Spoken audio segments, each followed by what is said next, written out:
luck. You go. Hey, buddy, how you doing? I'm doing good. You are really intently looking at something. I dropped the piece and I can't find it. Being interviewed and trying to do Lego at the same time, harder than it seems. Great guest to have on too. In the beginning, he was kind of like, as we all were in the beginning, how should we act and stuff like that. Now he's such a fun guy to be around. And then he said something about like a tramp stamp or something, and the girls were like, "Hey, where is that? What's this all about? I'll show you mine if you show me yours." And I'm like, "Whoa, this is not that type of string."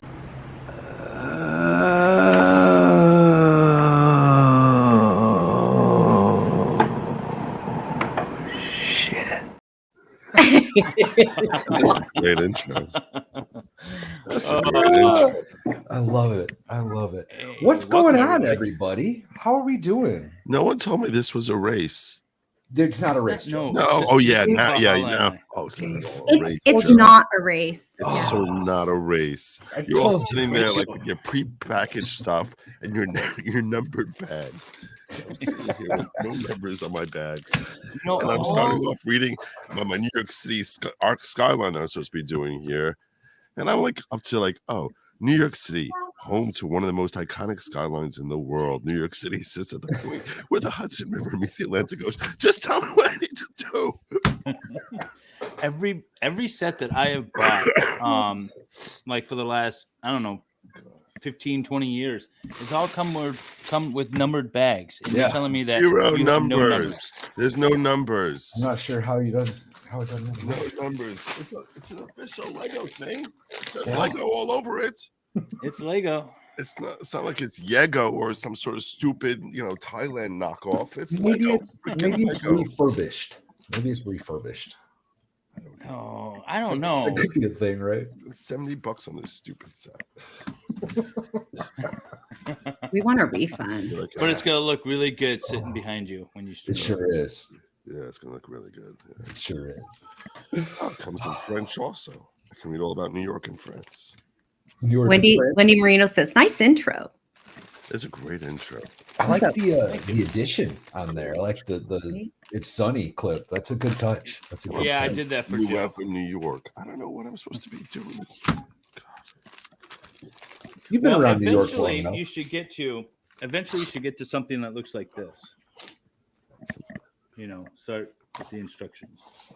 By the way, I'm making the orchid. I stole this idea from Steve Gosney when he was on. It's a fun build. I like that one a lot. Is this what you're talking about? Yeah, there you go. There you go. That's step one. Nice. Step one. You just have to open up all of your bags. That's all. And I am, of course. That doing sounds like a Viking terrible Village. idea. I know, right? Well, it might be. Wait, what are you building, Valhalla? I don't even know. The Viking Village. I finally got That's it. right. We're doing it. Seems appropriate for you. It does, doesn't it? I don't see any orange here. Oh, I like that. Yeah, I like that. It's going to be a good one. It's going to be a good one. She just says he's That's on the from orange already. one. People are saying, "Feel better, Joe." Thank you. Thank you very much. Before we get into it, Dave, should we bring up the heart thing? The heart. Oh, yeah. Yeah, bring it. So Lego So- is. Well, you talk about it because I don't even know what it is. I just got So- Legos out for it. If I don't know if you guys are aware of this or not, but I'm a Lego insider. Okay, I get special like deals and stuff with Lego. Oh, thanks But for if Lego, that's my nerd claim to fame right there. Lego insider. Lego is doing something the whole month of December. Bricks and Beyond is what they're calling it.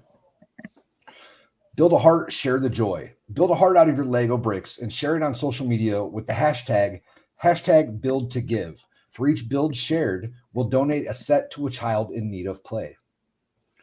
So if we build a little heart out of these Lego and then post it to Twitter or whatever, that's going to supply some kid a little Lego set. So I think that's nice. something that I'm going to do. When I'm done with my orchid, if we're still going, I got all my red bricks and some Can white I ones. figure out a way I'll to build turn it. this into a freaking heart? Well, that's what I had to do because I don't have extra Lego. So I had to go through and find enough pieces in this thing to make a heart. So I'm going to do that first and then use the pieces in my set. I was gonna say, like now, me building some sort of New York skyline feels like some capitalist pig Well, I will say I just learned about it today from Valhalla, so I just happen to have some Lego bricks around here. I just learned share about the it information. yesterday, if it makes you feel any better. Mm. So And Eris posted the link for the Lego official build to give. Thank you, awesome. Eris. Thank you, Eris. And so anybody can do it, by the way. It doesn't just have to be Yes. us. Anybody get some Legos together, throw it up on your social media, and get some kids some free Lego sets. And make sure you tag for sure Val and MLS when you post that. Happy Absolutely. Joe would probably Give want us to some credit. It's not my birthday, Joe. It's not my birthday. Always his birthday, apparently. Something that chat has decided is my birthday every day. I would like So it known Joe, that I if don't you- participate in that nonsense. Well, thank you, Wendy. You're You're a great friend. I am. If you don't know about this show, it is also kind of an interview show for our guests, and I have some questions for you that I've always wanted to ask. First and foremost, though, is how you got into streaming and why you're streaming on YouTube. How I got into streaming. I guess I just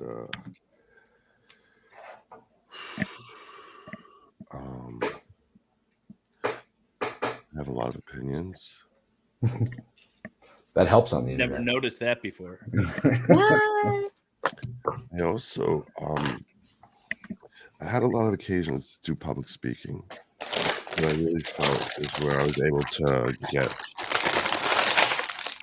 really I felt like I had a unique ability at public speaking, which is really interesting because at my bar mitzvah, I was so terrified at my bar mitzvah. At a Jewish bar mitzvah, what we do is we'll spend like a year practicing to read from the Torah. It's because there's like 100 passages on every week. Well, the way it works in synagogue is every week we'll read the next section of Torah. They're broken up into like 54 different sections, 56. Sometimes it's a double. They're called a parsha or a sedra. They're called either. So every week there's a new parsha, and it runs through the course of the year, and it'll always end by the holiday of Simchat Torah, and it starts all over from Genesis through Deuteronomy. No, so it's read in Hebrew, which that's not the difficult part for a 13-year-old religious boy, because it's something that we start learning when we're 3 years old. That's not the hard part. The hard part is that there's no vowels. And then when you're reading from a Torah, it doesn't tell you where the end of where there's a comma or a period. It's just a run-on sentence. The Torah is written as one long run-on sentence. And there's also certain tune that's supposed to be read with each word phrase has its own special tune that's like accepted that's what the tune is for that those words in the Torah. So you spend Like a chant sort of tune? Okay. Yeah. If you want, I can actually share with you. I taught my son. It's called laning the Torah. I can actually share with you something that I haven't shared with anyone. Absolutely. Okay, sure. Which is Awesome. on my own for my own son. I taught him to lane from the Torah. It's called laning from the Torah. And the way I taught him to lane was I did his.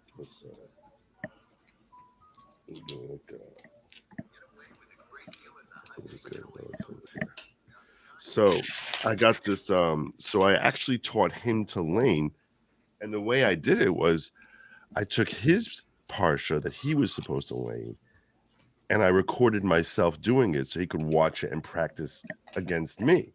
So I can like show you what it's supposed to sound like, and what it is that he had to like do. And basically that's what every 13-year-old in my culture does.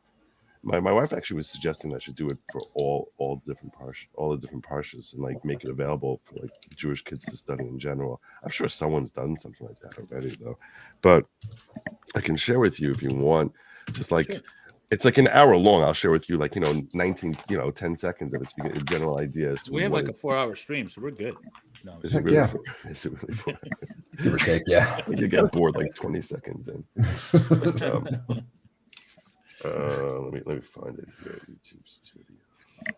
you know, I was just gonna say, like in the Lutheran faith, anyways, we work our way through the Bible, usually sticking with the New Testament as opposed to the Old Testament, but we just then kind of like start over again within the year too. So that's interesting.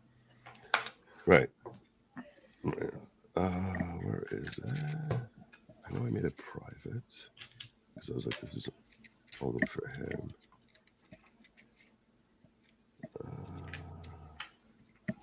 Give me a second.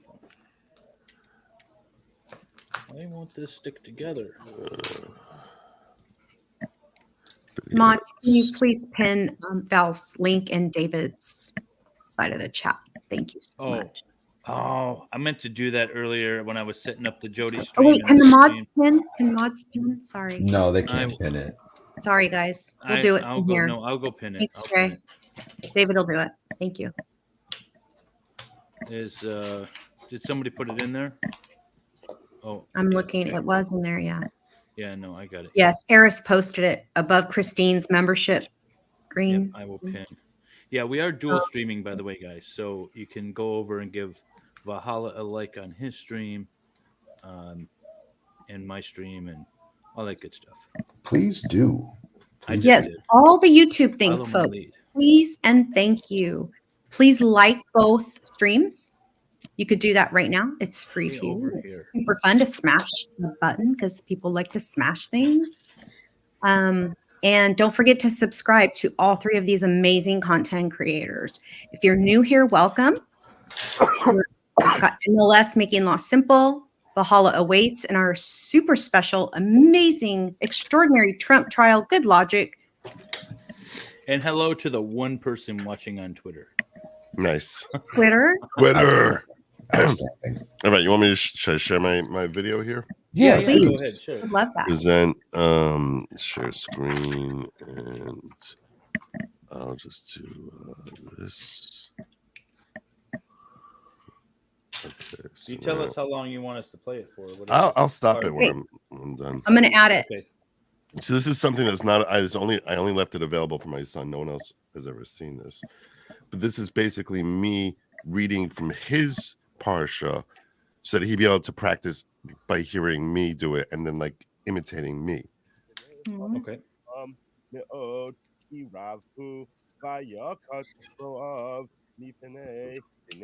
It's very faint.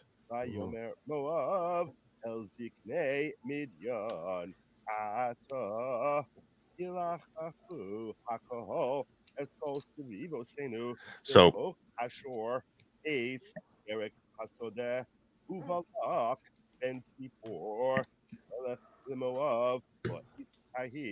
that's one passage. He has to like learn like 120 of those. Wow. Wow. That's what I'm saying.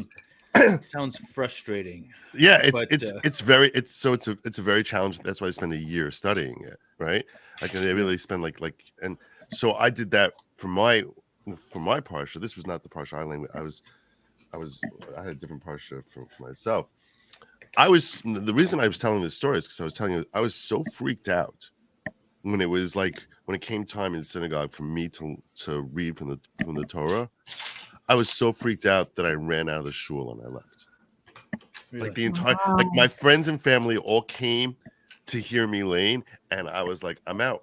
I left. Like that's how freaked I was about performing in public. I had to have someone talk me back in there to go in there, and he did. He spent like 5 minutes like talking me down, and he's like, just relax, whatever. And I got up there, and I went up there and I lane, and like.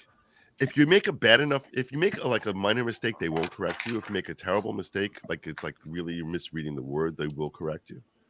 So They being the rabbi. no, it'll really be just like anyone in the synagogue. So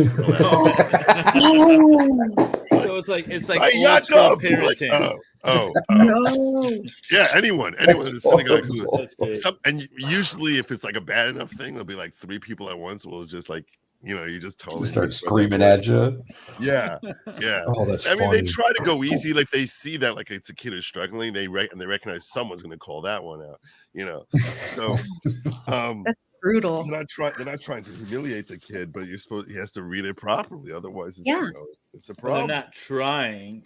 So anyway, it's only if you say the word wrong, not if you have the wrong tune. The wrong tune they'll let you go on. But the yeah. Anyway, I always told when my kids would come to their bar mitzvah, so like they'd be terrified of making a single like one mistake. So like what I told each of them before their own bar mitzvah is I said your goal should be to do better than I did at my bar mitzvah, have fewer mistakes than I had at my bar mitzvah. So they're like, oh, how many mistakes did you have? So I said 17 corrected mistakes. And the truth is, there really weren't 17 corrected mistakes. But I told them that because I knew that at most they'd make like 2 mistakes. And this way they wouldn't freak out if it happened. It'd be like, all right, I still did better than my old man. So it's my way of I was like, I'll take it on the chin for them. I told them I had like 17 corrected mistakes. I probably had like 3 or 4. But awesome. yeah, but I figured this way, like, even if they have a mistake, they're not gonna be like, oh, like, just die right there on the spot. But the reason I started this was to tell you that like I used to be terrified about doing anything in front of public. And yeah, I'm building a Lego sets. Well, I just wanted to let you know, just so you don't feel so bad, that I just had to disassemble the last 2 units that I assembled because I used the wrong color bricks, and I didn't think it was important until I got to the next step. Oh, it's important. Yeah. It's important. Okay. So now I'm disassembling the last 2 No, things. people are loving that story. No, that's a great story. So yeah, I agree with the chat about that being a great parenting tactic. It is. Yeah. I mean, you're modeling, becoming a role model, actively modeling, and also setting the standard to something achievable for your children. At least that's how I see it. Yeah. But also following the rules. Like they have to be within the. Yeah. Yeah. I love that. Thanks. Do your kids watch your streams? That's the question. No. No. No. My wife would not want them ever watching my crap. They're aware that you're on YouTube, right? Oh yeah. They'll use it I let them use it as they see fit. Nice. Meaning like my 19-year-old, he's like if I meet people and I'm not in the mood to really spend any time talking to them, and so the first question in their circle is always gonna be like, so what does your dad do? So he's like, if I don't want them to like basically talk, if I don't want them to talk to me, I'll just be like, oh, he's a lawyer. And he's like, but if I want to take over, I'd just be like, oh, he's a YouTube content creator. Like, and then I become like the star, like for the next hour. Yeah. Everyone's like pestering me questions. So Joe, DC Cripple wants to know if the sons do mitzvah, what do the daughters do? She asks. Somebody asked. Okay, so it's called a bar mitzvah versus a bas mitzvah, or a bat mitzvah is there's a letter in the last letter in the Hebrew alphabet is a suf, which Israelis always pronounce as a tuf. The difference between a suf and a tuf is whether it sounds like an S or a T. So Americans will call it a bas mitzvah. Israelis will call it a bat mitzvah.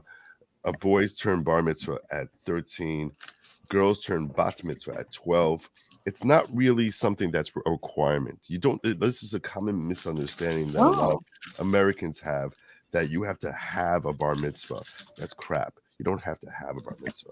You don't have to do anything other than live 13 years in order to become become bar mitzvah. That's a common misunderstanding. So you don't have to study. No, you know what it is? It's a cultural peer pressure thing. The whole laning from the parsha is like, oh, okay. It's like that I'm not an idiot. It's like I felt like if I didn't do it, everyone would think I was an idiot. You know what I'm saying? Because anyone but like a retarded kid is able to do it. So why am I not doing it? I'm either lazy or retarded. So like that's a cultural peer pressure thing. No one tells you about the stage fright. But that stage fright, that's interesting. I used to be they don't give me. I used to do a lot of things in my church, and I remember this one part where we were supposed to essentially be acting, and it was difficult. But then by the time I, became an adult, able to I don't know, able to talk to a lot of people.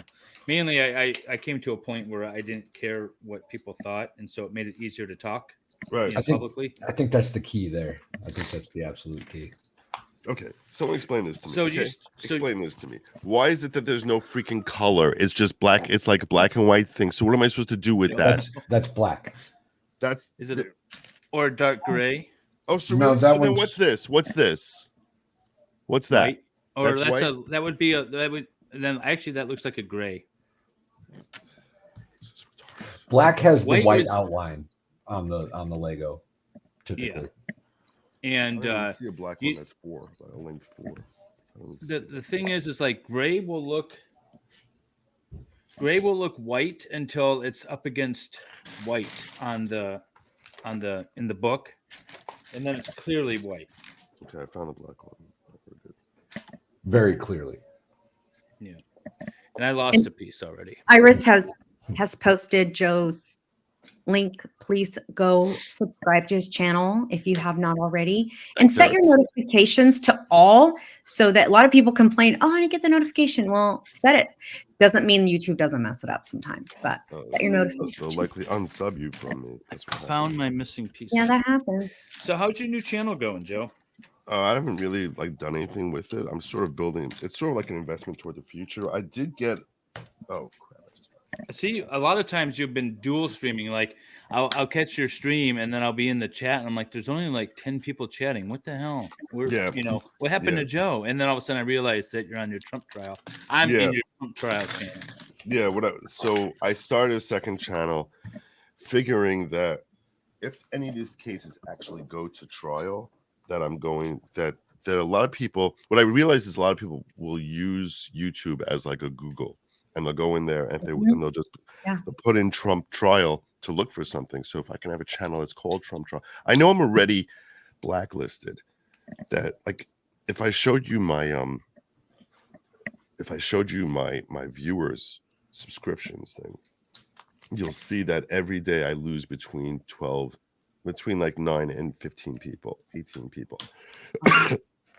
That's not organic. That's not possible organically. That does seem. I was wondering. It's literally impossible because it's a different 9 to 12 people. You know what I'm saying?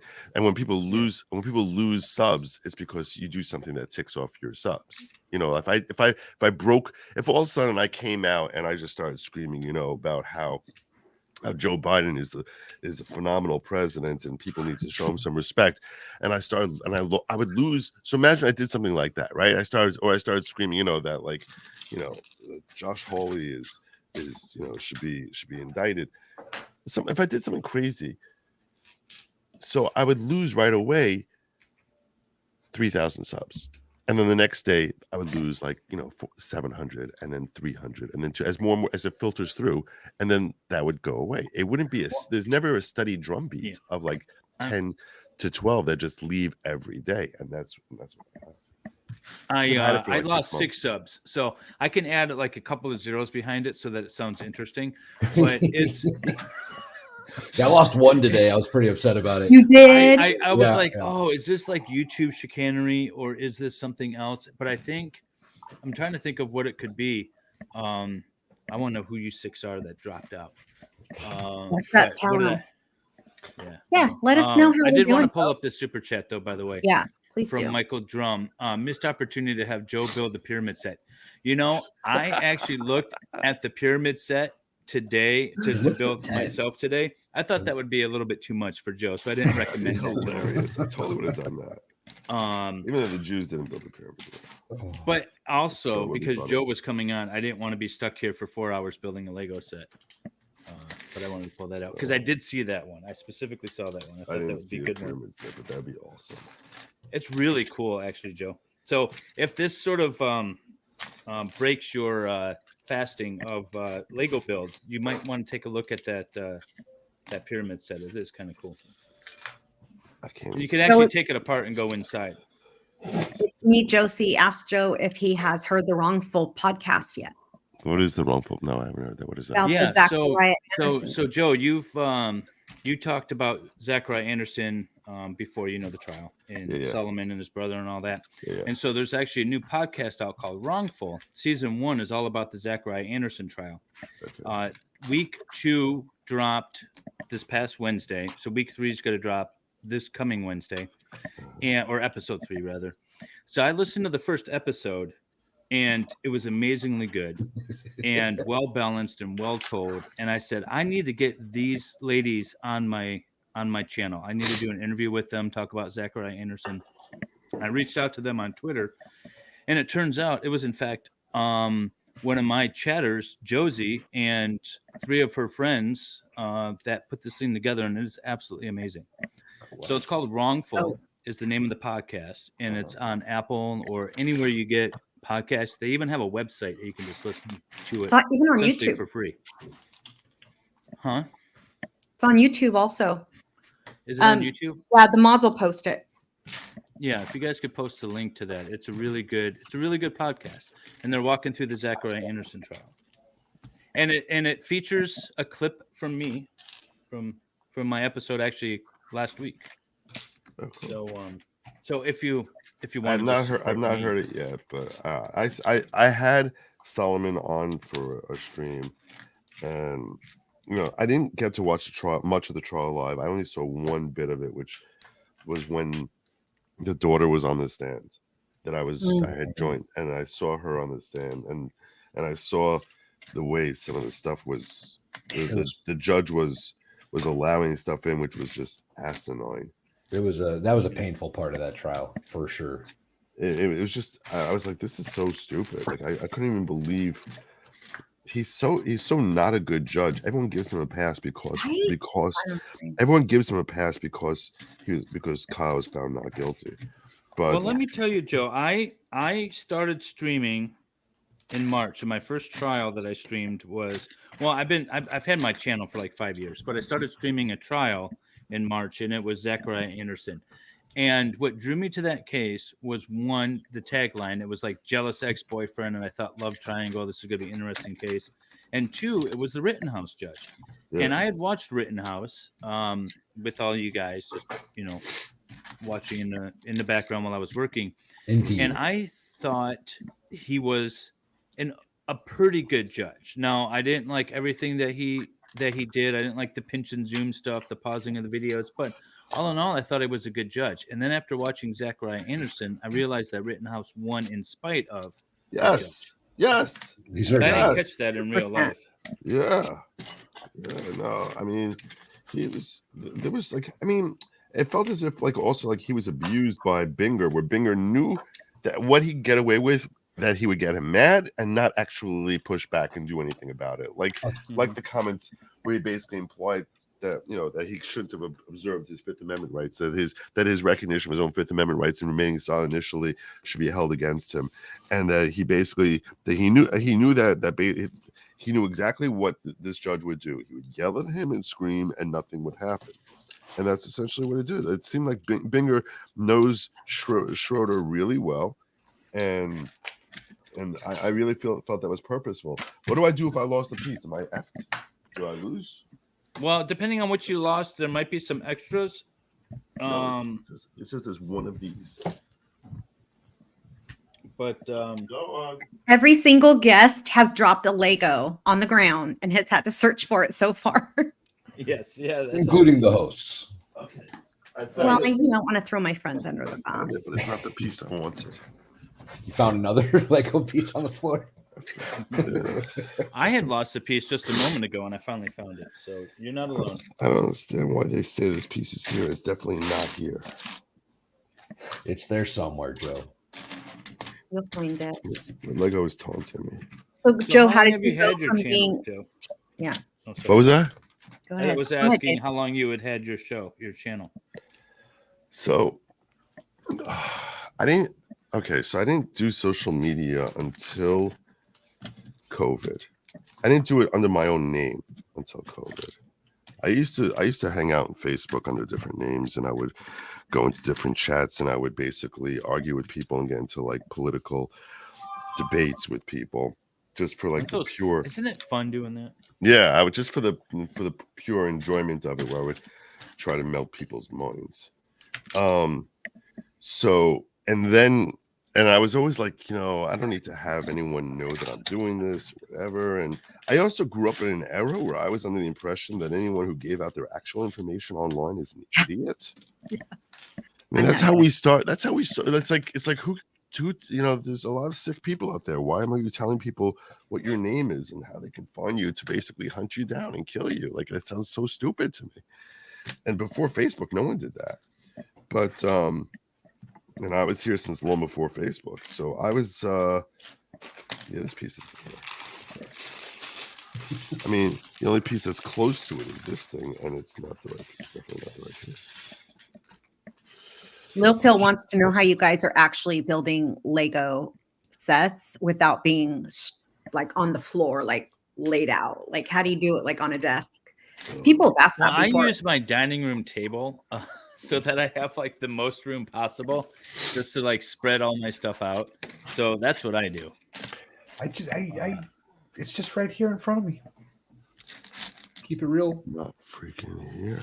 Neat. The last set that I built, if you guys go back and watch that one, although I'm still going to make a supercut of it, so that's coming. But I had so many pieces. Can I steal it from a different bag? Can I steal it from a different? Yeah, sure. Absolutely. This sounds so dangerous. This sounds like a big mistake. Well, if yours aren't it numbered, wouldn't that's probably Yeah, gonna yours happen aren't numbered, a so lot. it shouldn't be an issue. So, what are you building? Would you mind showing the box to people, please? Oh, sure. Or I'll be right back, guys. Sure. Okay. That's what I'm building. Nice. New York City. New York Cool. City, the skyscraper. All right, so we're just That's cool. You've had some interesting jobs before this, though, right? You were like into collections for a little while. Yeah, I have some collections for a while. How was that? So that was I owned a company. I met a guy. I was like, at a certain point I was like looking to buy a business. I was like, I want to just sort of branching out from doing just law. And tell me one of these. Thank you. So they said that so I wanted to branch out from doing just law. So basically I said, let me see if there's an interesting business I can buy, which would, be something different and new. There we go. And I found this guy who was looking to sell a collection company. And I met with the guy, and he was so impressive. He was a young man. He was half my age. And he was so impressive with his entrepreneurial spirit that I said, I don't want to buy this company from you. I want to become your partner in this company. He was, because I recognized like a very sharp entrepreneurial mind. And so we ended up becoming partners in the company, and we worked for and basically it was someone would get a judgment, and they would come. So you do collection works? I'm sorry, I'm just getting caught up. This was a previous job. Job. Yeah, I was doing where someone would get a judgment, and after they would get a judgment, they wouldn't be able to collect the money. That's like the hardest part of the whole thing is collecting the money. Hey, Dave. It is. It's impossible to collect. People don't realize this, and most people, when they go and they get a judgment, you think, "Oh yeah, I won, I got the money." You have to realize that someone has to collect that money. Legos in the 4 to 5 age. Thank you so much. So people don't realize that 70% of judgments go completely uncollected. That's an astonishing number, especially when you consider 70%, especially when you consider that some of the 30% that are paid off are where there's insurance, which means if there's no insurance, it's probably like 95% go completely uncollected. It's unbelievable. That's crazy. Yeah. I have a stack of collection stuff. There's a couple of famous TV lawyers. They always have the commercials, right? And everyone knows, like, if you have an injury, you go to these guys, right? But they're a farm, they're a mill. They farm out a lot of their work, and then when they get a judgment, they'll collect whatever the insurance company has. Like if there was a DUI wreck, they'll sue like the bar and the insurance company for the vehicle, and they will they'll collect that insurance, but then the rest of the judgment they won't collect. They don't do collections, so they farm them out. So I've got like a couple of $2 million judgments are sitting in my office because the person went to jail for a while, and they get out, and then they got to try to find a job. So then you slowly garnish them, and it takes time. Yeah. It takes forever. It takes years to collect on those things.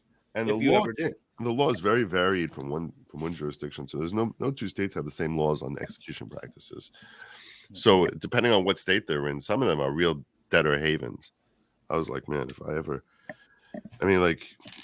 good luck collecting a judgment against anyone who's in Florida or in Texas. You have no chance. You have literally no chance. You might as well never sue. If you have someone who's living in Florida, Texas, this is why any monies they're looking to get from Trump, good luck getting money out of him. The guy has residence in Florida. If you're a primary earner in Florida, they're not allowed to garnish your wages. I mean, that's retarded. What, really? Yeah. So you're saying I need to move to Florida, huh? Yeah. I thought doing collections was going to be a good deal, a good business decision. So I'd be like, okay, so I'll take outstanding judgments from these TV lawyers or whatever. Yep. And I will I'll get them to sign off on whatever contingency fee they have on the rest. Yep. And then I'll take a third of whatever I collect. Yep. Like, all right, no problem. I can do that. I could just start turning this stuff. Oh my God. It was a nightmare. It's so hard. It is so hard. Tracking. We were actually I have a file. We were pretty good. I have a file on my desk, or I'm in my car sitting on the dash. Every time I drive to the office, I drive by this guy's house. And I got the sheriff knocking on the door and everyone else. And one of these days, I've got to catch him there. But yeah, just as I say, I've got like a handful, like 2 collection cases still in my office, in my practice, and they're just a pain. So David and Val, can you hold up your? Well, David's photo is behind him, everyone. People are asking what you guys are building. Oh, yep. I am building. We just saw Joe's.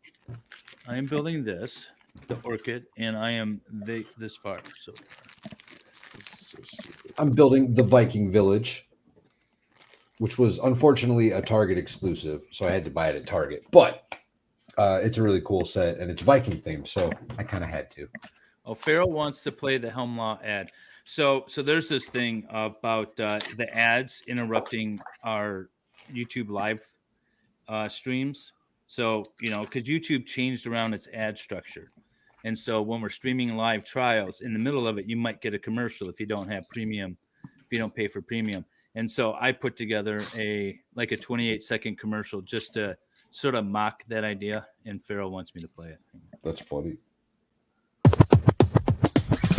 Have you been caught red-handed with your head in the secretary's lap? Call Helm Law.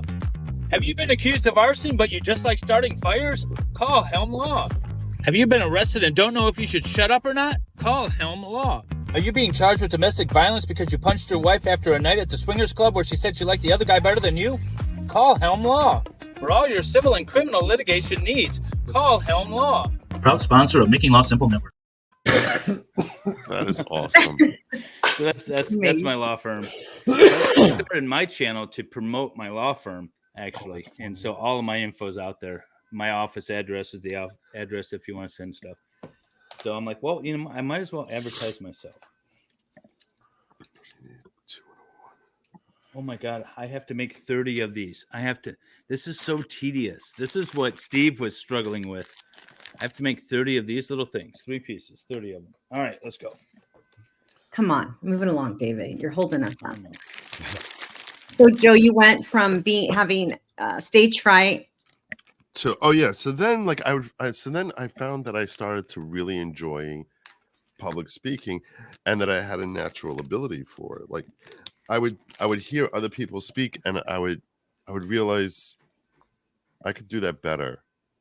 And I can hold an audience's attention. I was always, when I went to parties, I was very good at telling a story where I could keep the attention of people for extended periods of time, like 20 minutes at a time, just telling over like a funny story. I actually have a double story once where I went to someone's sitting shiva. I told this story over once before, but it's a pretty funny story. This guy's sitting shiva. It's a house of mourning. Okay, so he's a friend of mine. His father had died. Now, in the mourner's house, the way it tends to work is people come in there and they'll sit in a circle around the person they're coming to visit, and there are different mourners in the house. So you'll have two in one living room and another one in the den. And the people because I don't know, I know this guy, I don't know his brother, his sister, his mother. So I want to sit and comfort him. So you want to spend time with him. And as it happens, this guy who died, so this guy, my friend, his father died, and so he's sitting shiva. So I came to visit him, and he was a guy we were all in the same crew. We were in the same group of people, a bunch of like 15 guys, girls that we sort of spent like 10 years of our lives just sort of like hanging out around each other. And, kind of like the show Friends, where some of them ended up marrying each other. So I come there and I'm sitting, and I haven't seen most of these people in like 10 years. But they know that like I know how to tell a funny story. So he's sitting there, his brother is another part of the room, his mother is another part of the house, and his sister is another part of the house. And I happen to be sitting there. It's all fortuitous because when you come and visit, sometimes if I come and visit this guy, he'll be sitting there visited by people I have no idea who they are. They're just, happen to be friends of his. It happened to work out that when I got there was a whole bunch of people there that we all knew each other, even though none of us coordinated to visit him at the same time. So I come there and he's like, Joe, I want you to tell over the story about how you missed the plane. So I was like, really? He's like, yeah, tell it over. It's a great story. I want to hear you tell a story about how you missed the plane. So I'm like, I don't know. It's kind of like, it's a house of mourning. It's a pretty funny story. Like, I don't know. Is that really like appropriate? Like, I should like tell this over here. So he's like, Joe, I'm the mourner. I'm asking you, tell the story. Tell the story. I'm like, fine. Okay. I'll tell the story. So I start telling the story over. And when I tell a story over, I'm able to like keep an audience's attention. I don't know if I should tell the story now or not. I know you got 4 hours, but this will take 3 hours of it. We're here for the stories, Joe. You can talk about whatever you want to talk about. Right. So I start telling them the story. This is the story I told them.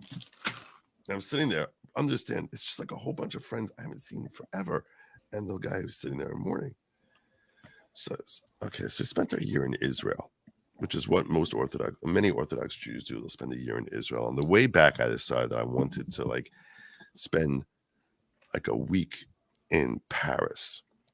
I thought it'd be like the coolest thing in the world to go to Paris and just see the different sites there, whatever." This is back at the coolest part of my life. I had two-toned hair. Wait, what colors? What were the tones? Gray and dark is still two-tone, Joe. On top. My bad, I cut you off. That's all right. No, I was auburn and blonde on top. I was Nice. pretty Awesome. it was pretty stuff. And I was like, well, just like hang out, have a great time, and I'll go stay at some hostel and everything. And it's like, my last chance to sow my oats before I get back home. So I'm flying out. I'm supposed to be flying out at 7 o'clock in the morning from Ben Gurion Airport. Now I'm in yeshiva in Jerusalem. So what people they take a sherut, which is a taxi that they would basically call, and it comes and it'll basically go around picking around like 7-8 different people who reserve in advance. It picks them up, and then it drives them to Ben Gurion, and like each person will chip in like 50 shekel, which back then was like $25, whatever. And the cabbie will take like 6 of us and our luggage, and we basically get on. So I got this is all stuff I was there for a year. So I got a big duffel bag. I got a pretty large carry-on and a hat box. A hat box is like basically like, I don't know. They're big hats, aren't they? It's like, yeah, because we wear like, those Jew black hats. So Yeah. Oh, You said So, it. like, Yeah. yeah. Yeah. I can show you one of them if you want. But and when I said to my audience, their hat box, they know what that means. Yeah. Okay. So I set my alarm, and the night before I'm leaving, some friends of mine were teasing me because one of the things I always struggled with was waking up early in the morning. It's one of the things I really always struggled with. Like, you were supposed to wake up for morning services and be there like at 7:30 in the morning. And that was the one thing that I always struggled with. I would wake up at 8:30, 9. It was terrible all year long. I had a great year as far as my personal growth in Judaism that year. But waking up on time was always a struggle for me. So a friend of mine, who the night before I'm leaving, he says to me, he goes, "I'm going to tell you a story here, Joe. Okay, about this rabbi who he heard that one of his students who always struggled making it to Minyan, that's what it means, go in the morning to make it to Minyan, making it to Minyan in the morning, that he had an early morning flight, and he prayed that his student would miss his flight. He said, because if he doesn't miss his flight, in that case, Satan will basically argue before God and say, oh, when it comes to morning services, he sleeps in, but for his flight, he's able to wake up.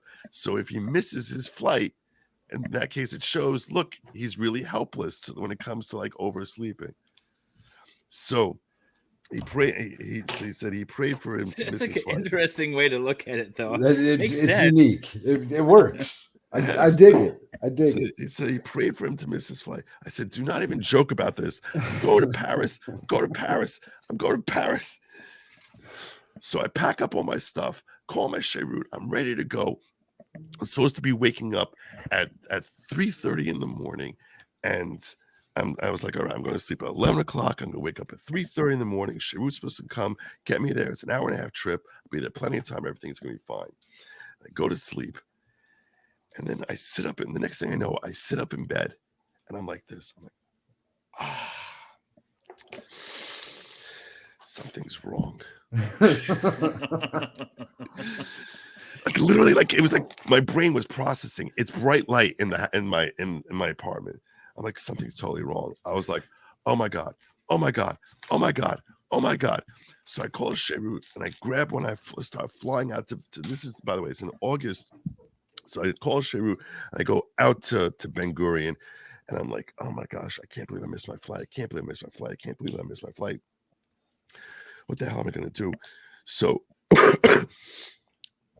I come there, and I see that every flight to Paris, the last flight to Paris was at 7 o'clock in the morning, and I got there at like noon. So I'm like, oh my God, what a disaster. This is such a nightmare. I can't believe this. This sucks. This sucks. This sucks. I can't believe this. All right, fine. What am I going to do? Okay, I got to set a flight for the next day. So I set a flight for 7 o'clock the next morning to come in, flying from Ben Gurion to Charles de Gaulle. Paris has 2 airports. There's Orly and there's Charles de Gaulle. You might not know this, but there's Orly and there's Charles de Gaulle. So I took a flight out from Charles de Gaulle 7 o'clock in the morning. Okay. But now I've got my duffel bag, and I've got my carry-on, and I got my hat box. My duffel bag weighs like 60, 70 pounds. My carry-on weighs a ton. So I was like, this is crazy. I can't keep this duffel bag everywhere. Like it's really heavy. So I said, can I do early check-in with the duffel bag? They're like, no. You have to go to Tel Aviv in order to do early check-in in the duffel bag. So I'm like, okay, fine. So I take a bus from Ben Gurion to Tel Aviv, show them my ticket, and come to their station there. So I do early check-in with my duffel bag. Now I still got this big heavy carry-on, my hat box, and I'm trying. And it's like now like 3:30 in the afternoon, and I'm starving. I haven't eaten anything, and I'm like, what the hell am I supposed to do now as far as food? There's like no kosher restaurants in Tel Aviv. You would think in Israel you could find tons of kosher restaurants. No kosher restaurants? There's like there's only like one kosher back. And this is 1990, so I don't know. Maybe there are more now, but 1990, there was no kosher restaurants in Tel Aviv. So I was like, I guess I'm gonna have to go back to Jerusalem. So I take a bus to Jerusalem, and you have to Mind realize. you, these okay. Can I ask a question? These places sound very far away. Are they far away? Like So Tel Aviv Jerusalem to Ben Gurion, Jerusalem? to Ben Gurion is like an hour trip. Ben Gurion to Tel Aviv is like 20 minutes, half Okay. hour, and then it's like an hour and a quarter from Tel Aviv to Jerusalem. Maybe an hour By and a half. Farrell. Okay, so now, so I checked in my duffel bag, and I'm like, okay, you know what? I'm just gonna go back to Jerusalem. There's plenty of kosher restaurants there. So I go back there, and I'm like, it's so hot. It's 90 degrees, and I've been lugging this stuff all over the place. I'm sweating everywhere I go. I was like, I'm just gonna go back to my dira, which is the apartment, go back to my dira and take a shower, and then I'm gonna go out to eat. So I come back to my dira, I take a shower, and when I leave it, I catch a bus to go down. That guy who told me the story about the rabbi who prayed, he sees me waiting for a bus, and he falls over laughing. Like he's just laughing and laughing. He's like, the prayer came true. The prayer came true. I was like, go to hell. You suck. You suck. I'm going to Paris. I'm going to Paris. Sure enough.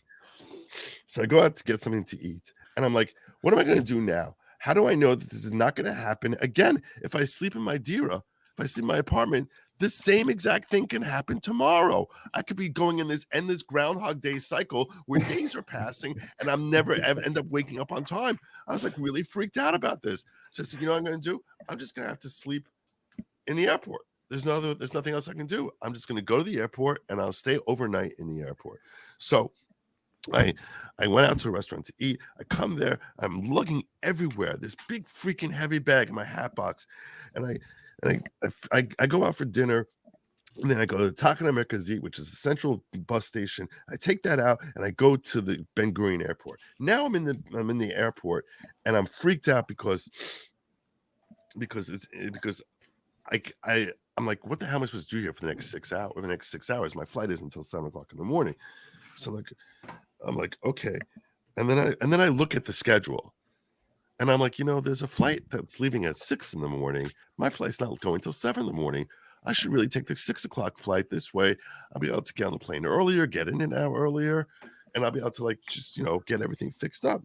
So I said, why don't I go change my flight? Because I had one of these tickets my parents had bought for me. I can use it for like any type of flight. So I go over to the woman Back in the good old days. Yeah. Yeah. So I go to the woman behind the counter. My Hebrew is crap. You have to understand this. Well, compared to Americans who never spoke Hebrew, I'm sure it's a very fine thing. But it's like this. So I go up to the window and I'm like this. Silicha hakartis sheli, which is basically like, pardon me. This ticket me have is not ticket good. Want different. Like this is like what I'm like. And I'm trying to explain to her how I want like this different ticket, which would switch my ticket from 7 in the morning to 6 in the morning.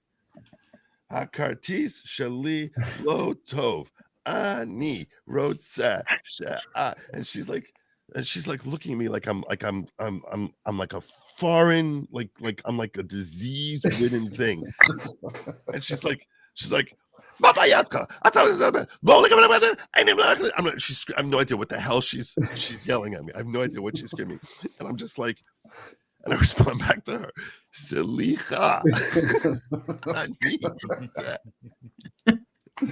And she's yelling at me. She has no idea what the heck I'm saying. I don't know what the heck she's saying.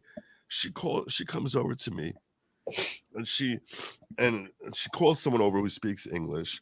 And I explained to him what I want. He's like, fine, well, change your ticket. He changed my ticket to 6 in the morning. I'm like, okay. I said, Toda Rabba, Toda Rabba. Thank you. So I'm like feeling really good about it. Okay, fine. Remember, I bought a couple books that I could read while I'm doing this whole thing. And I'm coming along. And then I start looking at the flight schedule. And I realize that this flight I just switched to, it's coming in at 6 in the morning, is going to Orly. But my duffel bag is going to Charles de Gaulle. So I'm like, Wait, oh, did you say how old you were at this time? I was 20. Okay. I was 20. So I'm like, oh, It's like you're not a 12-year-old traveling by yourself. no. Okay, you're an adult. Yes, I'm like, okay, all right, fine. So, so I'm like, I can't go to a different airport on the other side of the city. It makes no sense. I have to switch back to 7:00. So I go back up to the window, and the woman's there, and I said to her, Selicha. I need you. She starts freaking at me. She's yelling at me in Hebrew, in Arabic, in English words. There's Yiddish. She's throwing out Turkish and French. She's yelling at me in every stinking language. I'm a lunatic. I'm a crazy person. The other person, the other guy comes over. He's like, "What's?" And I try explaining to him. I said, "I didn't. My bag. I said, my sac shali bashal de go." I'm trying to explain to him. Finally, okay. They switch me back now to 7:00 in the morning. Okay, everything's all fine. So I'm trying to find someplace to sleep, but there's like the fluorescent lights are everywhere. There's no way I'm gonna be able to sleep. I'm reading, I'm like uncomfortable. It's 4:00 in the morning, 5:00 in the morning. I'm supposed to start boarding at like 6:00 in the morning. So I'm like, okay, fine. 6:00 in the morning. So I go up to start doing the boarding thing. And all of a sudden, I got hit with the worst diarrhea imaginable. Like Because my what else does stomach this story need? was just ready to, like, I was like, oh my God, oh my God, oh my God, oh my God, oh my God. Oh, my poor God. Joe. So I'm like, so I go running looking for a bathroom. I'm carrying my big freaking bag and my hat box. I'm running to the airport. I go running to a bathroom. And then let me tell you something. It took me like 20, 25 minutes there. Oh. Now I come up to this the visa section, okay? Which normally the visa section there's 3 people online. There's 3 people online. And this time, there's like 8 lines, and each of them are filled with a whole bunch of Africans. And I don't mean just black people. I mean Africans in full African regalia, like dressed like an African, like each line was 20 people deep. None of them spoke any Hebrew, any English. They're all speaking Mumbai. I don't know what the heck they're speaking.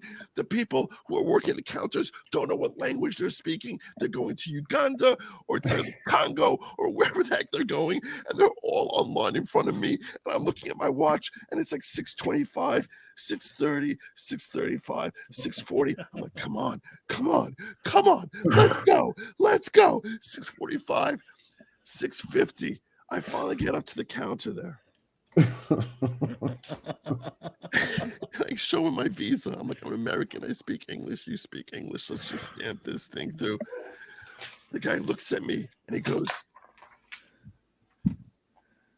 Rega, aruchas boka, which means 1 minute, breakfast. Like, no. He left. He really came back like 3 minutes later. But he like comes back, he stands my thing, he looks at my ticket, he's like, oh, you have to move. So I grab my hat box and my big carry-on, and I'm running to security. The security back then was not the same as it is today ever since 9/11. It's not nearly the same. But at the same time, I mean, the thing you had to put it through, you had to put it through the scanner. And there's some American couple there, this old man and woman. She's like, Harry, get the camera. I said, excuse me. I took their stuff, threw it aside, put my bag in place of theirs, ran through security. And I felt like you guys, some of you might be old enough to remember O.J. Simpson in the Hertz commercial.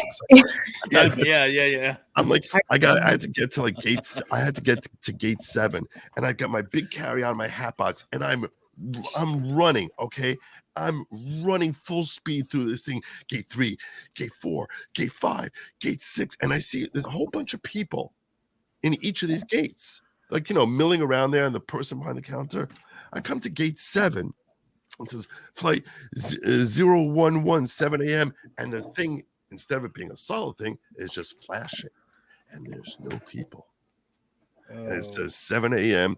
Charles de Gaulle, and it's just flat, and it's just flash, no people there. So I'm like, They're gone. what the heck? What the heck is happening here? What's happening here? What's happening here? What the heck is happening here? It can't be happening here. What's happening? Because I know that the next flight is tomorrow at 6 in the morning. That's the last flight. The last flight of the day is 6 a.m. It's 7 a.m. I'm like, oh my God. So I go running over to, I'm like, I know that they have, back in the day, in the 1990s, you would walk down onto the tarmac, and they would have a bus, a tram, that would take you to the plane. Yeah, to the plane, yeah. So I just like, F it. I grab my bags, I run down onto the tarmac, and I'm like looking for like a freaking tram. There are trams going by on the tarmac. I'm trying to flag one of them down as if they're gonna know where the heck to take me. I'm trying to flag them down on the tarmac. I'm like, and they're like, I'm trying to flag them down. They're flipping me the bird. Like, nothing's working.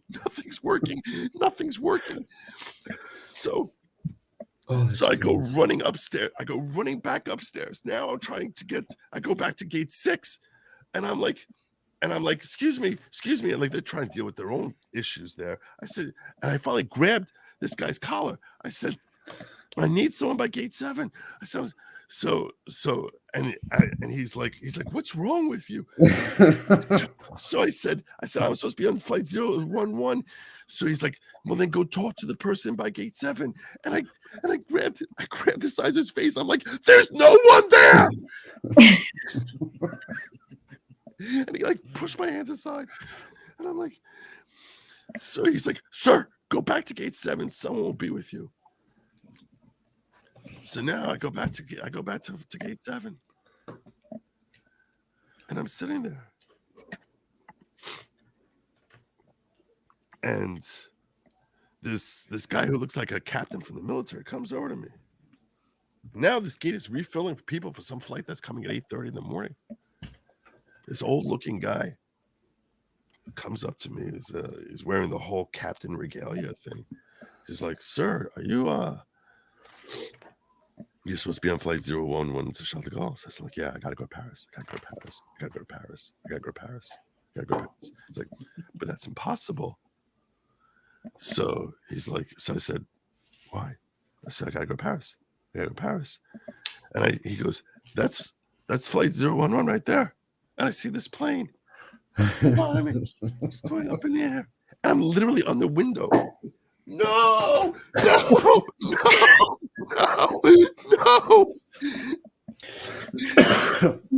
Oh, that's so good.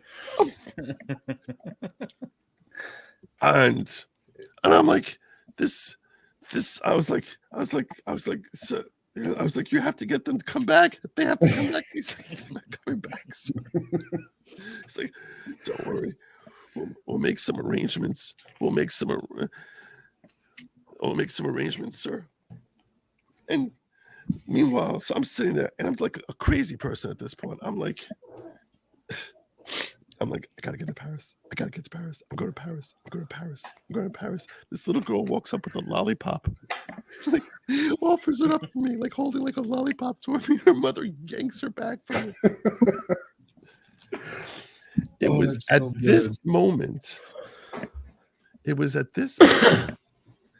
that mourner's mother walked in to the room and screamed, "What the hell is going on here?" She's furious because the entire room was sitting there laughing at my story as I'm telling this story. She's like, "This is a house of mourning. How dare you come in here and start telling jokes and making everyone sit here laughing while you're sitting here when his father just died and you're sitting here telling jokes like this is the funniest time in the world." And I'm like, oops. If that couldn't get any worse, Oh, that's so good. if you think that couldn't get any worse, the guy who I was visiting turns to his mother and he goes, "This is my morning. I'll handle it the way I see fit. Finish telling this story." Oh my gosh. Oh, what are you supposed to do in that situation? God, no. Oh. The two of them are glaring at me. I got this son. He's like, I know what my father was. I'll deal with warning my way. I'm like, oh my God. Oh my God. Oh my God. Oh my that's God. great. Oh my Just God. slowly back out of the room. Right, like the Homer meme where he just disappears into the bush. Oh man. Oh, that's good. Well, anyway. Yeah. So that was the The story. moral of the story is Joe can tell a good story. That was what I learned, is I could tell a good story. People like me telling stories.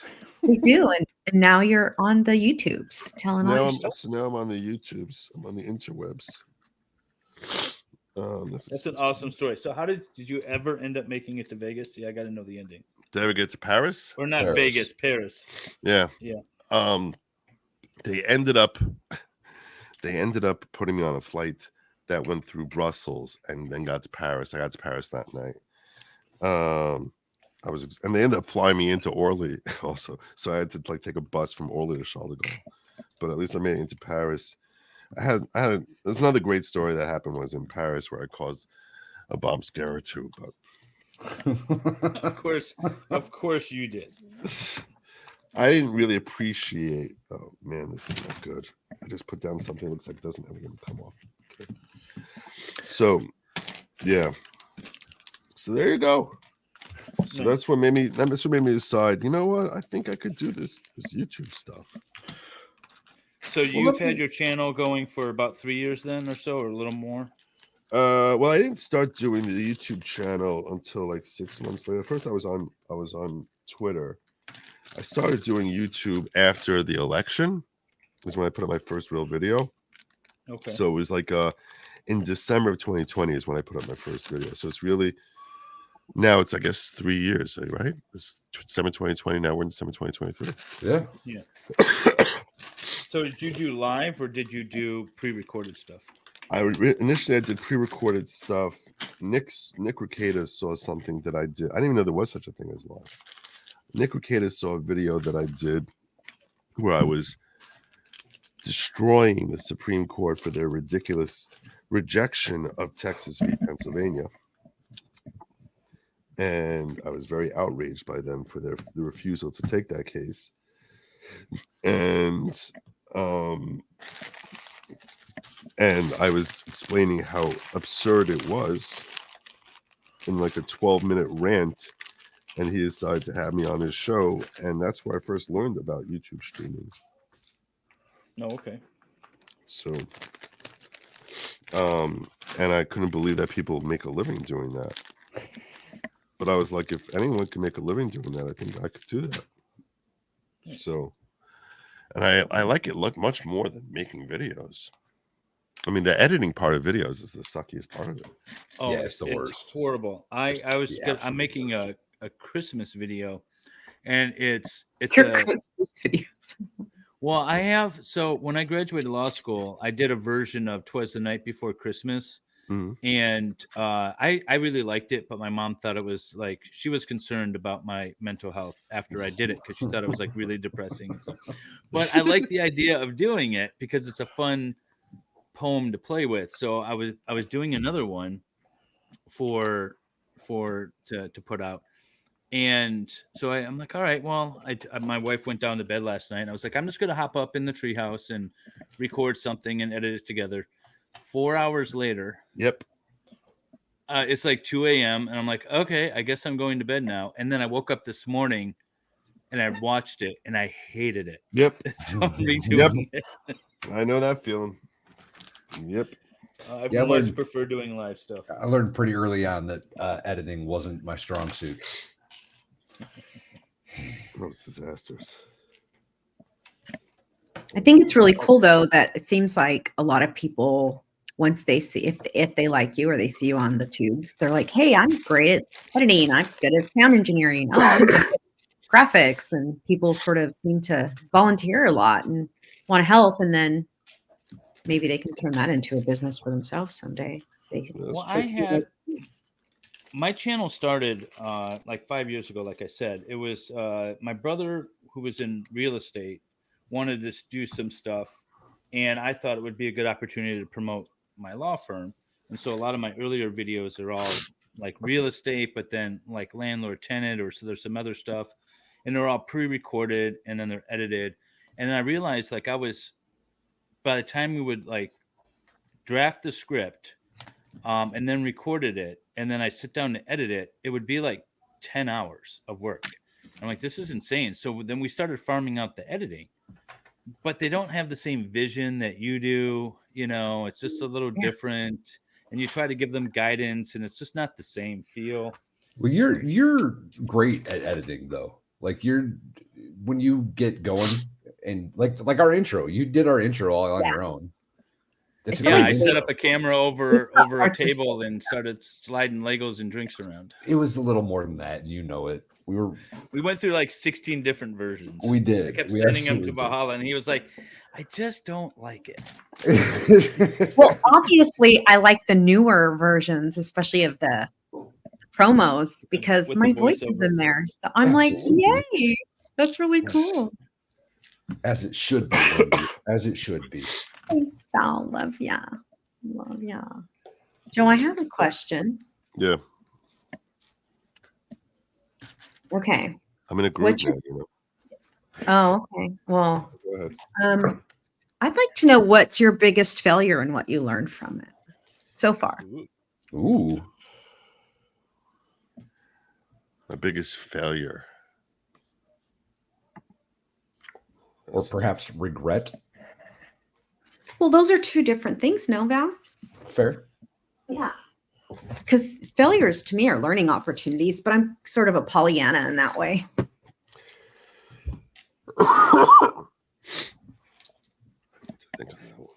Agreeing to come on this stream. Probably gotta be Like up there somewhere. agreeing to build a Lego set. Yeah. One time he tried to build the New York skyline out of Lego. It did not go well. It did not go well at all. What happened on the last one? Let me see. I need to think about that for a second. Biggest failure. He's just stalling because he wants to keep building his Lego. Nice. My biggest failure is probably how I dealt with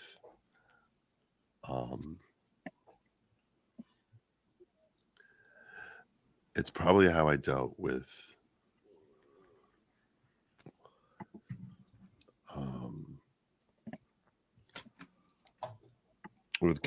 having my heart broken. Meaning I let it affect me for far too deeply and for far too long. Where it's sort of like it actually changed me as a person in a lot of different ways. Many ways for the positive. Many ways for the positive. But like I didn't realize the impact that it had on me in creating certain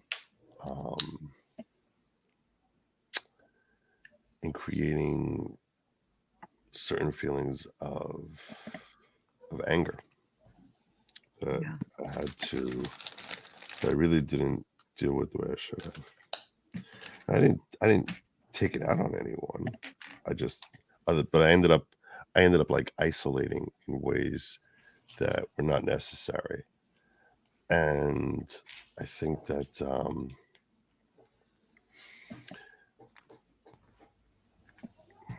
what I basically learned ultimately was that sometimes things happen that like you can't like really just sit there like blaming yourself. You know, it's sort of like the way it's like a confluence of events are sometimes going to happen that you don't really, that no one really anticipates. And you can't let that define you.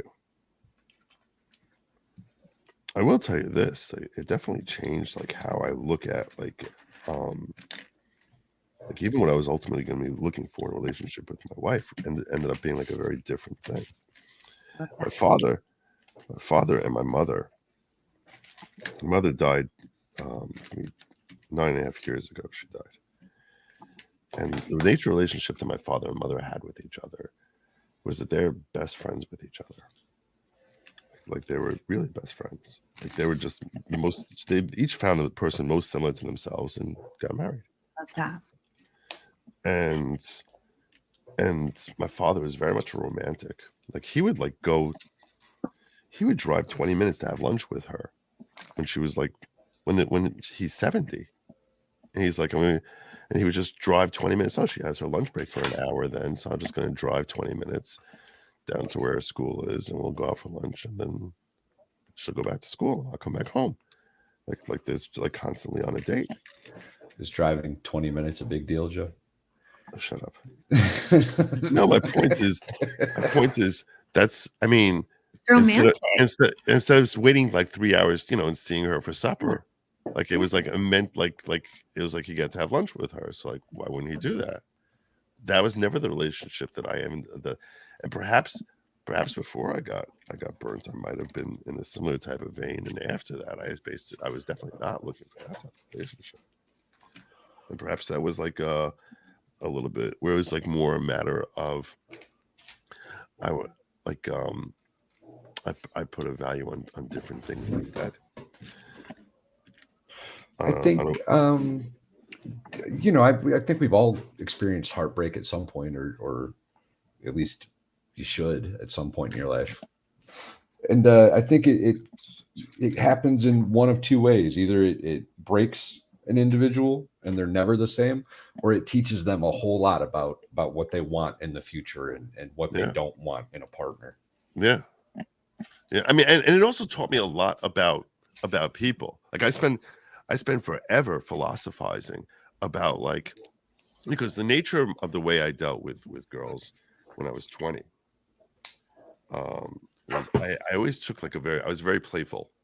Like my whole approach was like very like playful, joking around type of thing.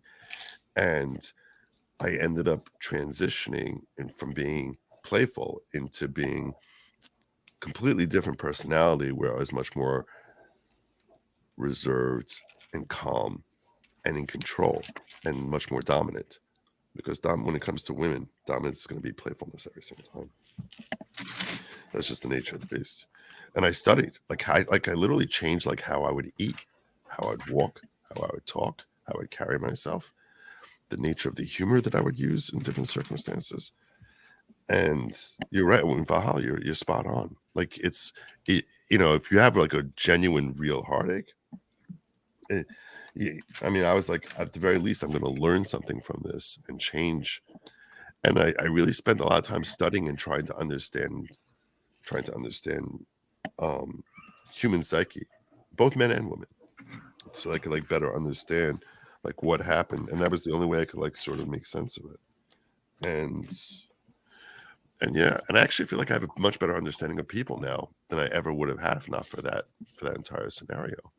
But I also, one of the things I learned about myself is like, you can't sit there blaming yourself with like, and holding things like this is like, your fault or whatever, like, because there's like crap goes wrong sometimes and you have to just learn to accept that. The way I think it must have been my old man, but the way he explained it to me, is if you're lucky, out of all the relationships that you get in your life, there's only one that's going to last the rest of your life. That's true. That's a great point. And that's if you're lucky. Yeah, that's a great point. That's a great point.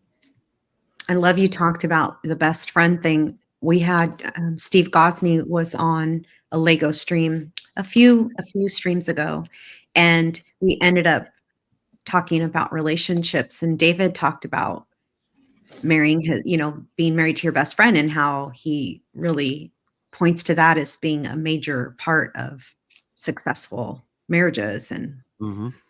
Well, yeah, when your first marriage crashes and burns, you kind of want to not make the same mistakes, and so Right. you kind of want to learn or figure out at least what works for you and what you want. And it just so happened it was kind of like I still stumbled backwards into it, and I don't deserve her at all. But she is my best friend first and foremost, and that's what makes it a lot different than my first relationship, my first marriage, anyways. it's It's very beautiful. enjoyable. Piece. I have a Wendy's question about people. towers and wires in New York City and the Jews. Uh, not to change the subject too much. Please proceed. No, so is there like a string of wires that encircle part of New York City, for Orthodox Jews in the neighborhood or something? And I heard about this, and I don't know what it's for. I can't remember exactly what it's for. I was going to ask you about that. So it's not going to be in. It won't be in Manhattan. That's for sure. It's Manhattan. It wouldn't be effectual. A very complex area of Jewish law deals with something called a Reuven, or in singular that's plural. In singular it's Eruv. An Eruv. Okay. On the Sabbath, there are different categories of work that we're not allowed to do. There's 39 different categories. And the 40th, well, we're not allowed to carry we're not allowed to carry in a public domain. Okay. You can carry in your home, but not out on the street, kind of thing, right? Yes, but the question is, what is considered a public? What makes something a public domain? Are we talking pews right now? No, this is any. We're This talking is about carrying. I'm talking, not allowed to about, carry. I'm talking about carrying a Lego. Got it. Okay. Yeah. So you're not allowed to carry anything because that's considered work to carry something. Now, so you can't carry a book. You can't carry anything if out in public. Now, the question is, what is considered public versus private? If you have something that is what about my property itself? Can I carry something out from my front door into my front walkway? Is that considered carrying or not? Like, to take it out there and carry it definitely inside my house. Can I take it outside my house? What if you're going from one private property to another private property? Is that a problem? So I could spend, Jewish students spend months and months trying to master and learn like the different ins and outs of these laws. What I'll explain to you is this. If you have an entire community that is gated, okay, just imagine a gated community that's really completely closed off. So that community can join in to say, well, we're going to merge like into one unit, and thereby anything within this unit is considered part of that community. And therefore, you'll be able, for purposes of being able to carry, that you'll be able to carry anywhere out on the street within that gated community, within that area. Okay? Okay. So, with that, what makes a community considered gated? Every gate, even in a gated place, is going to have doorways, right? So is that considered not gated because it's a doorway? No, that's still part of one community, right? Now, with that in mind, what if you had all doorways? Well, if you have all doorways, in that case, that's surrounding an area, you can still merge into being one area and be able to carry, and it's not considered a prohibition of violating the Sabbath.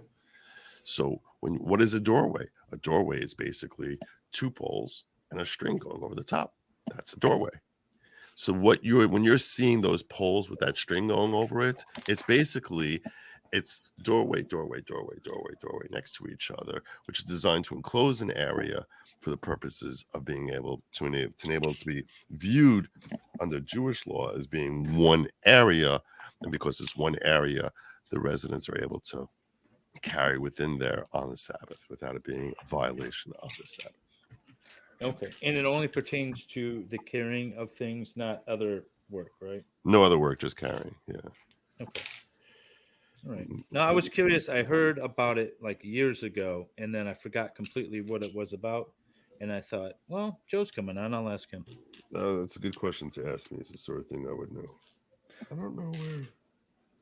Well, if we've already breached the topic of asking random Jewish questions, No, by all means, go for it.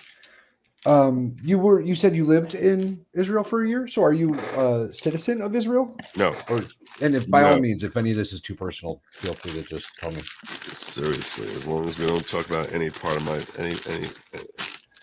you'll struggle to find something that I find too personal.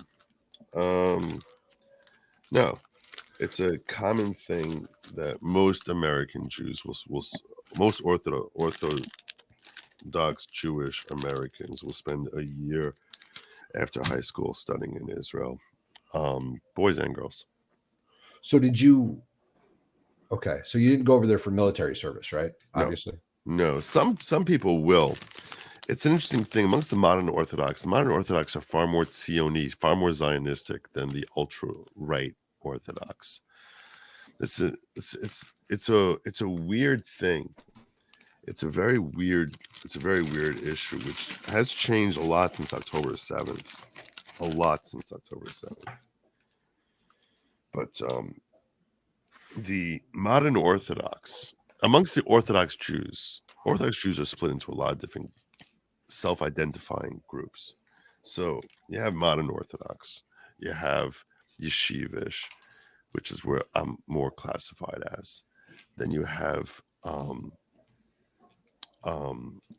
you have Hasidic Jews, which is a whole different thing. Those are the ones you're going to see with the long, curly side locks.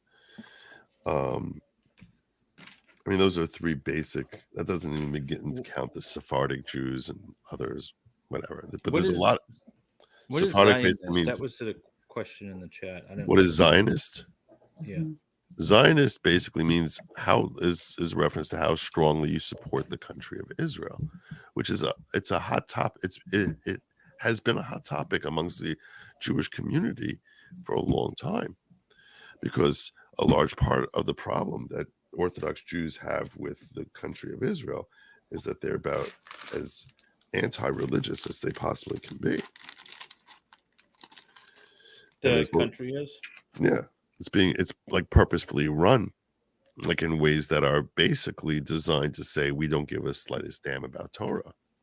And there's all sorts of thoughts that, we're not supposed to, the Neturei Karta, or the Hasidic Jews, who are very strongly, vehemently anti-Israel, pro-Palestinian lunatics, in my opinion. So they are very strongly of the opinion that we're not supposed to be there until Messiah comes. We believe Messiah is going to come.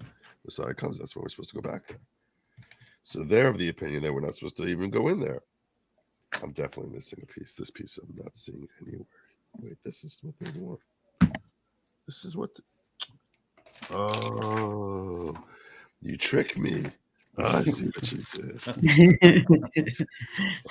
Lego has a way of tricking you. You tricked me. I got you now. So, let's see what they did.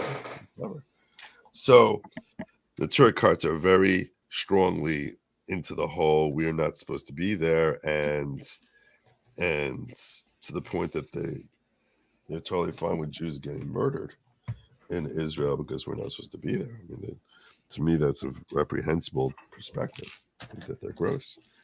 But this is how it goes. I'm like catching on. I'm catching up to you guys. I'm a solid 30 pieces in here. Love it. I'm on step 114. I'm step 17.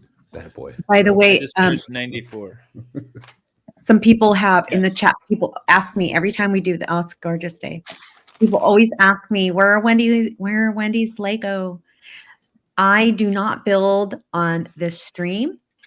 I am simply here to moderate, mediate, have fun. Not mediate, not really. That's not true. You're I'm here MC. to, yeah, I'm the master of ceremonies. Wah, wah.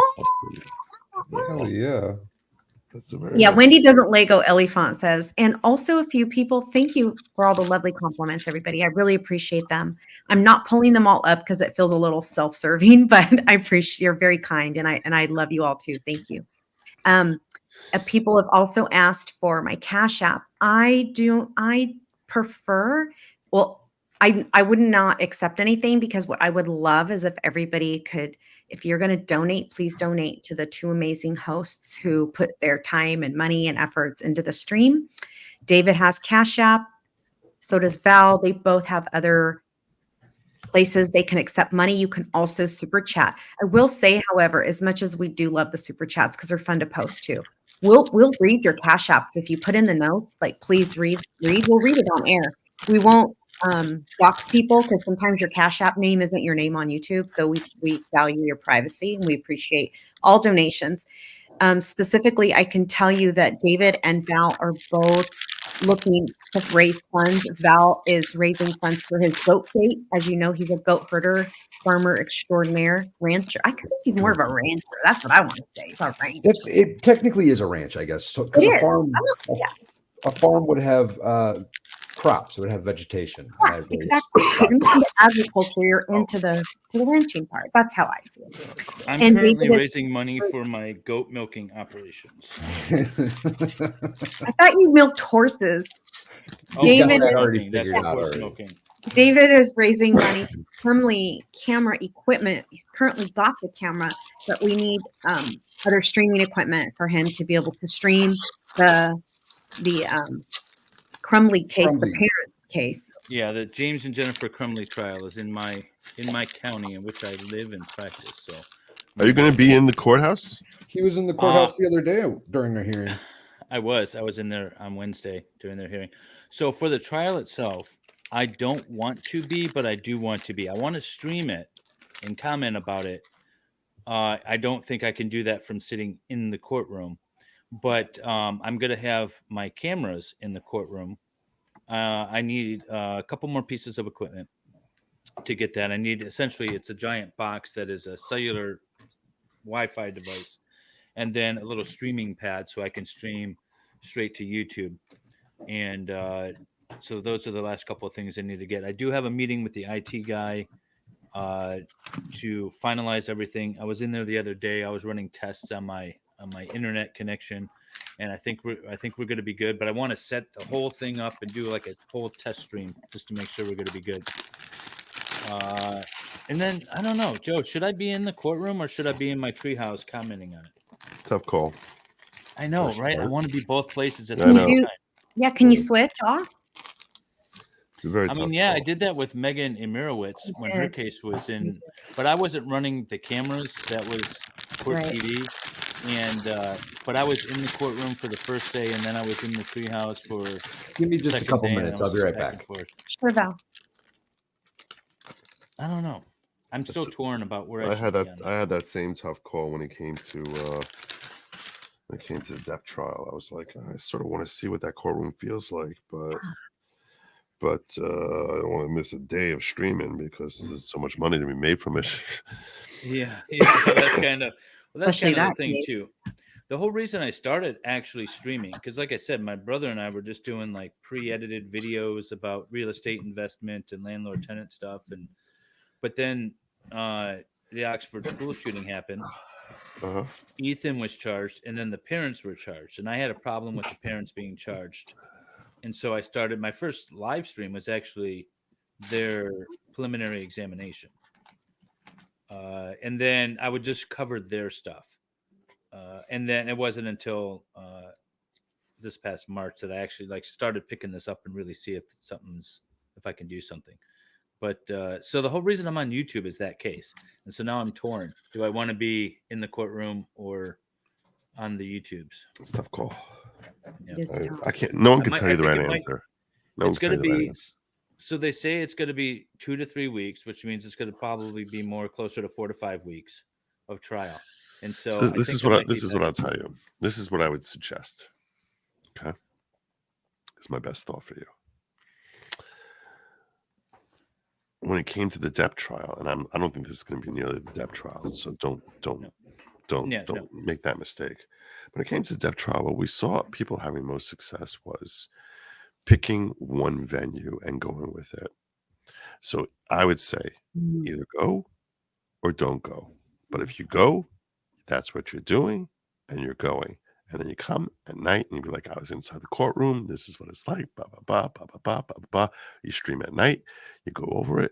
I think that could be a very successful way to go. We saw how that worked very well in the Depp trial for Runkle and for Law and Lumber, that they went there every day and they had a lot of, they saw a lot of rain as a result of that. Then you Mhm. saw, someone like Legal Bites or Emily Baker. They exploded. They were never anywhere near the courtroom, and they exploded. And they were never. Everyone knew they're not going to be there. Pick one. I would suggest don't try straddling. Okay. Don't straddle. That's what I would suggest. And whichever one you go with, I hope you pick the right thing.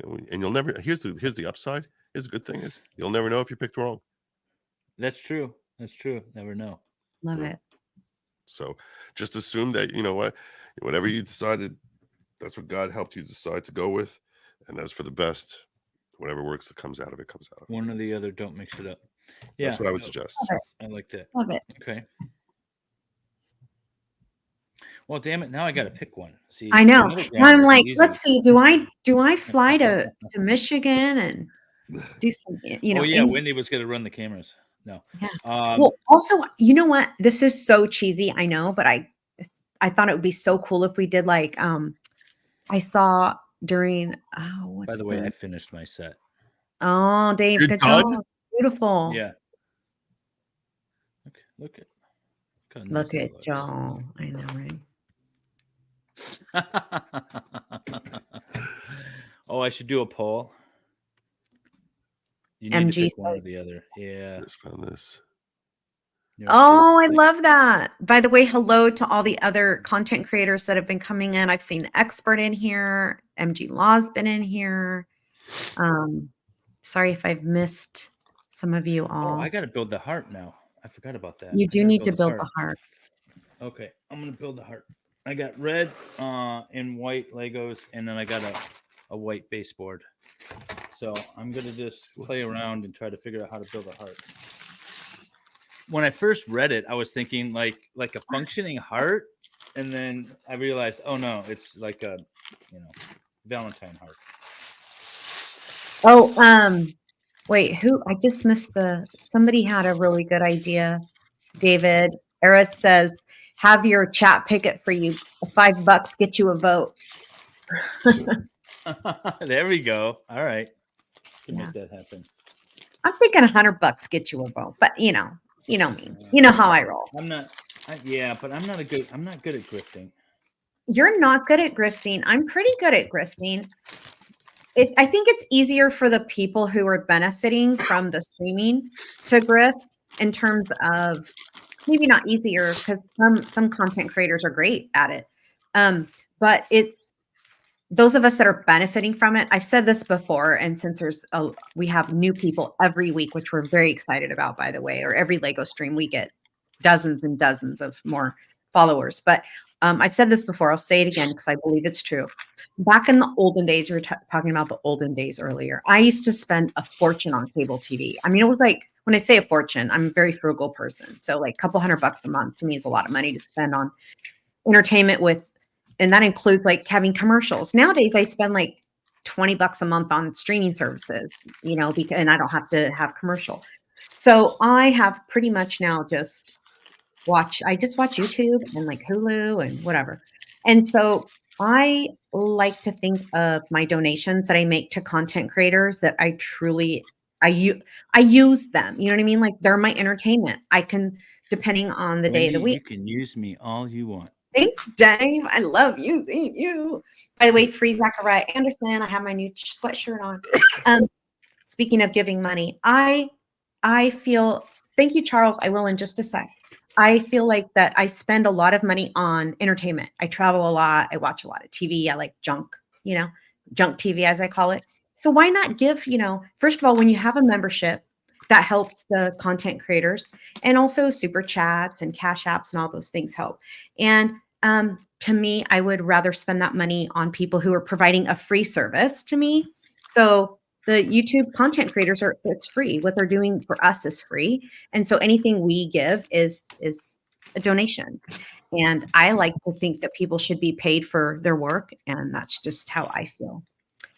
Charles S. says, Wendy, I'm not familiar with you. Tell us who you are. I am, first and foremost, David Helms, one of David Helms' very first moderators. That's how people here know who I am. And Val in the chat and every single person on here that you see that comments a lot. We all met. Most of us met. It was about a year ago, almost a year ago. Was it a year ago, David? I want to say it was last Christmas time because I feel like it was December. No, it was March. March? Okay. So in March, we all met in chat. And I started commenting a lot on, I forgot what case we were doing back then. It's been so long. It's not really been that long, but it's been a while. Anyway, like how 2D goes, you become friends with these people and you hang out. And David found a couple of us, me, Farrell, and Jamie. Jamie, a whole separate issue. She's like the star. She's the co-star. But anyway, a couple of us, David made us moderators. And for me, I had never even been into YouTube before, so I didn't even know what that was. But I'm super serious and I'm professional. I didn't know what it was. I still But I took it really seriously and I ended up really liking it. Like I was super on, like I had a spreadsheet with all of the links. This is like before. Oh, that's cool, Val. And so that's who I am. I'm not a content creator. I don't want to be a content creator. Val and David were kind enough to ask me to help but put the comments up and interact with the chat a lot on the Lego Law and Libation stream. And the first one we did, people liked it, and David and Val liked it, and that's all that matters. And so as long as people like it, I'll always come back as long as I'm invited back. But like I said, I have no agenda. I'm not here to grift for myself. I don't have a channel. I'm a professional. And so I have an amazing, wonderful, beautiful life. I have 3 children and I live my life and I have fun. So we love Wendy very much. Thanks, Val. I love you guys. So having said that, happy birthday, Valhalla. Again, not from me, from the chat. It's not my birthday. Well, here's David, the start of my heart. I like your heart.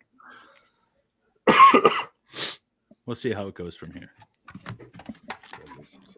And this is why I'm here to post comments, because that whole time I was talking, I didn't post one comment. It's really hard to do both at the same time. Well, it's hard to build Legos, talk to guests, and pull comments. So Wendy is kind enough to help us out.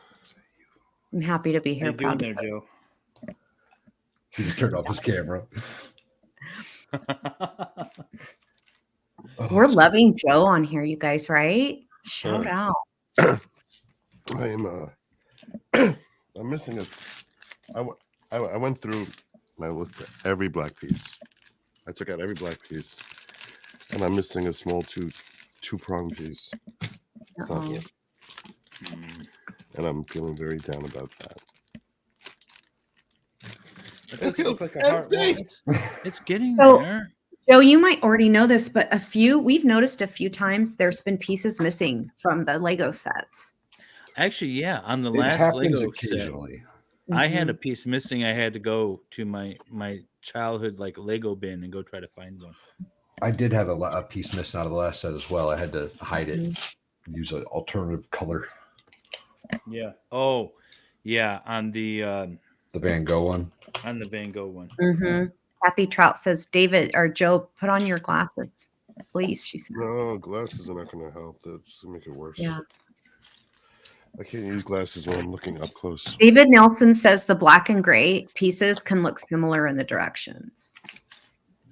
No, they're They all supposed to can't. be black days. Let's just put me- I won't distract Joe too much. while MSCPU I'm fishing. suggests a 3D printer. Oh, so we can do a whole nother 4 hours? That's a great. We call Shizzy Wisnut. We're like, can you make us a piece for the Lego stream? He'd probably pull it off too. Oh yeah. He totally could. I think the problem with 3D printed Lego though is that the plastic isn't the same, and the 3D printed ones don't hold up as well. They break. Oh, Well, why do you get like technical about it? Well, that's just the way my brain works, Dave. I'm If it won't hold up, it'll degrade. I'm great at brainstorm sessions. That's So Libby a asks, horrible idea. I still don't know how many tribes are still lost. What do the Orthodox Jews think? No.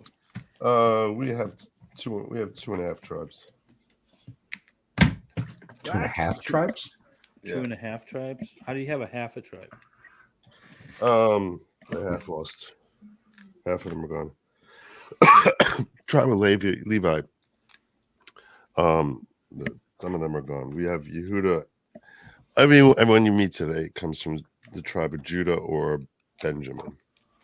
And the other 10, there were 13 tribes because Joseph got split into Ephraim and Manasseh. So, which are his two sons. So, and the tribe When you of say Levi. tribes, these are essentially family lines, right? That are documented in the Old Testament. Those are the tribes. The Old Testament frequently refers to the 12 tribes. You have to realize that there's 12 sons of Jacob are Reuben, Simon, Levi, Judah, Issachar, Zebulun, Dan, Gad, Asher, Naphtali, Joseph, and Benjamin. So the tribe of Levi is the priestly tribe. They end up, so like half of them got lost, and so did all the other tribes aside from Judah and Benjamin. So any Jew you meet today basically either comes from Levi, which we know the ones who come from Levi because like that's your ancestry. You're actually referred to as being from Levi. Anytime you meet someone who's a Cohen, that's also from the tribe of Levi. Because that's the priestly tribe. And then you have anyone who's neither a Cohen nor a Levi means they come from the tribes of Judah or Benjamin. But the other tribes like Reuben, Simon, Zebulun, all of them are lost. I don't know if lost. I can't tell you whether I think lost means like they just intermarried, and just sort of like, just ended up like not recognizing the Jewish faith anymore. That's how I kind of assume it, but I don't know. What do I know? I was going to ask, are they expected back at any point? I said, or they like somewhere like like over the sea of the Valhalla River or something. Exactly. Like that. You know what I'm saying? Like I don't know. They're going to come back and be talking all kinds of trash about that 40-year walk. That wasn't shit. You should see what we've been through the last 2,000 years. I have a question about the word 40. In the Torah, does the word 40, as it's translated in the Bible, they translate it to a number. But my understanding, the original meaning was just many, not a specific number.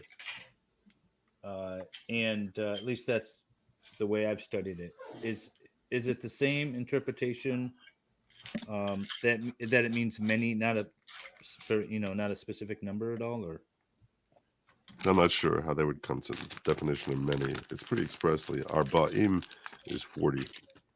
So I don't know. So it is a specific number. It is pretty specific. Yeah, as far as I know, from what I've seen. This is kind of a sad-looking heart. I think it's cute. Looking. It'll work. You know what? I think it'll get some kid a free Lego set, so it works. That's Right. Exactly. I kind of want to expand it. It's almost. I feel like it's looking more like ears at the moment. I could see how it looks like the top of a mouse. Yeah, like I looking gotta down. fix this a little. I got time. You're still looking for Like a stylized heart. I like it. Well, you've got plenty of time. Green pieces here. What the hell is happening? 4 green pieces. 1, 2, I think it's this piece. I don't like this at the bottom. I'm gonna take this off. 4 green pieces. Joe, is there a funny story that your family would share about you to us if they were here? A funny story about me? Yeah, like something specific that your family would share. My father thought it was the funniest thing in the world that when I got mad, so like my family used to make fun of me that when I got mad, I'd put on like a very angry face, like and when I was little. And one time I was so sick of it. I was so sick of what was going on. I said, "That's it. I'm leaving." And I packed up my bags and I stormed out of the house. And I was walking on the block because I wasn't allowed to cross the street.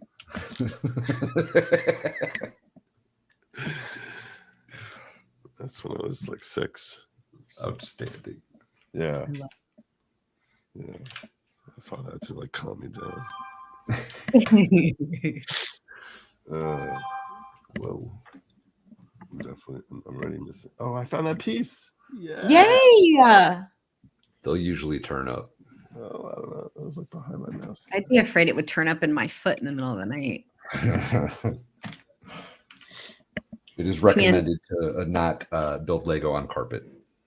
Val, can you Brandon remind needs people? to take note that I am on my second beer. I just opened my second. Ooh, Oh. Brandon's count. we're going hard. Mm-hmm. Dave, slow down now. We don't want any accidents tonight. Not See, again, this Dave. is- Not again. Yeah. Val, could you please remind people are asking about the heart Lego? Yes. So I don't remember well, I'll just pull it up. I'll read it verbatim.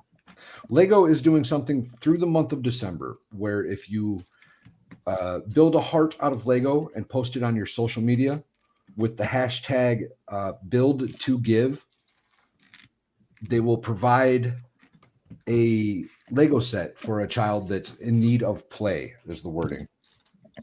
So it's a great opportunity, in my humble opinion, to just give free Legos to kids. Yeah. Yeah, that's a nice thing.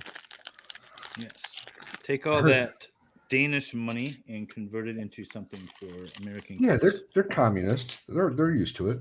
They're not communists. They're socialists. Same thing. It all ends the same. Yes.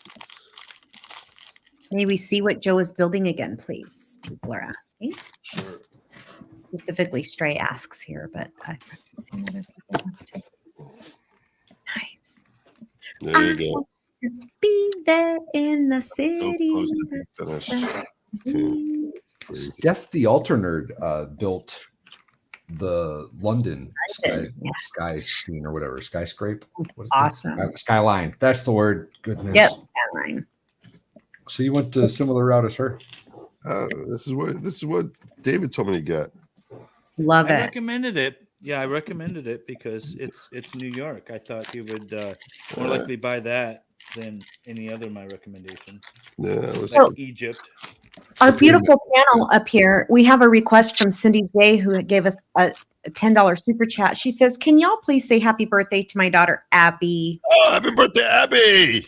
Abby, Birthday, happy birthday. I hope you have a wonderful day. Happy Birthday, to Abby. you. I don't know how old she is. Otherwise, I'd sing it. Right? Yeah, that might be a little weird if she's like Birthday to you. in her 30s or something. You know what I mean? It might be a little strange. Oh, and the chat Thank is you so very much. sweet. Everyone in the chat saying happy birthday to Abby, too. That's nice. Cindy, thank you for the $10 super chat. We appreciate that. Thank you so much, Cindy. And Brandon says, no way Joe finishes on stream. I don't know. Of course he He's gonna do will. it. He so will. We have yet to have a guest not finish on stream. Well, except for the expert, I guess technically. Yeah, he jumped over to your stream though and finished. Yeah, that you was guys- 4 hours, He 4.5 went another, like, hours, and he 3. wasn't even close. He did finish on stream. It just wasn't this one. Yeah, it was Yeah, the it wasn't follow-up this stream. Oh, it's Yeah. fun. And then the baker Elephant and I says, jumped out. And then The baker Elephant and I says, jumped out. Val, remind me what you're building, please. I am building the Viking Village, which is a set. Oh no, that I'm supposed to finish. I'm super excited about, and I've been waiting.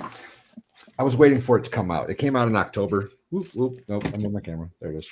Love It it. came out in October. I've been waiting for it. It's been sitting under my desk for about a month. Why wasn't that your first build? Oh, somebody said Baker. Who said it? Oh, Eris said Baker didn't finish. No, Baker finished. Baker finished. It was That's not Valhalla what and the she- Expert that didn't finish. Yeah, because my I had to open up every single bag of my Legos and dig through them all. Lego. Yeah, like Joe's doing right now. Yeah, Yeah. pretty much. Starlight So- 84 says, don't doubt Joe, our cult leader. Oh gosh. The color. Hi, Jung. David Jung's here. Oh, Hi, hey, John. Work. By the way, as I, This is gray. Is this gray? I the think middle it one? It is. looks like it. The Is middle that- one, yeah. Is that this? yeah, I believe. It looks like it. yeah. Oh, okay. Yeah, Or that looks great. or is it this one? No, it's got never mind. Okay. I'm assuming it's gray. It looks gray. I'm wondering, should I Same put an here. arrow through the heart too, make it more Valentine-y? I started. You know it's Sure. December, right?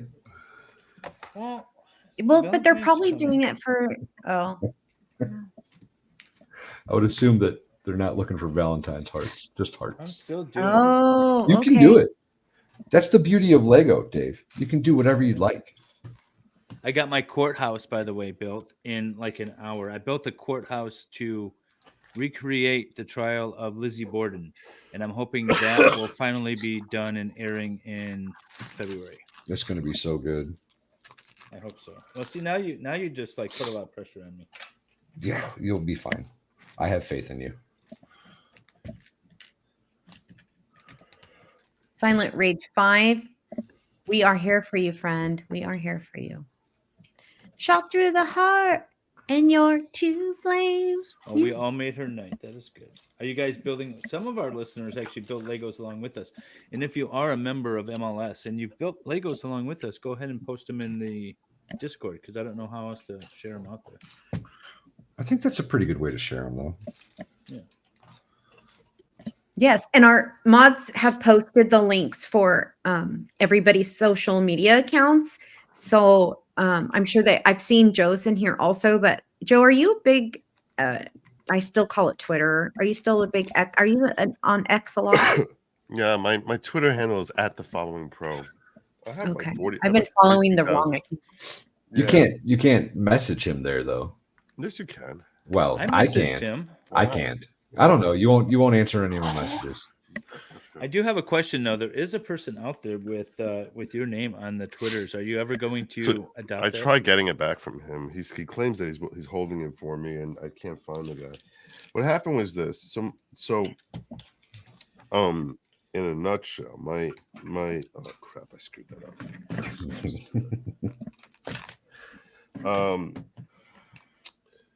See, I had a situation that was unfolding here that was causing some stress in my house because I had a son and a daughter who were in the zone of dating for purposes of marriage.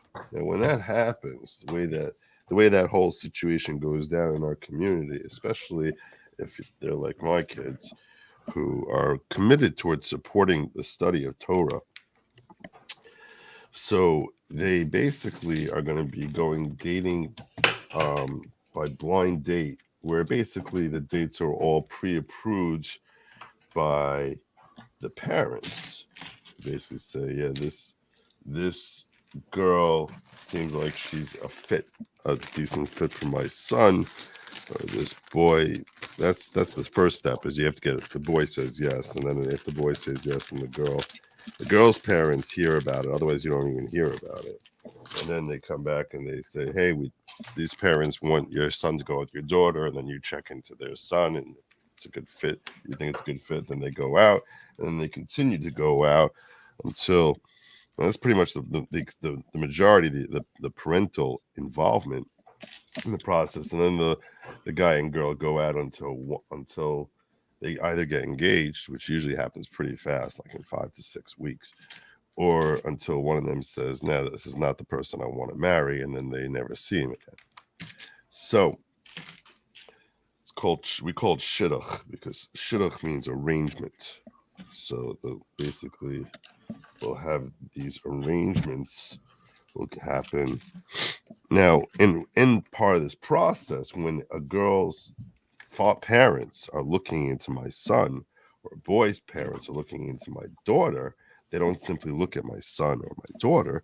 They look at me, and they look at my wife. And they Oh, look right. at the That family. makes sense. Because they're like, is this a type of family that we think is a good family for our family? We think they're a good match for us. And what happened was, now you have to realize that my son and daughter, this is not the first time we're going through this process. I have my oldest daughter got married 5 years ago, so we know how this deal sort of works. Well, when my son, in this arena, it's such a buyer's market for the boys, like such a crazy buyer. There's such a huge advantage because for the boys, they basically, no matter how much older they get, they still can go down. Girls start dating it from the time they'll graduate high school, then they'll go to Israel for a year and come back, and they start dating at the age of 18, 19, purposes of marriage. Boys usually start dating at like 22, and they can date for like 6-7 years, and they'll go as far down as age 19. So they're picking from any age at all. So for the boys, there's an ever increasing field of girls. For the girls, there's an ever decreasing field of boys. So it's a very frustrating thing for the girls. It's actually been called the shidduch crisis because it's so difficult for girls. It's so much harder for them. Well, when my son, who is like someone who in our circles, he's not just like he didn't just have a sterling reputation, but like he had a crazy, amazing reputation. And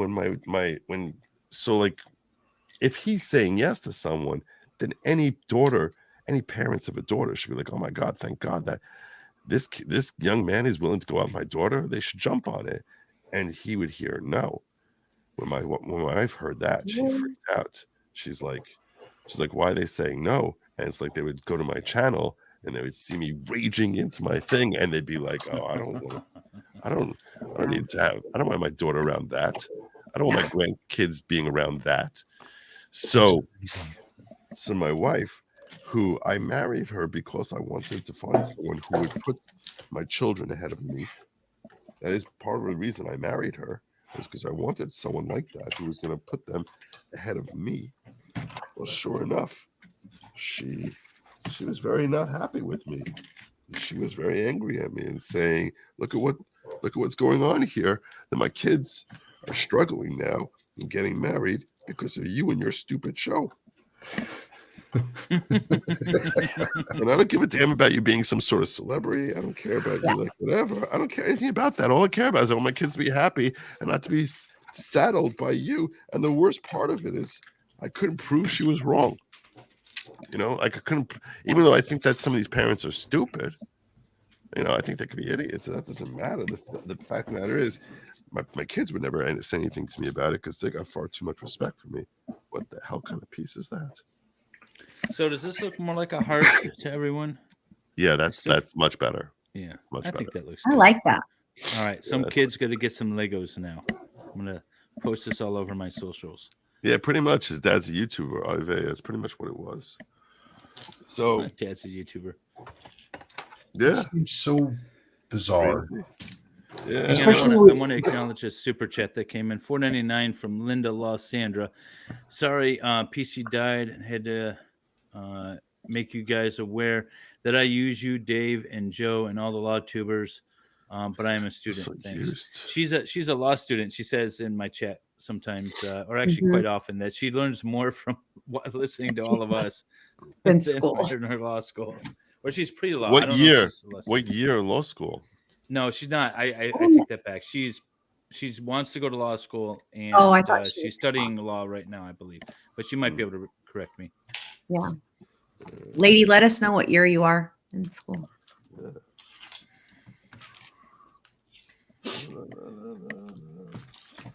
feel Rahmanis for wanna play anyone in with small this. school. It's pity. I don't know. I wonder if my kids tell their friends that. I think they tell them that I have a YouTube channel. Yeah. I've had some of them pop in the chat before. Have Some of my kids' friends, but I don't know if they like. He's a lawyer, but also has a YouTube channel, or if they say he has a YouTube. See, no one. I didn't know I was supposed to be ripping through these bags like left and right. That's because they didn't number the bags for me. I'm feeling like I'm going much faster now. I'm going much faster. I'm like things are happening now. I see. Things are happening now. Yeah. I love it. Pre-law, she says. Pre-law. That's what I thought. Oh, pre-law. Oh, that's Rahmanis. Mm. It's not too late. Back out. Back out. Right. Back out. I said if you want, if you're thinking about law school, go intern for free at a law firm. Just go there and say, I want a shadow. I'll do whatever you need to be done, and go make sure that it's something you want to do.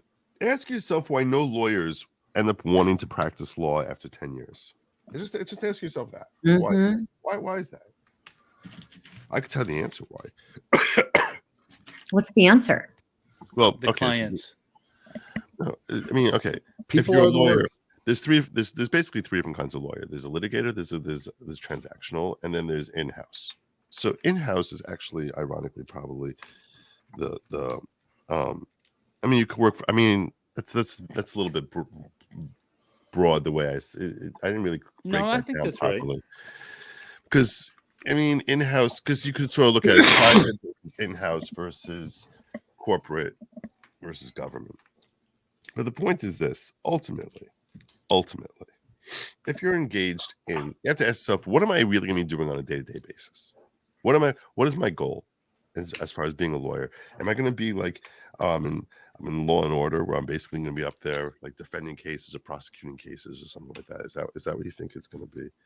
Or do you think you're going to be like someone from Suits who's sitting there being a badass and dominating someone in a conversation and whatever? Like, what is it that you think you're going to be doing? Like, ask yourself, really, what are you going to be doing? Some people want to do it for the money, which, yeah, you can make a lot of money. You can also make a lot of money if you want to work 2 jobs. You can make a lot of money without building up that kind of debt, and you could do just fine. You don't have to build. You have to build like $300,000 worth of college debt in order to make that kind of money. Well, if you're going to work that hard already, some people think there's prestige to being a lawyer. Those people have clearly never been a lawyer, or don't know very many lawyers. I think that went out the window in the the early 70s with Watergate. I think everyone looks at lawyers differently after that. Okay. Really. Well, some people see it as prestigious. Some people are like, "Oh, you're a lawyer," and I say, "Yeah, but I also do this YouTube thing. You should check that out more." Yeah, well, the point is that, but if you think you're going to be in litigation, you're not going to trial very often. It's just not reality. You're just not in trial very much. Few cases actually end up going to trial. Very few cases. I guess if you're a prosecutor, you can spend a lot of time. Yeah, but then you got to live with the fact that you're a prosecutor, and that's Yeah. I mean, there used to be some ability to that, but basically now your job is, let's just get a scalp. Politics.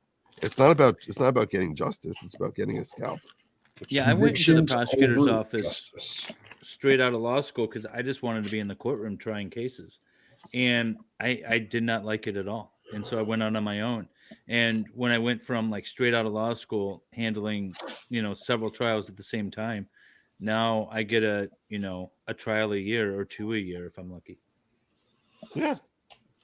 You're not getting very many cases. That's just not happening. Well, because 90% or like 98% of cases settle anyways. The system, at least in Michigan, is all built with the goal of settling because they can't possibly try all the cases. Mhm. So every time you turn around, you're being forced into mediation or arbitration or case evaluation or something. And you do criminal. And you do criminal, right? I do criminal. Yeah, I do criminal and civil. I do both. The civil, yeah. I think civil probably settle more than criminal.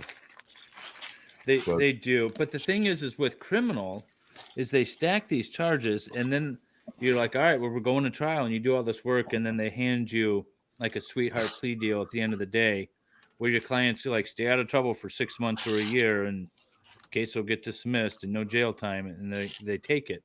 Meanwhile, you've been psyching yourself up for an awesome trial. Right. But Well, because most of the charges are BS to begin with. it goes back to what we were just talking about: convictions over justice. It doesn't Yep. matter if the charges are legitimate. It matters if they can get them convicted. Understand Zachariah Anderson. Michael Gravely is a piece of shit and will always be a piece of shit. Yep. Amen. David is a practicing lawyer. No. I practice sometimes. And I heard the Lions won, so I'm glad I didn't watch them. Because if I had watched, they would have lost. The Lions? You Detroit don't. Okay, Lions. let me tell you It's something. I a have football team. 2 years ago, near the end of the season, I picked up a Monroe St. Brown, and the dude carried me to a title. And then last year, I had him everywhere. And he carried me to a title. I love Monroe St. Brown. I'm a huge fan of that guy. He's amazing. I don't want to know what he did today. Adrian, don't you dare tell me anything about what he did today. She's in my league.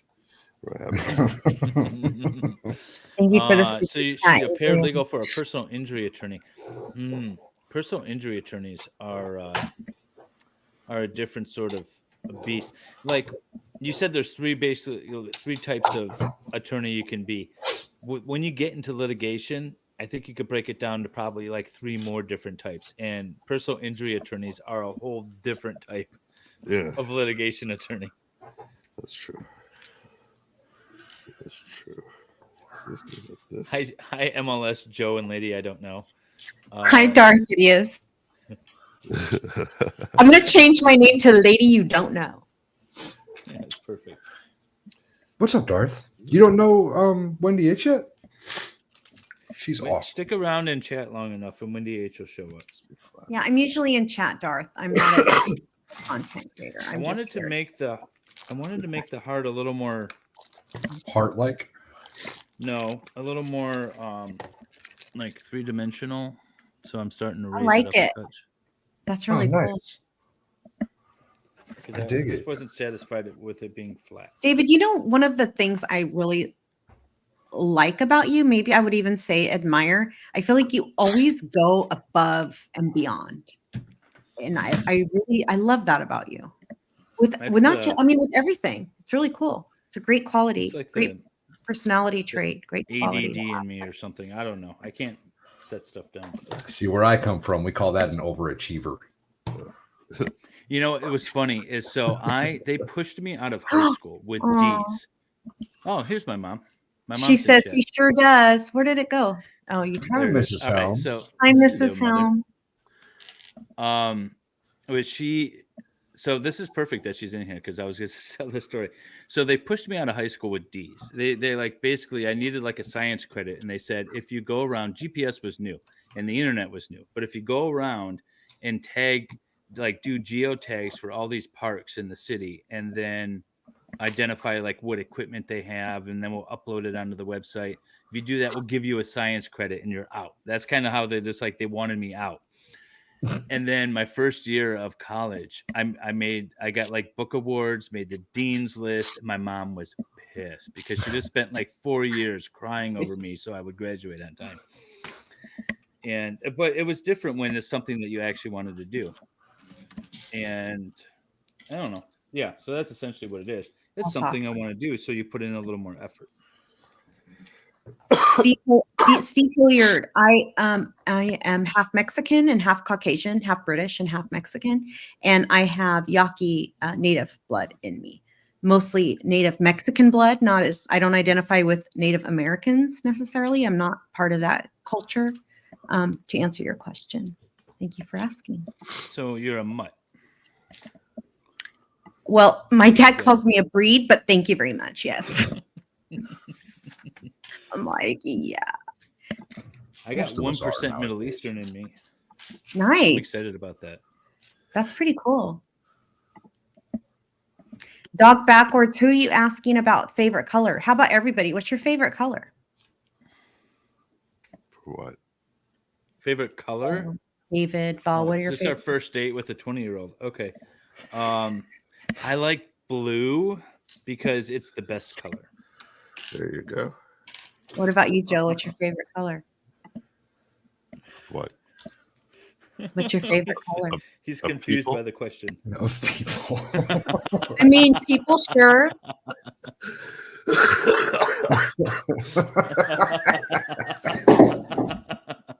Oh shit.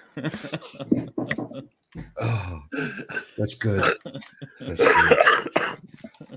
I think the appropriate term is off-white.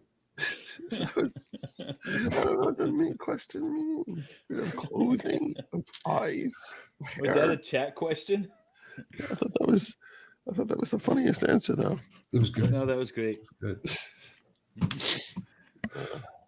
I'm gonna go get some. No, I don't want to. I don't want to go. What are you getting?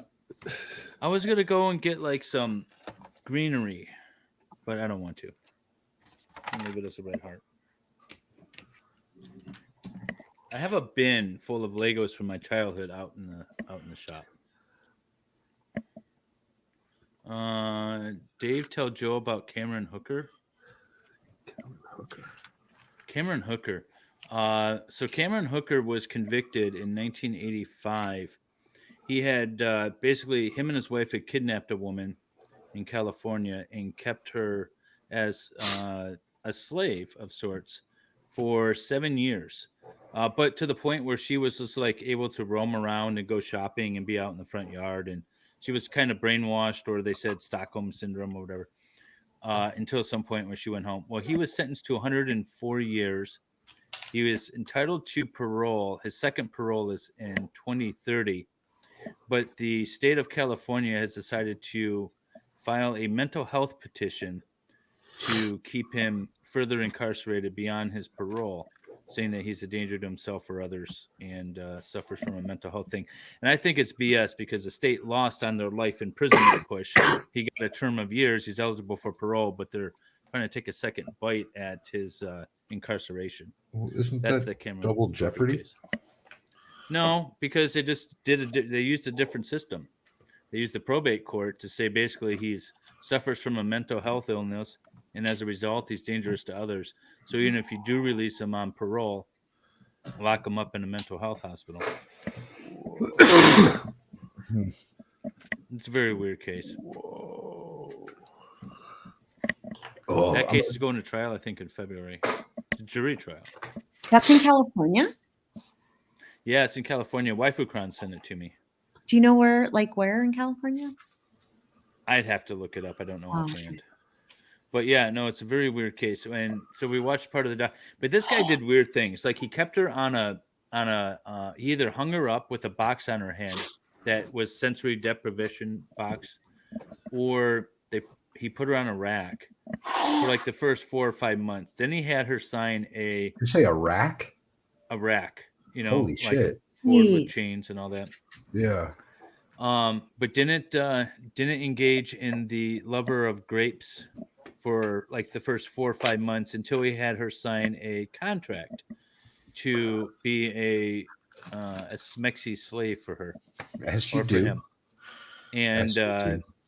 yeah, and it wasn't until like 7 years later when his wife started going to church and decided that this probably conflicts with the fact that we have this woman captive, told her that that the contract was just like basically a bunch of BS, and then told her pastor, and which point then they got law enforcement involved. But this woman went home and she didn't tell anybody. She didn't call the police or anything.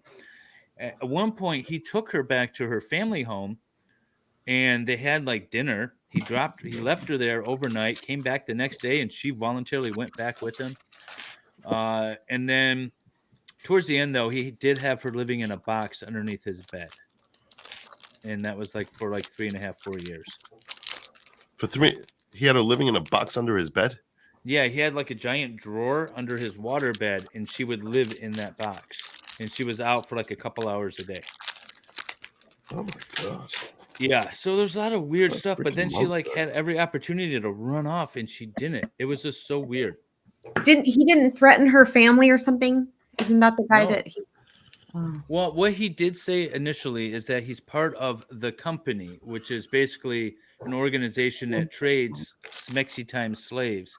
And Mhm. that if she didn't play ball, he was going to trade her off to somebody else, and they might not be as nice to her as he is. I swear there's an episode of Criminal Minds that's almost that exact story.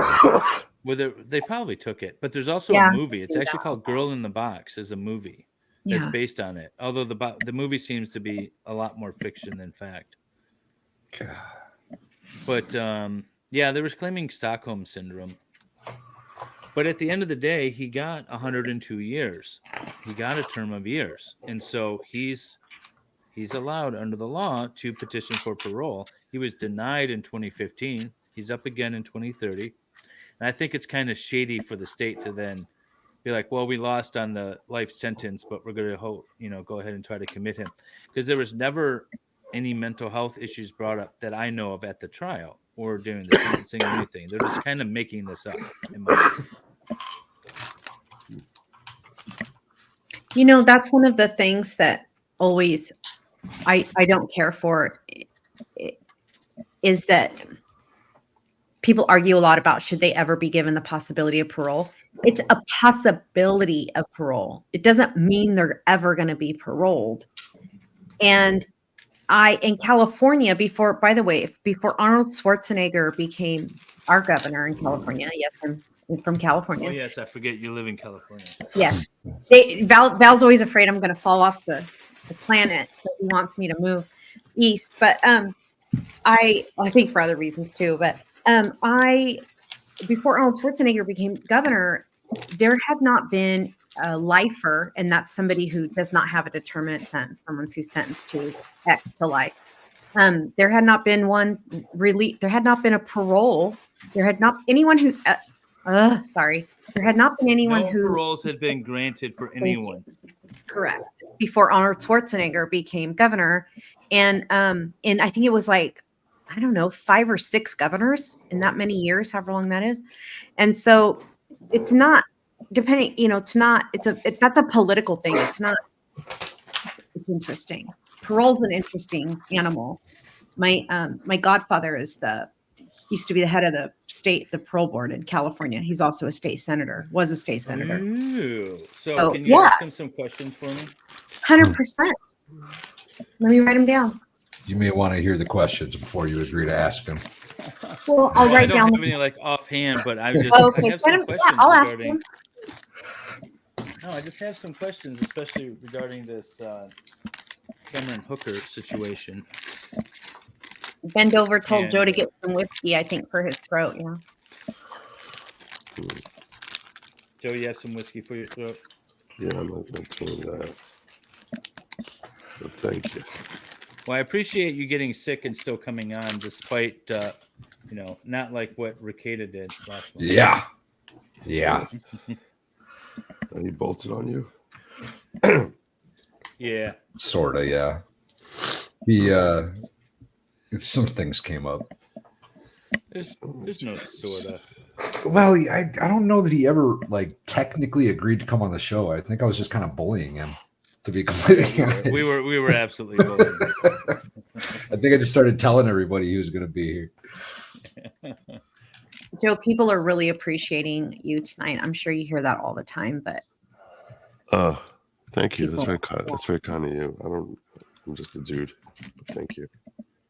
you're welcome. Okay. Does this look like a good picture, or do I need to take it a top down?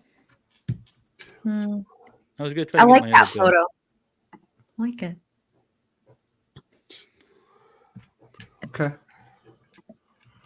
I didn't want it just to be a top down, boring picture. All right, I'm tweeting it. What's the hashtag I have to put in here? The hashtag is build to give, capital B, T, and G. Hashtag build to give. I have to do capital B. I'll put it in private chat. Build to give. Should I tag Valhalla in the chat and Joe as well? Build to capital T. Okay. I'm gonna tag both of you in it. My And adult I got daughter underscore. Hang on, I got to do this whole like thing. Love your thing. Underscore Valhalla. Doesn't come up. It's underscore Valhalla awaits. Yeah, it's annoying. You got on too late. Is essentially you got on the Yeah. X too late. Yeah. Story of my life. Story of my life. Yamaha biker says, "Don't give us a top down, Dave. You keep scaring the women and children." Quit teasing the birds. By the way, I have a story is Yamaha Biker's other name, and he has a YouTube channel where he tells really cool stories, and it's really cool. I can't even mimic the voice. It's so awesome. But He's got a go pretty check good him out, voice. y'all. Yeah, he's amazing. Yeah, we like Yamaha. He's good people. Did Joe find a Lego Gollum set? Amazing Disgrace wants to know. No. Gollum. No. No. Yeah, Gollum. I looked it up after somebody asked that before, and I looked it up. I was supposed to look for that. I'm also tagging our Lego stream in it, so hopefully Lego sees Oh, this. And good idea. Lego, send me some sets. I'll build them all. Hell yeah. Hell yeah. So do you guys know the comedian Joe Coy? Name rings a bell. Joe Coy, he's a super The famous Asian comedian. guy. Yeah, Yeah. Filipino guy. Yeah. And I went to his concert last night, and I got a VIP, whatever, so a meet and greet. And I had this whole thing planned where I was gonna like try to pass him like a little card with the MLS and Val with the Lego stream on it, right? And it was gonna tell him come check out our Lego stream. And I'm super not I'm a fangirl, but I never get starstruck by people. No big deal. I live in California. We see movie stars all the time. Yeah. And I walk up to him, and he puts out his arms to hug me, and I'm like, I'm not a huge hugger, and I'm like, I got so not starstruck, but what do I do? Do I hug this stranger? But he's so hot. I also wanted to hug him. Yeah. So Sure I what to do with my and I hands. forgot all my things, like my spiel. I forgot my spiel. I forgot my paper. I forgot all the things. I did get a picture with him though. Well, at least you got that. I did. So I did tag Always him the in thought that counts. I tagged him in Instagram, and I'm like, come watch our Lego stream. Nice. But he's actually on tonight was his last gig. I don't know what town he was in tonight, but Yeah, Jung, that No, surprises Jung, I'm me not a too. hugger. That Wendy's not a hugger. I feel like Yeah. that's a lie. That does kind of surprise me, actually. Mm-hmm. I'm really affectionate with my children and my family members. I'm a pretty. I would consider myself to be a modest woman, which may surprise people too. I'm Especially super. where you live. Yeah. Well, I was raised by my dad was a very traditional, strict Mexican guy. So, I still dress pretty modestly, even at my age, even though I'm not under my dad's, whatever anymore. And so I do put off hug vibes, right? I also, I don't know how to explain it. I think it's cultural. In Mexican culture, we're very affectionate, loving people, but with each other, with our own tribe. You know what I mean?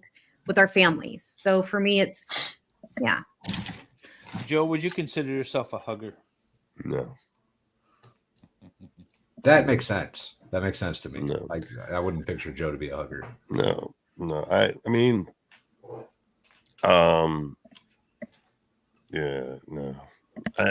I'll hug my kids a lot, my grandkids, but yeah, not really a hugger. I'm gonna hug the heck out of you guys though when we see each other at Dollywood. Hell yeah. I can't For wait. sure. Dollywood's going to be so much fun. Oh my gosh, I can't wait. Well, I feel like I'm not getting the 16th. credit I deserve for that trip. It was kind of my idea. Was it? Yeah. Well, you and I Give me talked the about credit. it. Thanks, babe. It's been like so Joe, I heard you ask what is Dollywood? Does it? And it's Dolly Parton theme park in yes. East in Tennessee. She has her own theme Gatlinburg, park I with think, or roller coasters, Sevierville. but there's actually a cool museum there that I really like. I like it better than the theme park part of it. So we're planning on making a trip in May, and a bunch of people are going to get together and go to Dollywood. It's going to be a blast. It sounds like fun. Expert's going to be there. Broken Baker, I think, is going to fly in from whatever Denmark. make-believe country he lives in. And I'll be in Denmark in 2 weeks. Really? Or less than 2 weeks. Yeah. That's cool. Joe, people are asking for you to go to Dollywood in May. Oh, yeah, I don't know. Joe, do you really not drive? Where is it? Memphis? New York No, people. it's Gatlinburg. Where? Gatlinburg, Pigeon Forge, Sevierville, something like that. Let's just think of country is it? Southwest Tennessee. East Tennessee. East Tennessee. Not, well, Or, sort of, I guess. not South. west, east.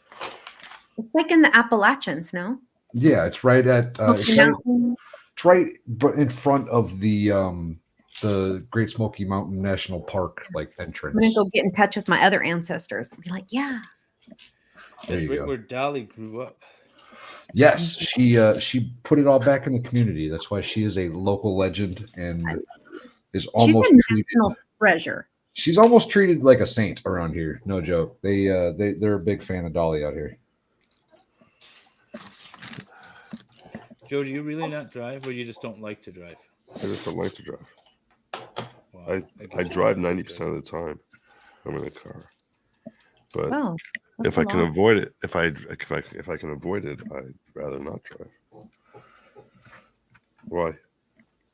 No, I was just wondering because they make a big joke about you not driving, and I was wondering if you actually don't drive or if you just No, I don't like I to. drive way too much. I wish I could drive less. good night, MG Law. Good night, MG. Take care, MG. Is he streaming tonight? No, he said no. That was supposed to be an hour I'm ago. tired. Go to bed. I feel like a lot of New York people don't. Well, people that live in the city don't drive that much. My son-in-law's from the city, and he doesn't drive. He does. He totally drives, but he didn't grow up driving the way we in California do. Like everything's really far away from each. You have to drive a lot. Everyone knows it's annoying. You could pretend it's not annoying, but it is annoying. I don't care to drive. It is really annoying, isn't it? I hate. Yeah. Well, I have a Dodge Ram, so that makes it all different. It's fun. Okay. Driving is amazing. What's the tri-state area, Nathan? Tri-state What's is the New York, tri-state? New Jersey, Connecticut. Oh, okay. Is Connecticut close? I've only been to New York City once. I went last year. We spent the day running around, but I didn't really explore the area very much. I will tell you the one thing I like about this thing that I didn't anticipate is that like they have me putting together these little projects on the side, and then they're like, "Oh, and put this like right there, smack in the middle of your other thing." You're like, "Oh, cool! It fits right in. That's so wild." That's cool. When's the last time you played with Legos? Like 40 years ago. Okay. I'll be Where 40 does next month. Connecticut? Oh, Connecticut's actually pretty close then. Okay. Not next month. I was like, wait a minute, you just had a birthday I stream. lied. Next year is what I meant. I never knew Connecticut was a suburb of New York. I always thought it was like its old. Really, it's just called. They call Oh, it. I mean, if you ask me, it should be New York, New Jersey, Pennsylvania, but it's Yeah. Connecticut. Yeah, but it is what it is. I live in the tri-state area. I've got Illinois, Ohio, and Michigan. Oh yeah. I mean, if you go far enough. All right. I didn't make it up. I'm just telling you what they call it. No. I just saw Nathan had referenced the tri-state area. Brandon, he No, already I finished got it. two things. I built a heart, and then I've been putzing around with other stuff. But I have my flowers have been built. In San Francisco. I'm just faster than Valhalla or Joe. You had a third of the pieces, almost a fourth of the pieces. I don't want to hear it. You picked the set, sir. Yep. You knew picked exactly your what I was set. building too, and I told you how many pieces it was. Nathan C says, Wendy H and MLS, we should have a meetup in DC metro area. I'm here. Flux is here.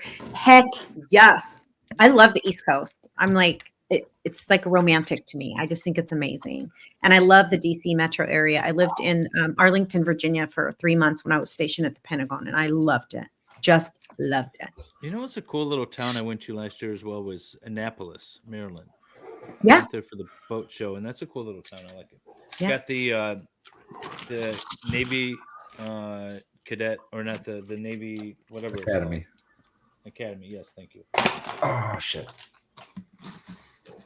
Stray says she's really surprised we haven't had any major gift membership drops. Hearing David read the names of the gift recipients is one of my most favorite things. She really does love that. Oh, nobody gift a membership, please. Then I got to read Yeah. names. It's hilarious.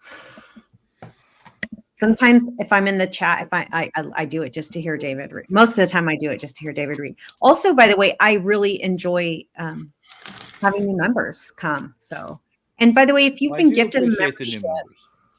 well, if you've been gifted a membership, don't forget that it won't auto renew. So a lot of times people are confused why the next month they're not green anymore.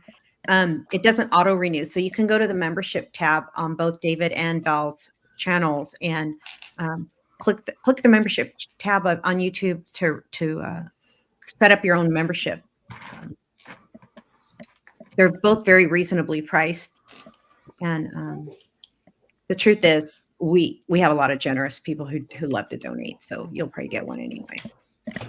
Joe, did you oh wait, hang on. Lady lost Sandra.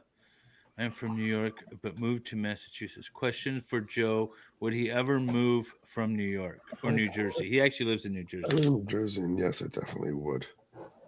Oh, where would you go? Definitely would. I don't know how much longer I'm going to be living in this area here. It is way too woke out here. It's not. It's not even like it's like. It's way too. It's like not even fun anymore. There's been a steady exodus of the Orthodox Jewish community from this place where it's not. My nephews are moving out to like mostly Florida. Or Yeah, Florida's nice. Yeah, they're going to Florida or Israel. That's basically where they're going.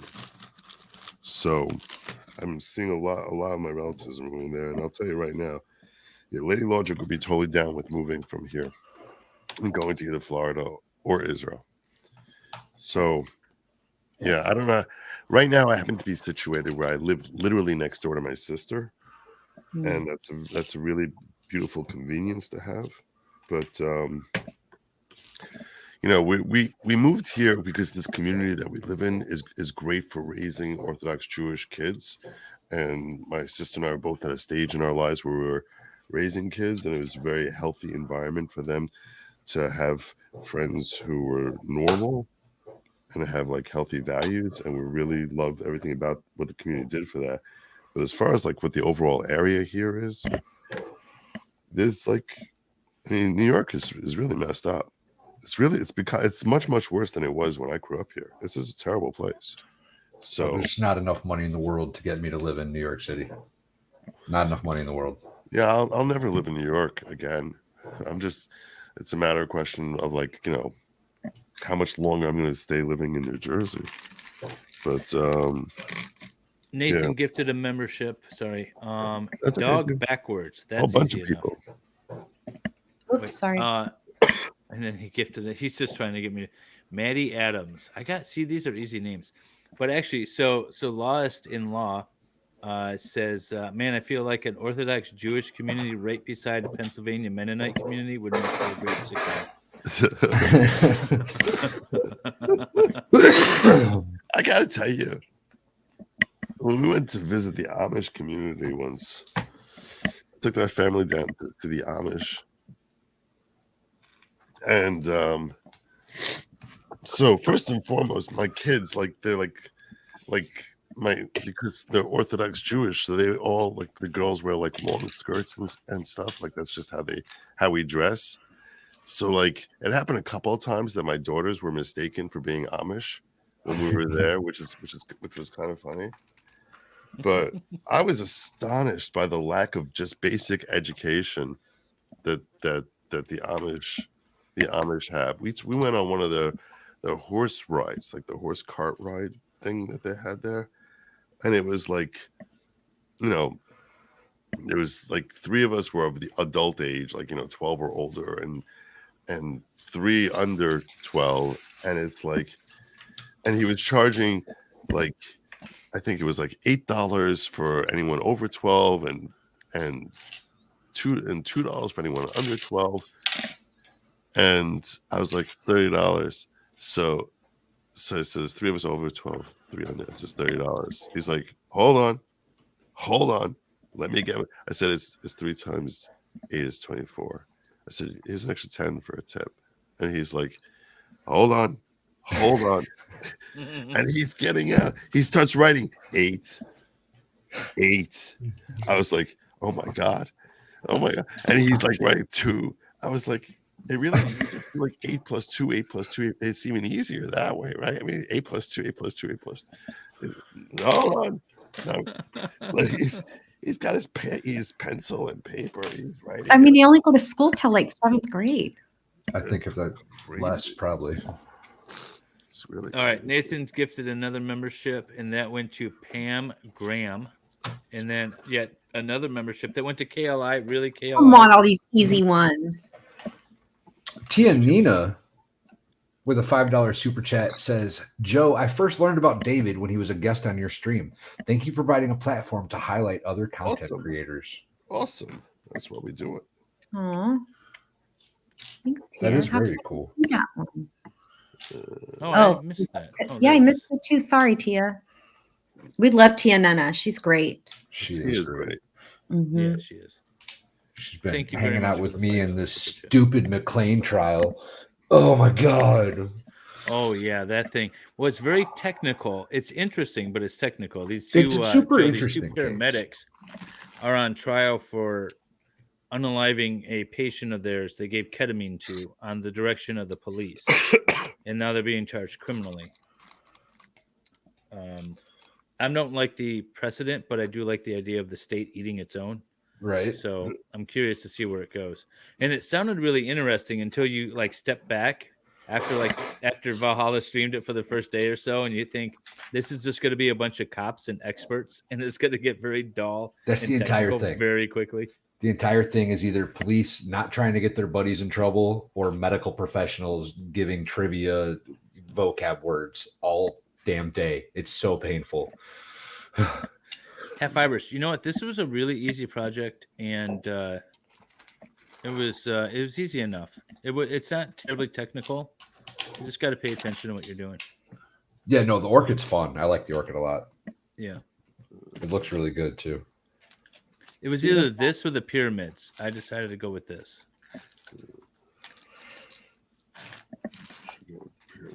I didn't realize there's just a bunch of brown pieces laying loose in the bottom. Oh, okay. Yeah, the mulch, the bark. Yeah. That's funny. The mulch or the bark or whatever. No, but I like it a lot. New members, welcome. And please go to the membership chat tab and click on the Discord link. A lot of people have asked about the Discord, the MLS Discord. You have to become a member to join Discord. So we don't give out the link. Like you can't get in. So once you get in, David, you want to explain? Yeah, it's on the member tab. Yeah. So if you go to the member tab, you will see it once you are a member. And that'll take you to sort of a landing page, the public waiting room. And then just tag, once you land there, we'll kind of see you. But if you get lost at all, you can just tag Jung, Jung. I call her Jung, Jamie, or myself, and we'll just verify your YouTube name because sometimes it's different in Discord. I'm gonna let you in, and I'm sure there's an automated way of doing that, but I don't know how. But it's a lot of fun. We have cookies and nudes, as well as other documents that for the cases that we cover and things like that. Yeah, Jody Arias has all of her parts in there. All of Jody's holes are on display in my Discord. And just so if you guys don't know, we Nick Starov and myself have been rewatching the Jody Arias trial, which is all kinds of crazy phone sex recordings and text messages and nonsense. It's a crazy trial. It's a crazy trial. So Joe, how goes the Trump trials? Trump trial. Oh, I haven't really been using it for much yet. I'm still trying to figure out what I want to do with it. But yeah, it's been mostly about just trying to get monetized, which I recently passed my threshold. I need to fill in my thing. Why is this not looking right? It's not looking right. Dang it! Oh, it is supposed to stick up a little bit. Okay, thought that was weird. Yeah, mostly it's been about getting monetized. Get approval just now to be monetized. I still have to get validated, but I reached my thresholds, which was the goal. Nice. So I've actually, that one's been popping up in my notifications more so than your normal channel. Like I really, said earlier, I'll pop in. I'll be like, there's only like 12 people chatting. What's going on? That's and I realize I'm in hilarious. your Trump trial stream. Yeah. That's hilarious. That's really great. So And I don't know if that it's just I makes me go feel there like it was more. worth doing it. That makes me feel like it was worthwhile doing it. You know, Yeah, your other one might trying be to be- down on the notifications in the algorithm, but the Trump trial is popping that's up. why I did this. That other measly channel you got, it's not so important. Yeah, it's not a joke. They don't want to hear it. Let anyone find me. But like the Trump trial, they don't know to keep you away from me yet. With the name like the Trump trial, though, you'd think that they'd have that figured out. Yeah. Well, I think that was a brilliant name. Thank you. Oh yeah. Yeah. The search on that is got to be just perfect. Well done, Sorry, sir. Now, what you. trial is going to be televised? I heard one of his trials is going to be televised. The Georgia one, supposedly. And when's that supposed to start? There's no way. Well, No, the it's- Georgia one just got put on. Well, the other one, when's that supposed to start? Who knows? I don't think any of these trials are actually going to end up happening. If anything, will be happening at some motions and things like that that are argued there. Federal court's never, as you know, is never going to be prepared. Yeah. So that's not going to be anything. I don't know if that girl. You know, it was interesting. Georgia. There was a case in. Oh, it was the those two guys. Not the two guys. The couple that unalived their kids. They just tried the wife, and now they've got the husband. Daybell? Yeah, Daybell. So in the Daybell trial, in the Chad Daybell trial, they just had a motion regarding televising his trial. And, you know, Lori's wasn't televised. It was just like audio after the fact. Yeah. And during the motion, the judge and the defense counsel had discussed the fact that they both worked in the federal system, and they talked about how the federal system is never televised. And they both seemed to think that the federal courts might be loosening that up as they see more and more state courts televising their trials. They should. Oh, that'd be amazing. There's really no justification for it not being televised. No, agreed. Absolutely agreed. But they can't either. Like the Senate can't pass a law that this court has to follow, and if the Supreme Court is unwilling, that's the end of it, right? I mean, there's no way a federal judge could say, "All right, we're going to televise this trial." As far as I know, that's an interesting question you're asking as to who has the authority to overrule that. Couldn't you do it with that's kind of my thought. Couldn't you do it with an amendment? Well, I mean, I guess in theory, a constitutional amendment could get it done. It would have to, right? I mean, that's the only way. Well, yeah, I mean, it could, or the states could just, the court could just grant it. The Supreme Court could say, yeah, you have discretion as the trial judge, but does the trial judge already have that discretion? Is my question. I don't. You're saying that even if it's not formally recognized, that they still have a right to do it. This doesn't look right. Lost in the Law is asking, Joe, will you do more call-in shows? Did you think the last one went well? So it's an interesting question. The nature of shows that I do, there's two different natures of shows that I do in one. There's sometimes that I do shows that are about making money. And then there are times that I'm doing shows that I'm like, this is something that I want my audience to know about because I think it's important for them to know about this.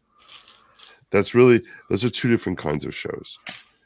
And frequently when I do shows that I know are not going to do well financially, because after you've been doing this for a couple of years, you start getting a better feel for which type of conversation is more likely to generate super chat revenue than shows that are less likely to generate super chat revenue. Now, coming up with show topics that are likely to generate super chat revenue is a very challenging thing. It's not easy. It's really not easy. And even once you start figuring out which are more likely to generate revenue compared to others, nothing is guaranteed. But the interesting thing about call-in shows is that call-in shows usually they fail to really do very well on either one of those metrics of informing my audience or generating super chat revenue. So in that sense, there's little incentive for me to actually do them. The only remaining incentive is that I think people do like the idea of being able to reach out to me and talk to me, like have a conversation with me, which I do recognize that's building like an audience. That's part of audience building to a certain degree. Certainly. So, and also it's honestly the other element is, as far as like a call-in show, is it's easier. It's much less work for me.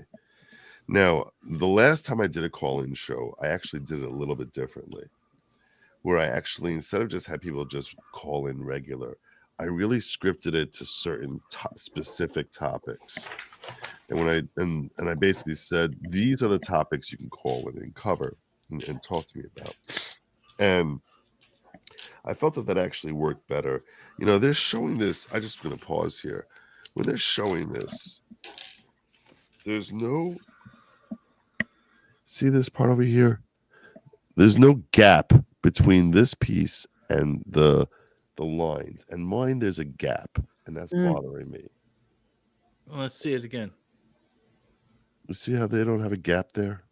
Yeah, because your two lined pieces, your two like fluted pieces are too high. You gotta slide them down. They should just slide on that. They don't slide down there. Then pull them off and mount them smaller or like lower. I mean, they should mount lower. Yeah, thank you. You're right. They did. Thank you. So how far along are you? That's what I was going to ask. You're wondering how much longer we have for me? No. I just wanted to see your progress. Normally, well, I like to set it up, and Valhalla's got his set up where you can see the build as it's going, but we can't really see yours.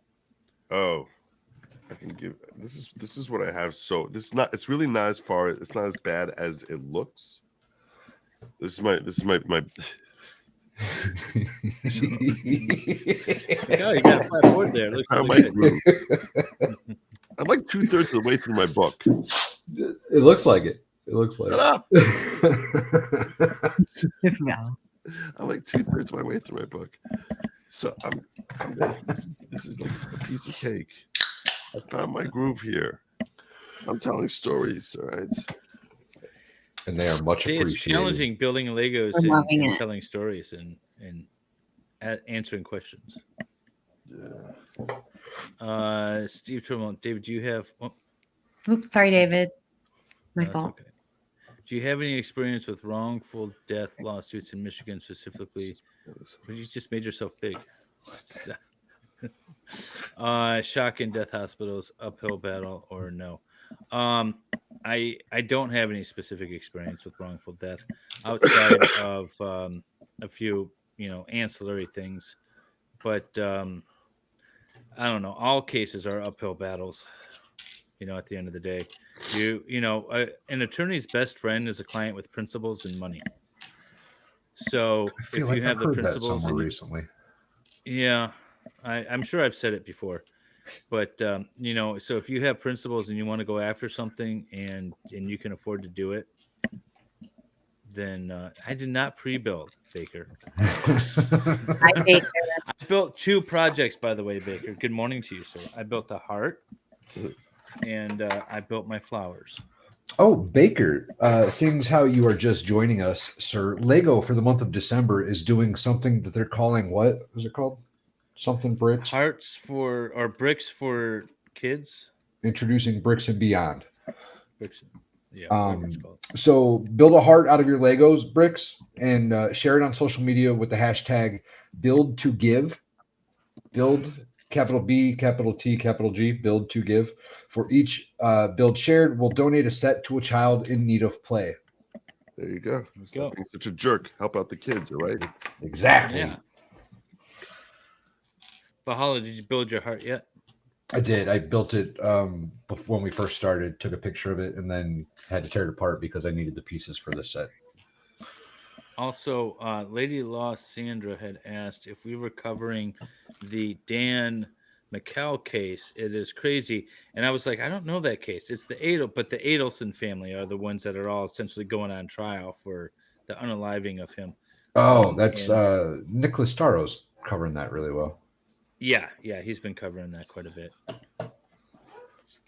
That's a very interesting case. Donna, is it the mom? When I listened to what's his name? Is it Chris Adelson? I can't remember his name. When I listened to his trial, I was like, the mom is the ringleader. I can see it. I can hear it. All of this. She's the puppet master controlling this. And sure enough, she was yes, the mom. Oh my God. Yeah. There's something like 50 hours of surveillance recordings that they have, or some ungodly number. And they only played, I think, maybe an hour and a half or 2 hours of it during his trial, the son's trial. But you can tell just listening to that mom that she is absolutely the one in charge and caused all that. Whoops, where'd it go? Dave, Toy La Carissa says Dave should make another heart. Make it multicolor. Multicolor? All right. I got to go get some more colored Legos. You know you've got bins of them. I do. All right. I'll be right back then. Try to make an anatomical heart. You know what? That's what I thought at first. I was like, I don't know why I read that as an anatomical heart. And I was like, okay, that's going to be a fun challenge. Should I do an anatomical heart or a multicolor, like Valentine heart? I suppose you should probably do what chat requested first. All right. Well, I'll be right back then. I got to go get some colors. Could the mods in both chats please post Baker's latest Christmas story streams? They're Baker. I mean, you gotta post them. Those streams are pretty cool. Baker's pretty darn cool. Oh, Baker's awesome. Joe, have you had a chance to meet Baker yet? I was just gonna ask. I just came back. I think I met him on David's channel once before. He's a lot of fun. He's a good dude, knowledgeable. He's a professional juror or a layman, as they call it in Denmark. Thank you. In Denmark. Yeah, I remember meeting him once. I think it was when we were watching like a hearing on the Crumleys or something. We saw.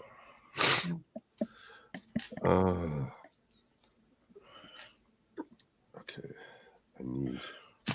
So, what occupation other than your current one would you like to try?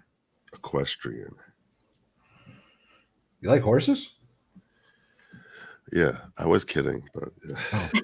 I'm like, okay, they have a lot of those in your city, do they? That one came out of left field. I wasn't expecting that. Awesome. I figured. He's like, an Olympian equestrian. There you go. I want to be an Olympian equestrian. There you go. I was like, I want to be a shot that putter. one. That's funny. No one's expecting that one. No, that was good. That was good. Thank you. How many kids do you have? 3 and 3. 6 kids. Holy crap, man! I love that. Yeah. I got 3 now. Is what color? Mm-hmm. Hello.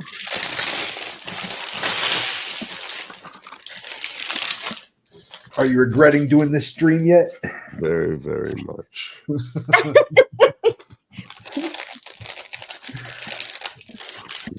doesn't help that you're feeling ill. It doesn't help. That's true. It's probably not helping. Yeah, I'm actually pleasantly surprised that you attended even while sick. Once I bought this stupid Lego set, I was like, well, what's I'm gonna do with this? I still felt bad. I was like, I told my wife, I was like, they booked this like a month in advance for crying out loud. Mm-hmm. You know, like it was like a really big thing to them. She thought I was crazy for doing this. I've been bedridden all day. Goodness. Yeah, everyone in the chat was surprised that you were out of bed. Yeah. You see this, Ricada? You see what he does for us? That's why good logic is #1 on the list. There you go. Why he's so good. Yeah. Ricada got demoted. Yeah, this is getting really popular. We've got Heather Church wants to come on. Brandy Churchwell. Ada wants to come on. Did I just say Heather Church? Yes, I you meant did. Brandy. Sorry, Brandy. It's okay. I told. Wait, did I hear when I was walking away that Joe likes to milk horses as well? No, he wants to be an Olympian equestrian rider. Same thing. Same thing. Uh, Plus, he's the best cult leader. mm, Ooh, looking good, looking good. yeah. Joe's the goat, Half Iris says. There we go. Oh Hey, my God. It is, Farrell. Farrell. It is beautiful. Yeah, you guys, if you guys haven't seen it here, I didn't How's do a full work tonight, Farrell? solo layout. There we go. That is really pretty. I And love then, that. Oh, that's Lego. I built my heart so a kid will get a Lego. Nice. Love it. I've got that Yeah. that sitting in the living room. It's like on our, China hutch or whatever the hell it is. Yes, what do I got now? I'm trying to tear the heart apart so I can build a multicolor. No. Is Joe gonna make Godzilla step on New York City? Ellie wants to know. That would be great. That'd be classic. That'd be amazing. My grandkid would love that. Rawr. That would be amazing. 2 flats. So I'm super excited. Remember how I was in Florida the last time we did a Lego stream because I was Yeah, you visiting didn't my. have your computer. Well, let's tell everyone why. Oh, wait, because Dave forgot to tell me we were streaming. That's true. That's true. I'll act like I I was. say Bahala forgot to tell you. Well, you're kind of in charge of me, so yeah. See? It's okay. I got demoted that night. It's all good. Anyway, that daughter's husband had to go do some work somewhere else. That's all I'm going to say about that. And I mean, legit working, like they're not splitting up. God forbid. Anyway, she came here to live with me until he's almost done with his special thing. Oh, So, cool. yeah. So I've got a house full of babies, and I'm like, I was going to say, so do you have to be quiet again? That was the check this out. stipulation last No. time. Check Yeah, this out. I'm like, no, lady, this is my house. I'm making rules. I will be like, but wait, this Her is why daughter I'm was really, yelling at her to be quiet streaming last yeah. I'm like, I raised you, but that's why I'm relegated into the very corner in the very depths, if you see it, of my bedroom, like way far away from the rest of the house. But I'm gonna be as loud as I want because it's my house. Yeah, Baker says, yeah, Dave in charge chaos. Yeah, I am in charge of nothing. I have no responsibilities here whatsoever. Sure. I'm going into like Partly lightning true. mode now. You what? I'm going into lightning mode. Right. Lightning mode. See if I can build 2 hearts and a flower in the time it takes Joe to build 1 city. Wait, are you taking your other one apart, David? Yeah. Oh, I You got a think they picture meant. of it? Keep it. I already think- tweeted it. I think it was. Oh, you don't. I'm so dumb. I guess you could. Yeah, I was thinking you sent them in somewhere. Like once they were done, you just. I gotta post- send in my Legos so that they get sent to I a said kid. I'm so dumb. I'm That's like, the Lego set that they give to the poor kids. I know. I'm You so send dumb. it. Why would you send it in? That makes no sense. Thank you, Baker. I am wearing the new free Zachariah Anderson sweatshirt, and Oh, it's you brand know new. what? Came in the mail. Yeah, I wanna Too plug much, that real sorry. quick. Hang on. I'm gonna pull something up while you guys are. Thank you, Still working. Carissa. I just got my house painted. I've got this greenish color behind me, and I have a pink bedroom because I'm single and I can have a pink bedroom. Get it, girl. Yeah, because no self-respecting man would want to come in here right now. Well, I mean, it's very pretty in here. I guess it depends Yeah, on what thanks, the Charles. I didn't mean to do activity- that. That was I too much. think it depends on what the activities are scheduled for the evening.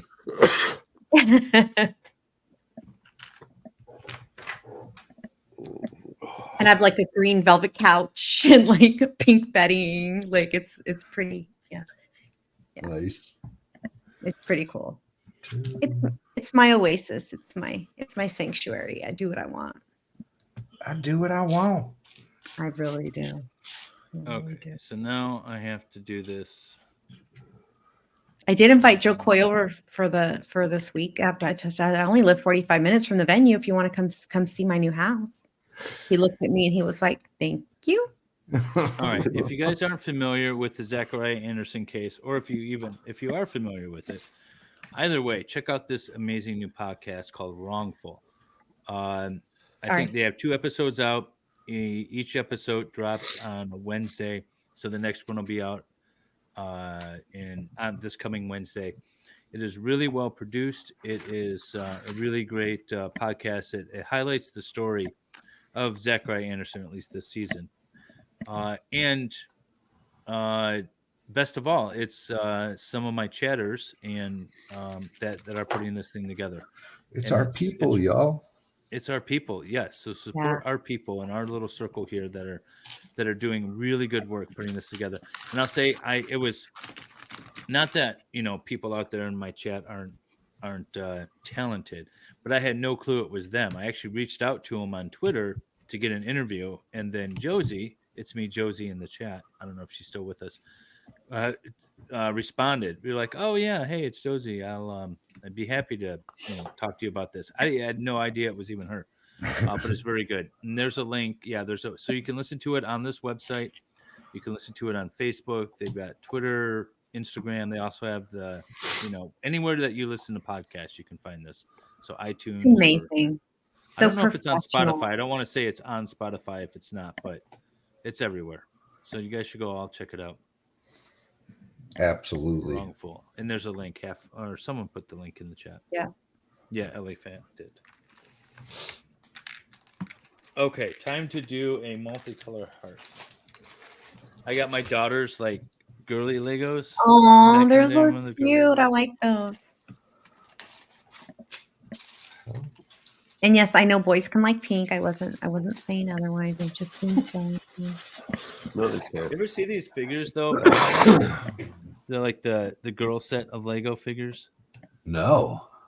Yeah. That's really a Lego? Cool. I love. Yeah. Yeah, this is a Lego. It's a Lego brand Lego. Interesting. Also comes with normal Lego pieces. That's really cool. How old's your daughter now, David? She's 18. Wow. So she is out there doing adult things, working and not those kind of adult things, working and being an adult. Not playing with Legos. My 13-year-old said the best thing the other day. I was so happy. She said, "I really don't want to grow up. It seems like it's really hard." And I said, "It is really hard." I said, "Don't be in a hurry to grow up, but just try to create the best person. Just try to think. If you always think that way, I think you'll be a good person." Growing up is hard. Yeah, most kids are like, "I want to be 16 so I can drive. I want to be 21 so I can drink." And she's like, "I don't want to pay bills." She's smarter than I was. Yeah. Me too. I said, "Yeah, Can't wait to grow up." Turns out eating ice cream for breakfast isn't all that fun. It's really not. Oh, it is fun. It's pretty darn fun, Val. What are you talking about? It's much harder than it looks. Might not be healthy. Well, what are you doing over there, there's Joe? consequences. The logic's laughing at me. She's laughing at you. Yeah. That's great. Does she watch you when you stream? No, never. Never. She's watching this one. You're right. Making sure that cough syrup didn't get him too loopy. Listen to next. What? Are you still up? Watch my show. I sometimes do. No, she said she sometimes does. Okay. Aw, nice. Mrs. My wife Valhalla. doesn't Mrs. watch me. Logic. She watches Emily D. Baker, but she won't watch me. Well, Emily D. Baker puts out better content than you. I know. Well, that's fair. Sir, I disagree. Yeah, I'm not done with that either. Mrs. Valhalla has very recently started watching some of my streams. Mrs. Valhalla is amazing. How's her channel She doing, is. by the way? Pretty She's still doing okay. I haven't looked at it in a while. You don't be watch honest. your wife's content. You She hasn't expect put her to anything watch yours? out recently. She has not, because I get my notifications when she does. She hasn't. Oh, put- speaking of other content creators in our circle, has anybody seen Flux's new build in Minecraft of my grand library she's I've making? seen some of it. It's That's very stunning. cool. It's Really cool. huge. It's awesome. So I didn't ask Dave or Val ahead of time, but luckily I think they both were in chat when I said I wanted to say Wendy H, and then I wanted it to say Lego Law and Libations. Are they making a statue for you as well? She said probably.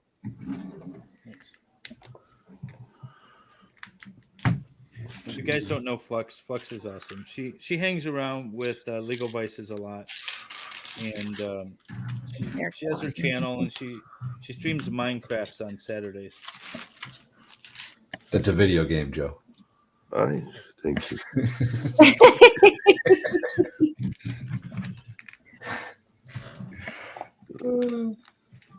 It's so funny. I learned so many like young people things on these streams. And so my handyman was here installing a fireplace, and his 8-year-old son was watching something on YouTube for something about it was a video game. And I'm like, oh, do you play Minecraft? He's all, you know what that is? I'm all, dude, I have a grand library in Minecraft.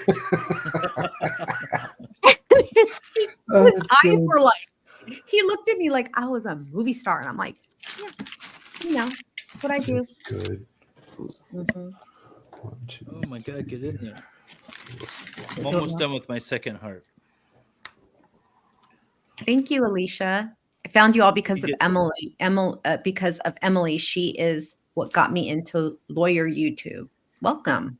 Awesome. Nice. We're so glad you found us all. I always thought that was a. Everybody's got like their story of how they got to whatever chat they're in.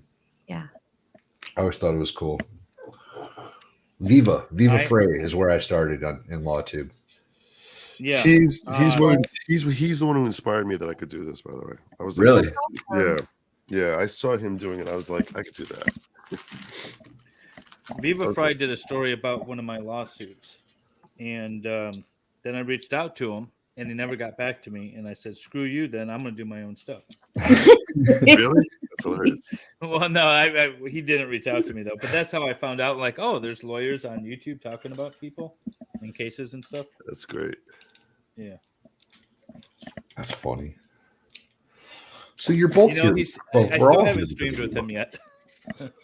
Really? I mean, I've been on a panel with him, but I haven't done Yeah. anything like one-on-one. We haven't really talked.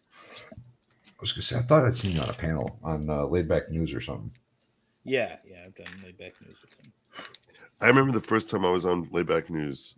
That's when I first met Viva. And it was like such a rush for me because he really was why I got started into this. And I was filming from like a potato. So like every time I spoke, like it was like on delay. It was really funny. I was like, it was just like, it was such an utter disaster. I think his first direct comment to me was when I was on Laid Back News in my vehicle, and he said he was going to sue me for copyright infringement.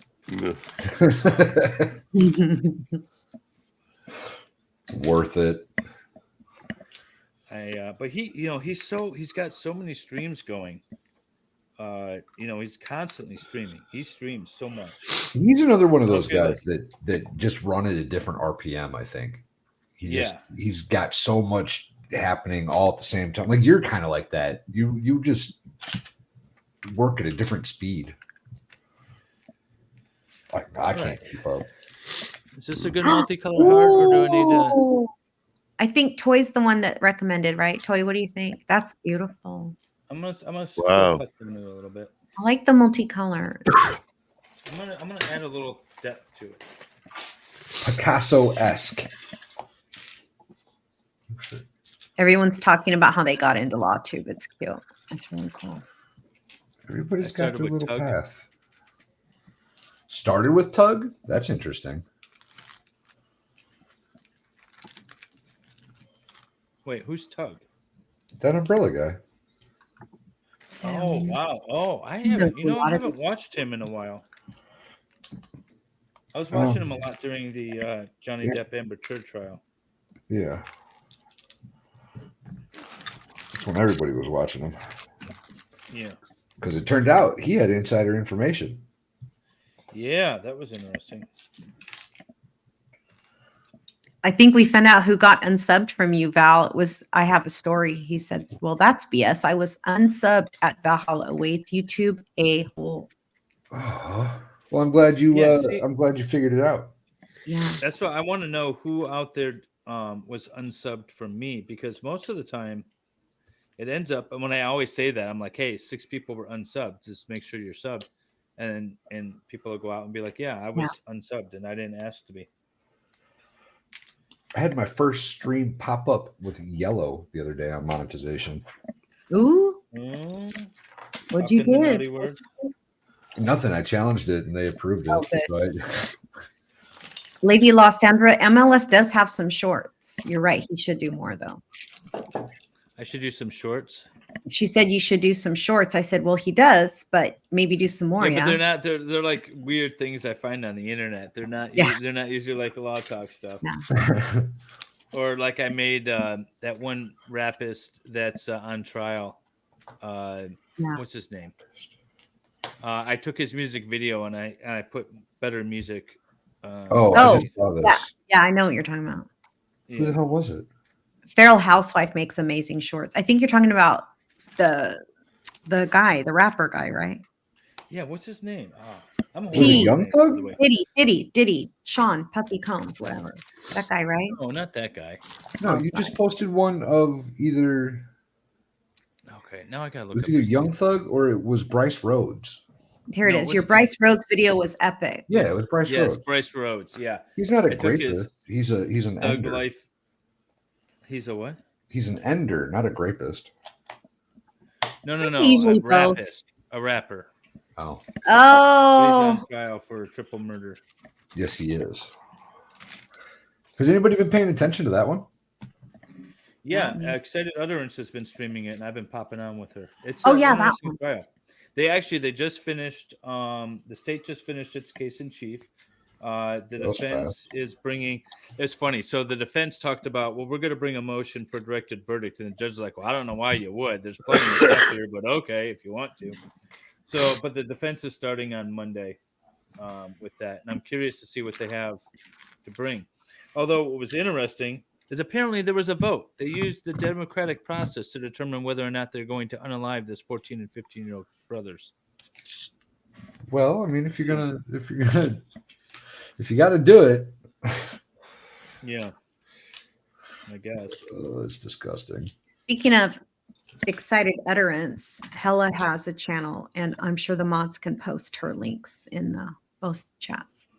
She's Yeah, I doing saw that her case in, that David just. Yeah, she's been around tonight.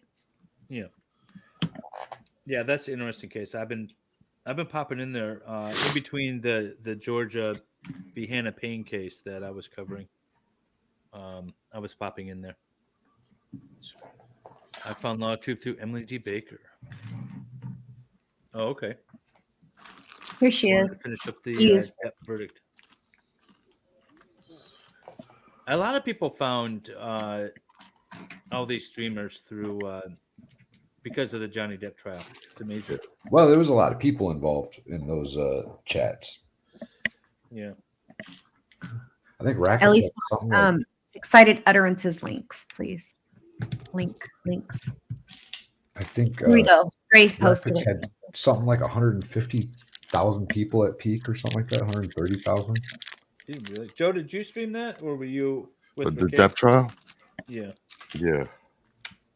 Yeah, I did. I started late, and it's still, yeah, I still saw a lot of rain from that anyway.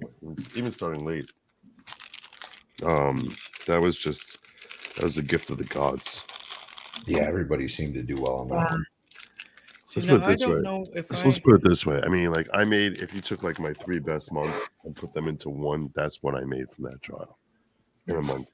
It was just like, it was amazing. That's awesome. Yeah, and I was like, of all the people in LawTube, like, I mean, let's put it this way. I think I actually did like 5th best out of like everyone, Nice. but like 4th best made literally 10 times what I made. Like, I mean, between like, and I'm not saying that out of envy. I'm just saying like the amount of money that they made. I'll tell you right now. Oh, that's beautiful. yeah, that turned out all right. Nice. Yeah, I'll tell you right now that Legal Bites, Emily, Nick, each of them made over $250,000 from that trial. Dang. Oh yeah, it was big. Each of them made over $250,000 from it. Racket said that last year, and he's talked about this publicly. Last year he made something like 750 million or thousand. Sorry, I was gonna say million. my bad. But that trial, I'm telling you, each of them made, and I think Legal Bites was probably closer to $500,000. Wow. Jesus. And Emily did better. Whatever Legal Bites did, Emily did better. Oh yeah, Emily killed it. Yeah, she was killing it. Lost in Law says, panelists, in your opinion, would anyone find Court of Appeal hearings interesting? Depends. Oh, yeah, depends. Of course, if it's the topic that's has a national relevance. So like whenever there's like something you have to do with like, can they take Trump off the ballot? Like that's something which, would be highly that sort of question, or anything about, let's say, abortion and things of that nature. Those are issues that freedom of speech. There's a lot of cases that go up there that are boring as all hell, but I was going to say, we don't want to talk. We want to stream a case about land use rights as to whether or not a bank has access to whatever, that sort of stuff. Yeah, people don't give a slice. Yeah. It's always about the topic.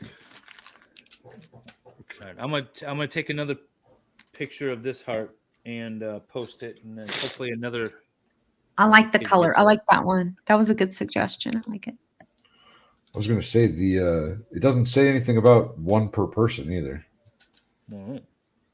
Love it.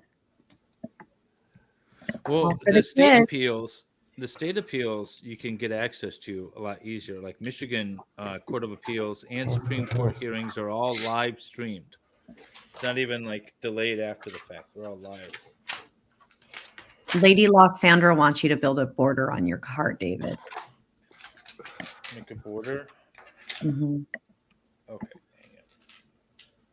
Nope, that's a video. Why am I taking a video?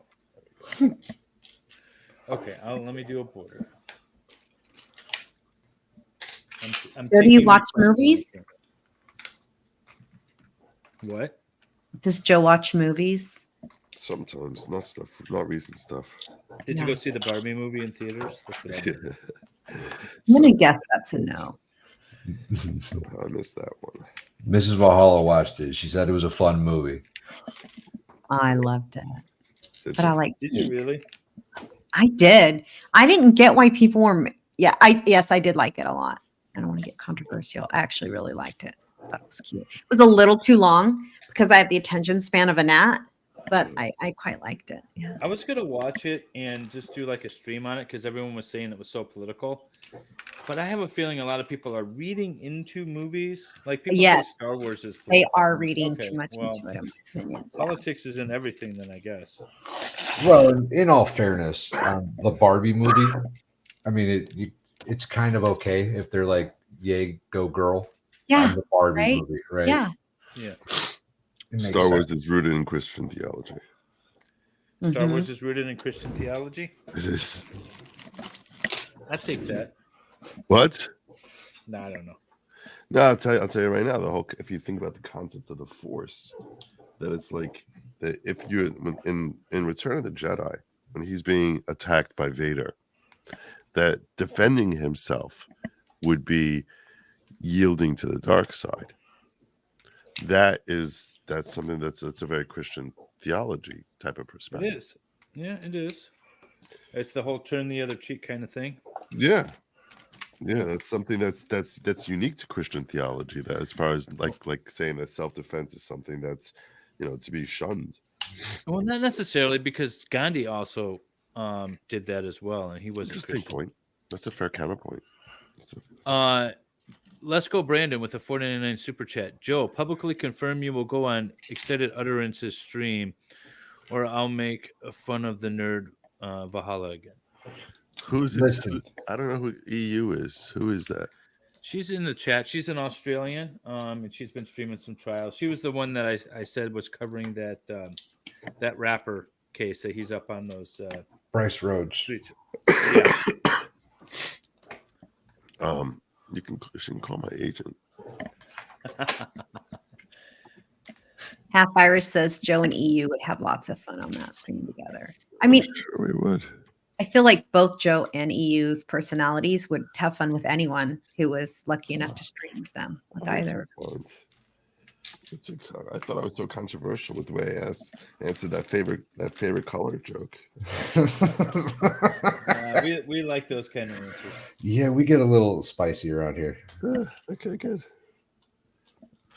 Nick No, I love Rekieta it a was lot. what Nick Rekieta was what thought, oh, I can make vulgar jokes on the internet. It's okay. So he in a way inspired me.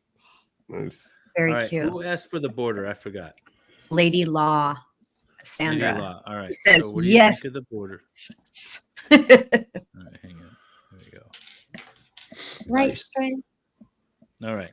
Okay, so now I'm going to take a picture of this one and post it. And another Love kid it. will get a toy. Hell yeah. But I've been putting the little figurines on it, so I got to put those back on. Where's the pole?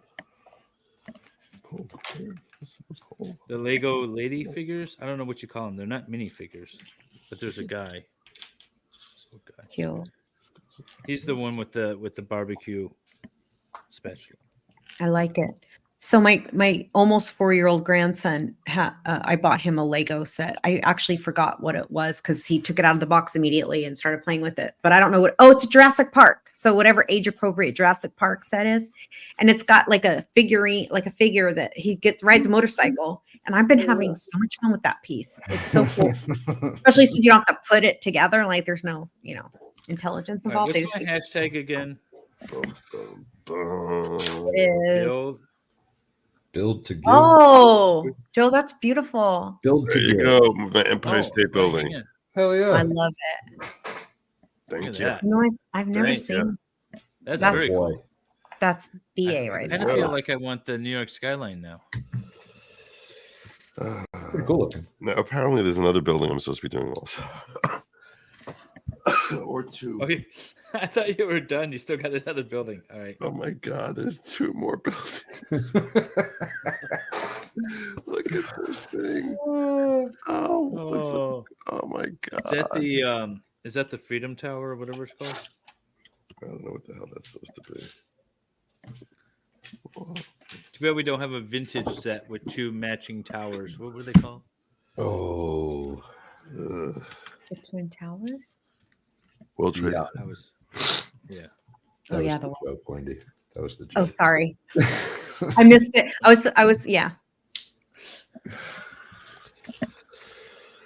That is one thing I've noticed about you, Joe, that I found it struck me as not odd. That's not the right word, but it didn't seem to match. Right? You're this New Yorker. You're kind of you're Joe, right? You're loud. You're opinionated. You go on the rants, but you seem to be very pro America, very pro military, fire department. You know the Conservative, if you will. Well, yeah, I guess that's one way of putting it. Sure. Patriotic, maybe. Is that what you're thinking? Yeah, I guess. But it does that come from anywhere specifically? Or is it just because you're a great American? I don't like seeing things get ruined. sometimes it's obvious to me about how things are getting ruined, and I don't like seeing that. I think that what we have here is really an amazing thing, and it's something that needs to be safeguarded. I think that a lot of people are being very stupid in the way that they approach things.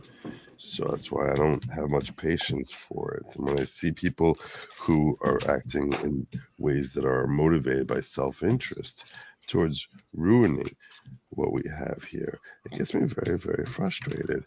And I feel as if, in part because I'm pretty good at identifying the problems with some of these things, that it's almost incumbent upon me to walk people through the fallacies of the positions that are being presented as being logical or empathetic or whatever.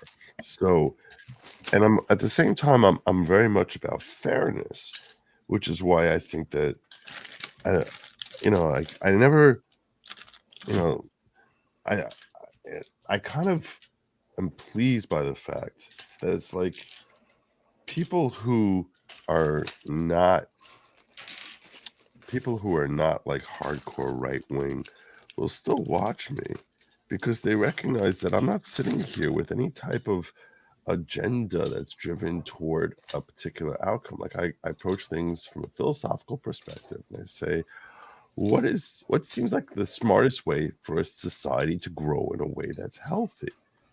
And I think most of the underpinnings for that are laid in the foundations of how this country was first established. And I think that certain people take advantage of opportunities to try and exploit our country where they can. And I think that needs to be called attention to. So if I see somebody when I see things that are being pushed that seem like it's completely empty, I sort of feel it's as if it's incumbent upon me to call that out and walk people through the emptiness of what's being presented as being logical or sound or whatever. Which is why I end up coming out very strongly, I guess, on issues related to gender or issues related toward, you can present a lot of the arguments you'll hear for open borders are rooted in concepts of being empathetic to these people who are just struggling wannabe Americans. And I think so much argumentation is presented towards terribly, patently foolish policies that are rooted in empathy and then presented as if they're being rooted in logic, that I feel as if it's incumbent upon me to walk people through the complete dearth of logic that is being offered. So Well, that's how I am. yeah, and somebody in chat said, "Aren't most people in the center?" And I would say probably. But I haven't seen the poll numbers. But either way, if you are in the center and you don't speak up for the things that you disagree with, then they're going to happen. Yep. And until the people that aren't affected by something start speaking up about it, nothing is going to change. And so while the border issue or something else doesn't really personally affect me right now, or Joe or whatever, the fact that we have people like Joe speaking up about it is what needs to happen in order for there to be change. Yeah.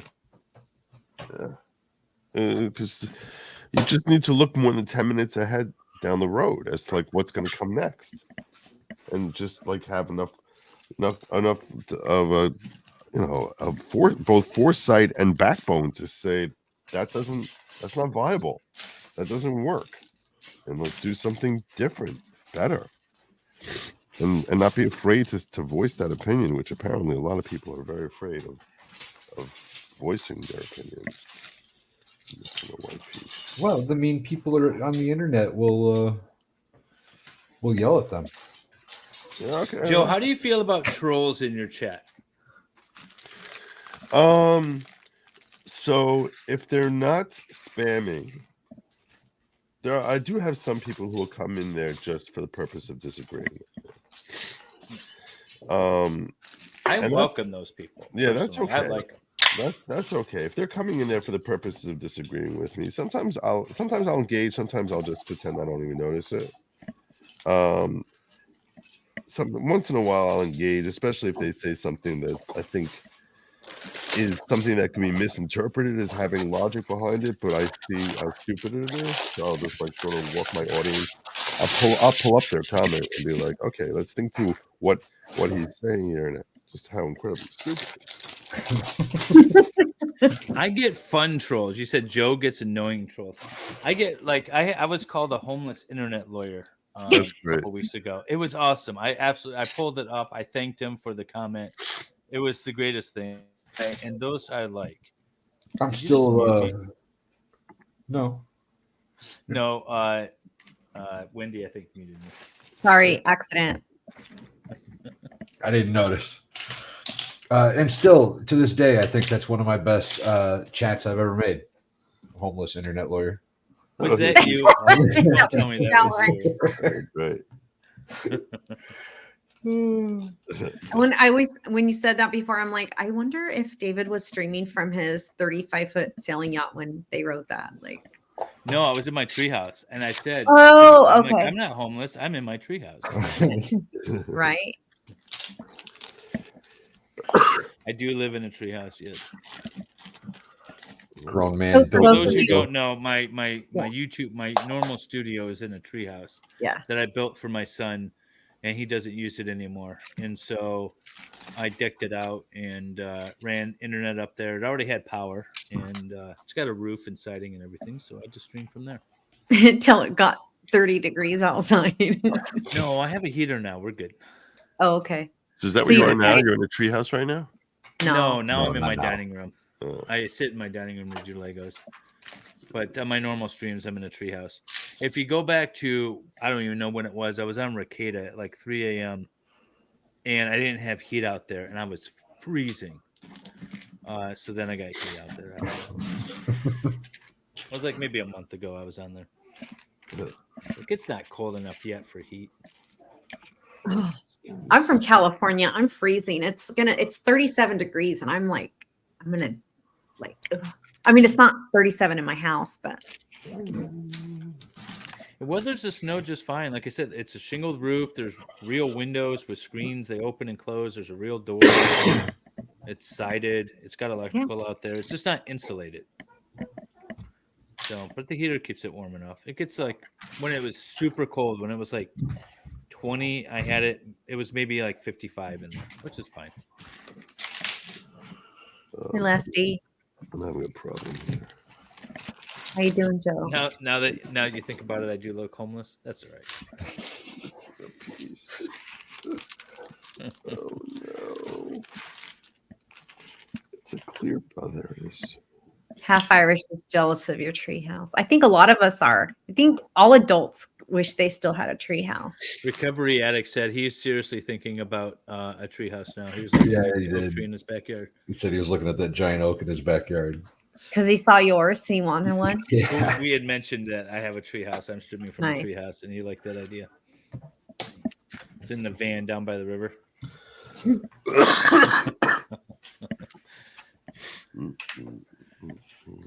I know. I wonder if David like sits in other people's boats and just tells us he's streaming from his boats. I stream from wherever I am at the moment. You do.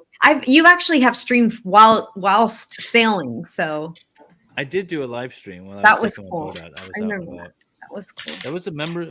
I don't even know if that was a members only. It might have been just a short live stream. Because people had questions about it, so I thought I'd show them.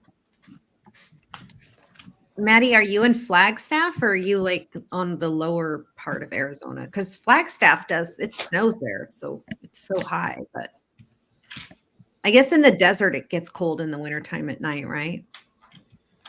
Oh yeah. Imagine a treehouse community. You know, the squirrels are like the biggest issue. They're If you're cute. They throw losing- stuff at you. If you're losing a fight to a squirrel, you didn't belong there in the They don't first want place, me David. there. That squirrel be so gone. More out and about streaming, please. I can do out and about. Yeah, I streaming. like those. Yeah, I like those too, Farrell. I did it. By the I did way, a test run of streaming at my office, just like showing you what my day to day is at the office. Yeah. And then I shared it with a few select people, and they're like, "Yeah, that was kind of boring." But outside of the office, I might be able to do something. Feral Housewife has the best shorts on YouTube, in my opinion. So go check She's her. not making them anymore. She said her I work knew she schedule wasn't is- doing a lot of streaming anymore, but she's I think she's made a few. No, she hasn't made a few new ones yet. I don't think so. Oh, Michigan squirrels are evil. They attack me. They're evil. You gotta make where's friends with them. Jamie tonight? We gotta put piles of peanuts out for them so they stay away from me. Right? I live in a brand new development, so we don't have squirrels yet, but because there's no trees, there's no. Oh, Farrell says she has 9 clip ones now. Well, I'm not getting your alerts, Farrell, and I thought you said you were taking a break, but I'll go check it out. I think she's just taking a break from streaming, like streaming, like live streaming. I could be wrong. See, Ty says 50 degrees Fahrenheit here in California right now. Yeah. I'm up north, a little colder. You might be down south. But. So you're in LA, right? No, that's Chandler. I'm in Northern California. I'm in Sacramento area. Oh, that's right. You're by the Forest Moon of Endor. I'm from Southern. I was born in Southern California, but my parents wanted to breathe, so they moved. They didn't like the smog. Funny parents. Weird how that works. Weird how they wanted their kids to not, get asthma or, That's another one I couldn't do. I couldn't live in like LA either. There's no way. Sacramento is really pretty. It is gorgeous. Oh, that was the other thing too. The last time I was on Mercada, I had to chase a possum out of the chicken coop. I do stream above a chicken coop, so they were going nuts. And there's Will they attack the chicken? Opossums they eat chicken. No, they'll eat the eggs. They go for the egg. And I left the coop open, the door open to the coop, because I usually let them run around the yard. Yeah. So, Chandler is the sole resident in LA. Salty C, you're right. My last time I flew over LA, which was October when I went to Disneyland. Yeah. And I was like, where's all the smog? And there was a bunch of teenagers sitting in front of me, and they said that they don't have it. It's not that bad anymore, the smog in LA. They've actually done something to, I don't know what they did. I didn't listen, but. Oh, I did watch Pharaoh's couple of clips. Yeah, you've seen them. Yeah, I've seen them. I don't know why I was thinking she was in Low pills in Australia. She said it's 85 degree, 86. That's where I want to be right now. It's tomorrow and also 6 months ago in Australia. Right? Oh. I'll be right back. Give me a couple minutes. Okay. That was the one thing I had to get used to real quick with the YouTube thing is everyone's in a different time zone, and I never really noticed it until streaming. Yeah, Joe, do you have a lot of foreigners listening to you? Apparently, yeah. It's the weirdest thing to me when I find out that there's like someone in like there were people in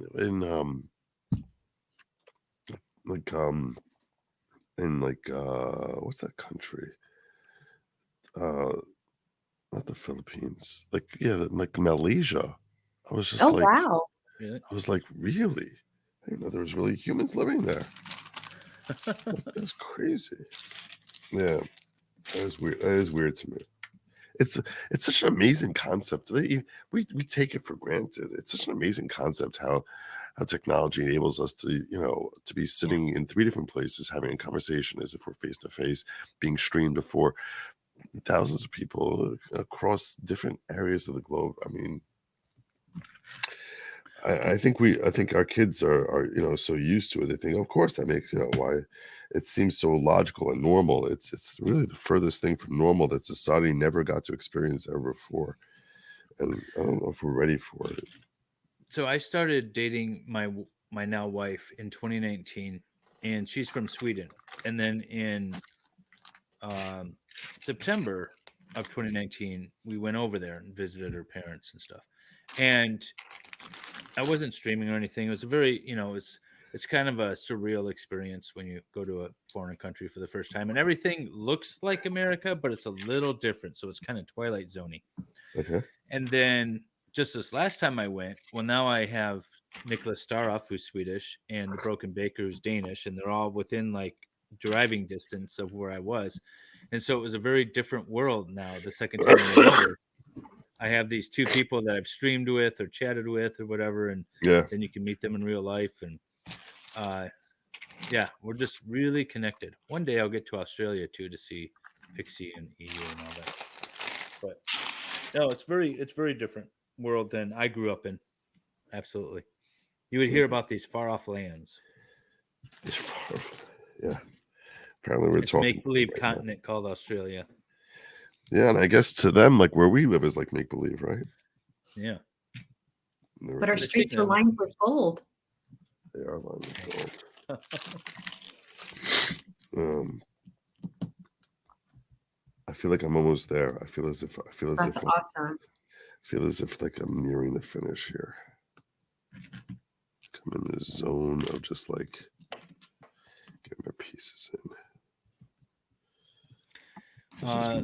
Let's see. You've been dating your wife as long as I've been married.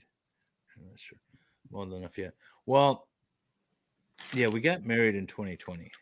We got married during the vid, which was kind of our plan. We were going to do like, so not only was it, the vid going on, we were going to do it up north. And so we were thinking like, all right, sweet, like 3 people will attend. And then like 50 or 60 people showed up. But so I've been married since 2020. So it's almost 4 years, 3.5 years. Joe, how long have you been married? 27 years. Oh, it's beautiful. Yeah. I did not marry my best friend the first go around. That was the issue. But I have 2 wonderful kids from it. And the universe rewarded me. Yeah. I think we did this right. I've been to the U.S., Pixie says, and your streets are definitely not lined with gold. Where did you go in the U.S.? Yeah, Pixie, where'd you go?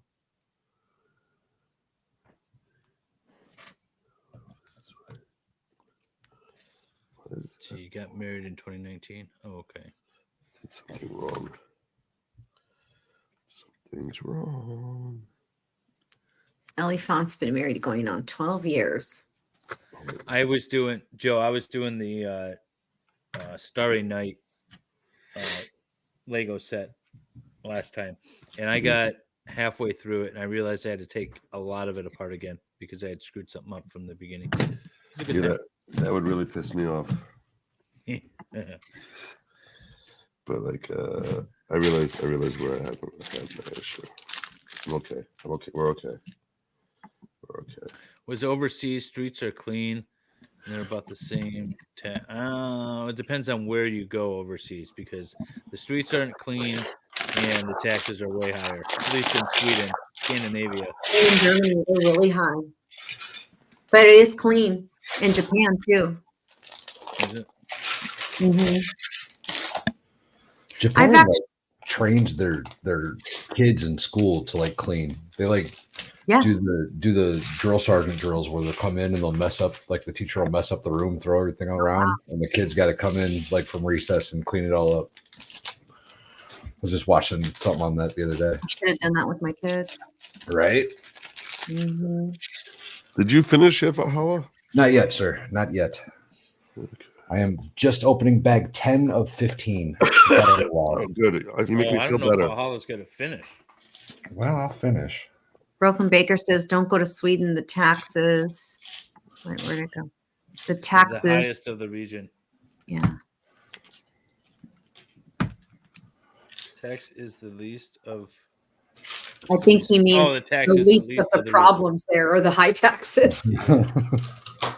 Why? So I'm very ignorant about this. Why do Baker and Nicholas talk about each other's countries like that? Are they known to not be a peoples? There's about a 800-year history of conflict between the two countries. Okay. Yeah, So, it's very and they've ignorant. shared kings, and Sweden owned all of it for a while, and then Denmark owned all of it for a while, and it's only been like the last 120 years that they've really been separate.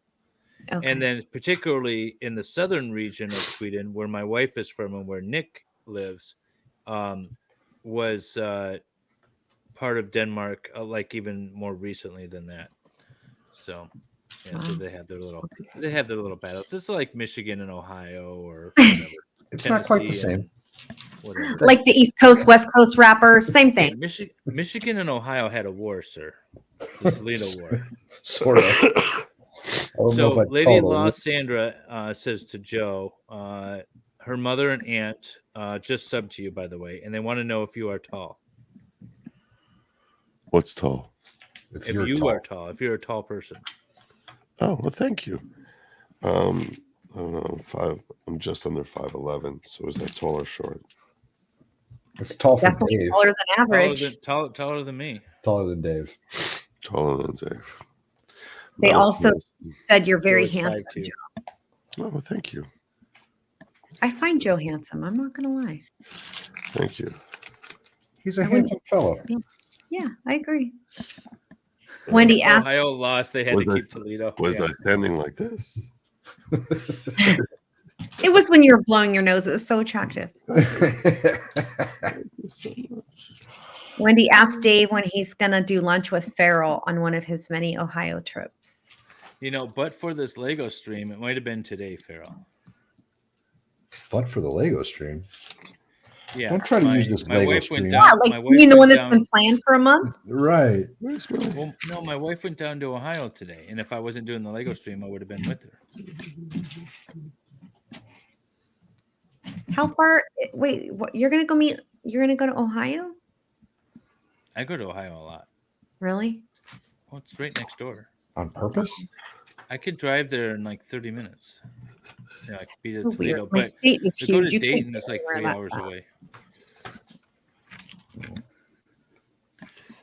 Half Irish says Lady Logic is gorgeous. I don't know if I've ever seen her. I have. I've Her seen avatar her is pretty. at Legal Bites' wedding. Yeah, she was at Legal Bites wedding. I wasn't there. I just saw you I stream. did. I was gonna say, did you go? No. Because I didn't. No. Legal Bites has no idea who I am. Don't worry, she doesn't know who I am anymore either. Yeah. Well, I don't even know who that is, so don't. I went. That's funny. By the way, this really is how you get the best lines out of me. It's like just having just sort of muttering under my breath while I'm working on something. I'm just sort of like, Handed. I knew this was going to be a good stream. I knew it was. There is a story behind there. Yeah, I'm sure. Brandon says we Joe's won't go into wife's the a story. smoke show. thank you. She reminds me all the time. Well, he says I'm not missing anything. Yeah, I don't know who. It's funny because I think sometimes, what's the word? I exacerbate Val. Maybe I don't know what the word is. Where he kind of, I think he gets kind of. I'm not going to say annoyed because it implies that that's a negative term. But there's a lot of famous law tubers. I don't know who they are because I'm super like I'm just into our group. And so Val's like, "What do you mean you don't know X, Y, Z? I don't want to stay here." And I'm like, I just don't. I never. I mean, I'm not gonna lie. I'd rather watch David than Emily Baker. I mean, never. Yeah. So sue me. T-Rex with a $4.99 super chat. Hey! As an Ohioan, go Buckeyes, and the Ohio slander needs to stop. That's fine. I won't say anything more about Ohio for the moment, except that when I get back, I definitely need to take a shower and burn my clothes. Stop it. That's a funny. Oh my god, so mean. It was some of the funniest videos I've ever seen were about these advertisements for Cleveland. You've seen them, right? Yeah. You know what I'm talking about? The song for Cleveland tourism. No. Yeah. What? Oh, Wait, no, maybe I don't. Oh, I'm God. thinking of that TV show. No. Me I too. don't- Yeah. All right, so let me look this up. Then Cleveland, like a Cleveland commercial. like tourism. I'll try. Like, You want me to try to find that? I'll try to find that. Let me see. What I can. whenever I think of Cleveland, I think of that TV show where the old ladies go. They're not all old ladies. The Cleveland, I forgot what it's called, but it had Betty White in it, and they all moved there because they're like from LA, but in Cleveland, not the Golden Girls, but it's got like Valerie Bertinelli in it. Valerie Bertinelli, One Day at a Time. Yeah, like her, like Reese, like currently, and it's these women moved to Cleveland because they don't have to get Botox anymore. They don't have to get liposuction anymore because in Cleveland they're like hot. It's called Hot in Cleveland. Is what it's called. Yeah. Thank you, Toy. I can share if you want me to share. Yeah, go ahead, share. I'll take a little break in my. Take a little break in my my work here. Give yourself a chance to catch up. Cleveland's actually kind of a cool town. I do like the Indians. I wish it would bring back Chief Wahoo. By the way, it would give me more incentive to go back and watch some games. Whoop. You ready? There you go. Yep. Oh yeah. Fun times in Cleveland again. Still Cleveland. Come on down, everyone. Under construction from 1868. A river that catches on fire. It's so polluted that all our fish have AIDS. We see the sun almost 3 times a year. This guy has at least 2 DUIs. Flats look like a Scooby-Doo ghost town.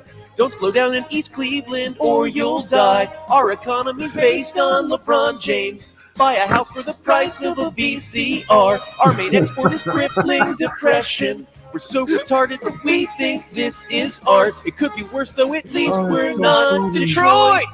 We're not Detroit.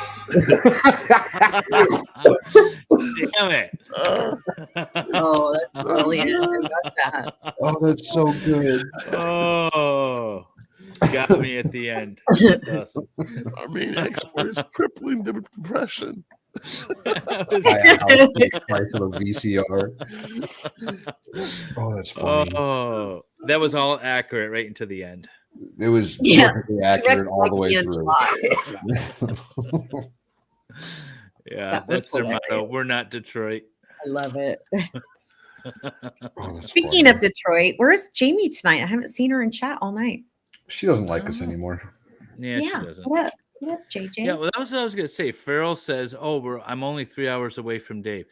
I haven't met Jamie in real life, and we're only like 30 minutes away from each other.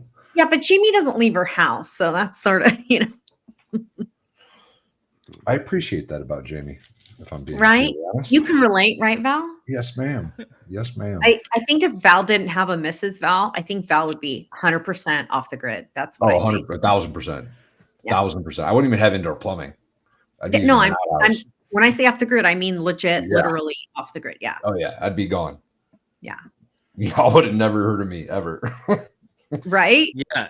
So Thomas Jefferson commissioned the drawing of the state boundary lines or the territory boundary lines, and he picked a guy that was from Ohio. So he drew it all crooked-like to give Toledo to Ohio. And it actually led to like some gunfire and fights and skirmishes and stuff. It called the Toledo Wars.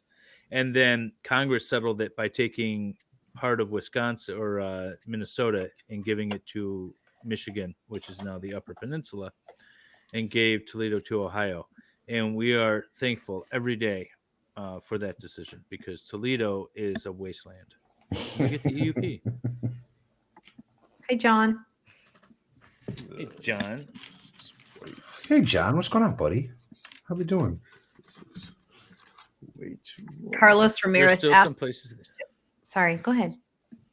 No, I was just reading Elephant. Oh, yeah. There's still some places in the U.S. with no running water. Yeah. Yeah, there's places near me. Hard to get water from a stone. Val would have no running water if he didn't have a wife. No, there'd be spring waters that I'd have to go collect every once. You can have it back, Farrell says. Carlos asked Joe, "How are you hanging in there?" Oh yeah, I'm hanging. Nice. I'm hanging. What is that? You're doing good, Joe. Elephant asks Valhalla, would you have a composting? How do you pronounce that? Composting? Toilet, bucket, or dig a hole? Dig a hole. dig a hole, and then throw some sawdust on it. And if you're only Yeah. by yourself, it would take a very long time to fill that hole up. Well, yeah, and you probably wouldn't stay in one place all the time, right? You'd probably go around. Well, you would dig an outhouse, right? You would dig one Yeah. big hole. Oh, so and you then would actually, if you were off the grid, you over. would like be even off the grid. You would be not remote, like you wouldn't move around. You would stay in one place. Yeah, no, I hate moving. I would Oh, like okay, that little spot. You know what I mean? nice. Okay. Who asked me to read names for gifted memberships? There's been no gifted memberships. I know. Yeah, for a while. That's because I usually do it, but I can't do it when I'm streaming. I get two.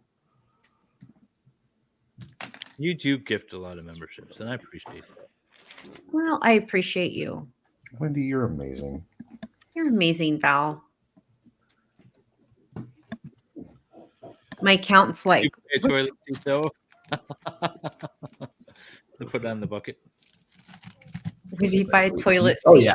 Oh yeah. Definitely have a toilet seat. One of the squishy ones. Oh yeah. Yeah. Oh, Lady Losander said we missed her. She did gift a membership earlier. I did see that. Oh, okay. Shoot. Go to Well, I the can't go starred. back now. Let's see. Go to Yeah, but Star. I can't. I gotta go back through the stream to find Right. the name, and That's I what can't. stinks I don't know about who got it. StreamYard is you can't see all that. Oh, I appreciate the gifted membership, lady. We- Oh, that's yeah. when all Nathans were coming in. So I might have read it thinking it was one of Nathan's because I thought he did a few. Thank you, Stray. Baker says, I like Joe too. No one mentioned him. I get mentioned We love plenty. I get mentioned plenty. Don't worry. I'm good. What's a dry cabin toy asks? What? What's a dry dry cabin? I don't know. I'm not sure. That We I've don't heard. know. Sorry, Toy, we don't know. Oh, no running water. It means no running water, John says. That makes sense. Oh. Yeah. So how far away from like Manhattan are you, Joe?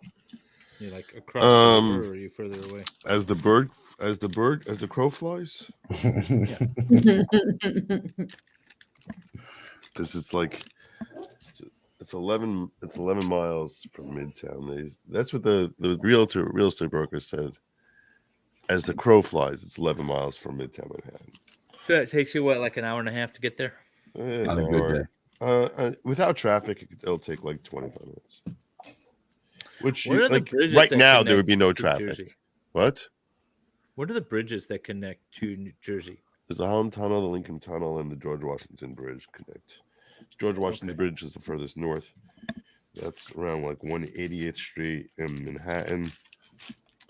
The Lincoln Tunnel is the one that's closest for me.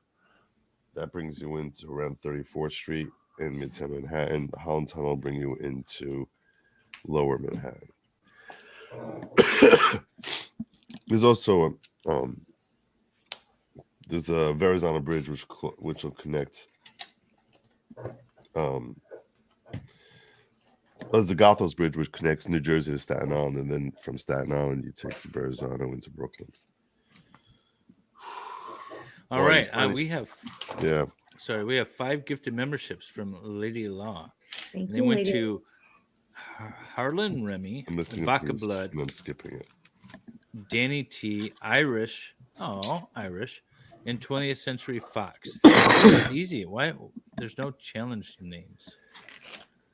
Normally, I get the really weird ones that I can't pronounce, or like when people do a play on some sort of term or something. 2 buildings down. Nice. That actually looks really Outstanding. cool. I kind of want to get that. That actually does look really Hi, cool. Winning Realities in the house. What's up, Winnie? How you doing, buddy? Shelly's in the house. Hey, Hi, talk- everybody. Hey, T3. Hi, everybody. Hi, everybody. Hi, Dr. Nick. I'm obsessed with Winning Realities avatar guy, or his, I don't know what you call it, his guy, his persona, his. He's an What's it avatar. What I actually find is the fastest way to do this, which you guys didn't give me any tips at all. I know, and I'm positive that was intentional. Especially when they don't give you everything in pre-sorted I bags. think I told you to open them all. No, but what you didn't tell me is that for each step, it's really important to just pluck out the pieces first that they give you, rather than just try to sort through and just sort You of know, like. I always feel that it's better if you learn it on your own than You if someone suck. tells you. I knew you were gonna do that. That you suck came so fast, bro.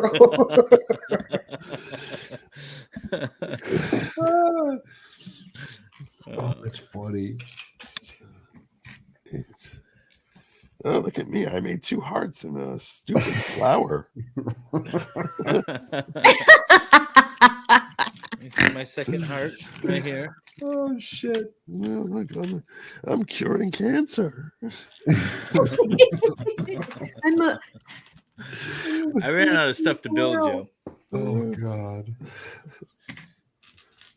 I was texting David earlier. I was like, "So that orchid set's only like 600 pieces, right? That's the one you're doing tonight."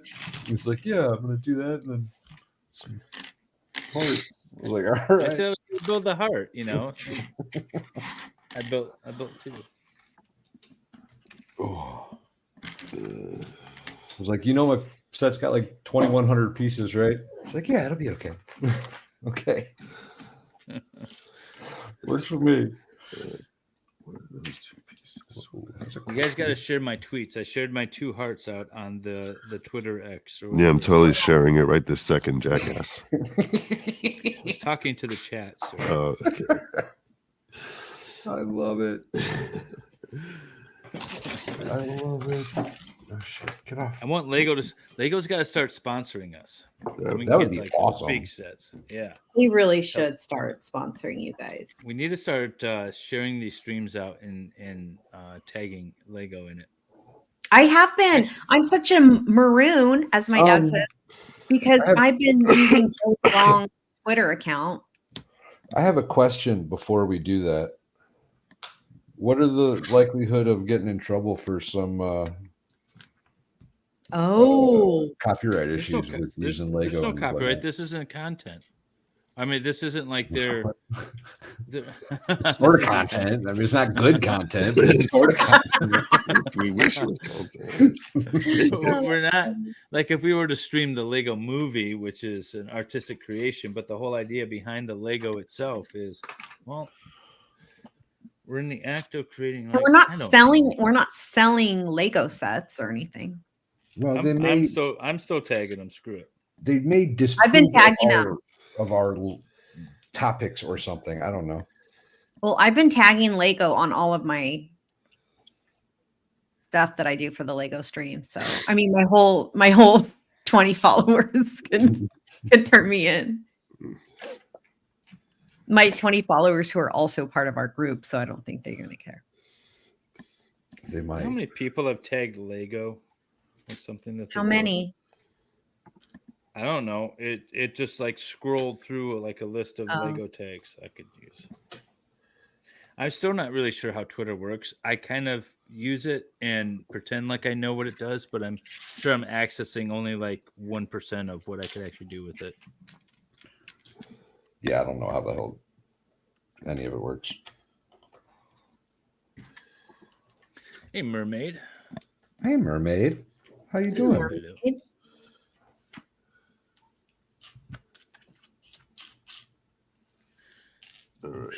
That's okay. You can call me David or Dave or whatever.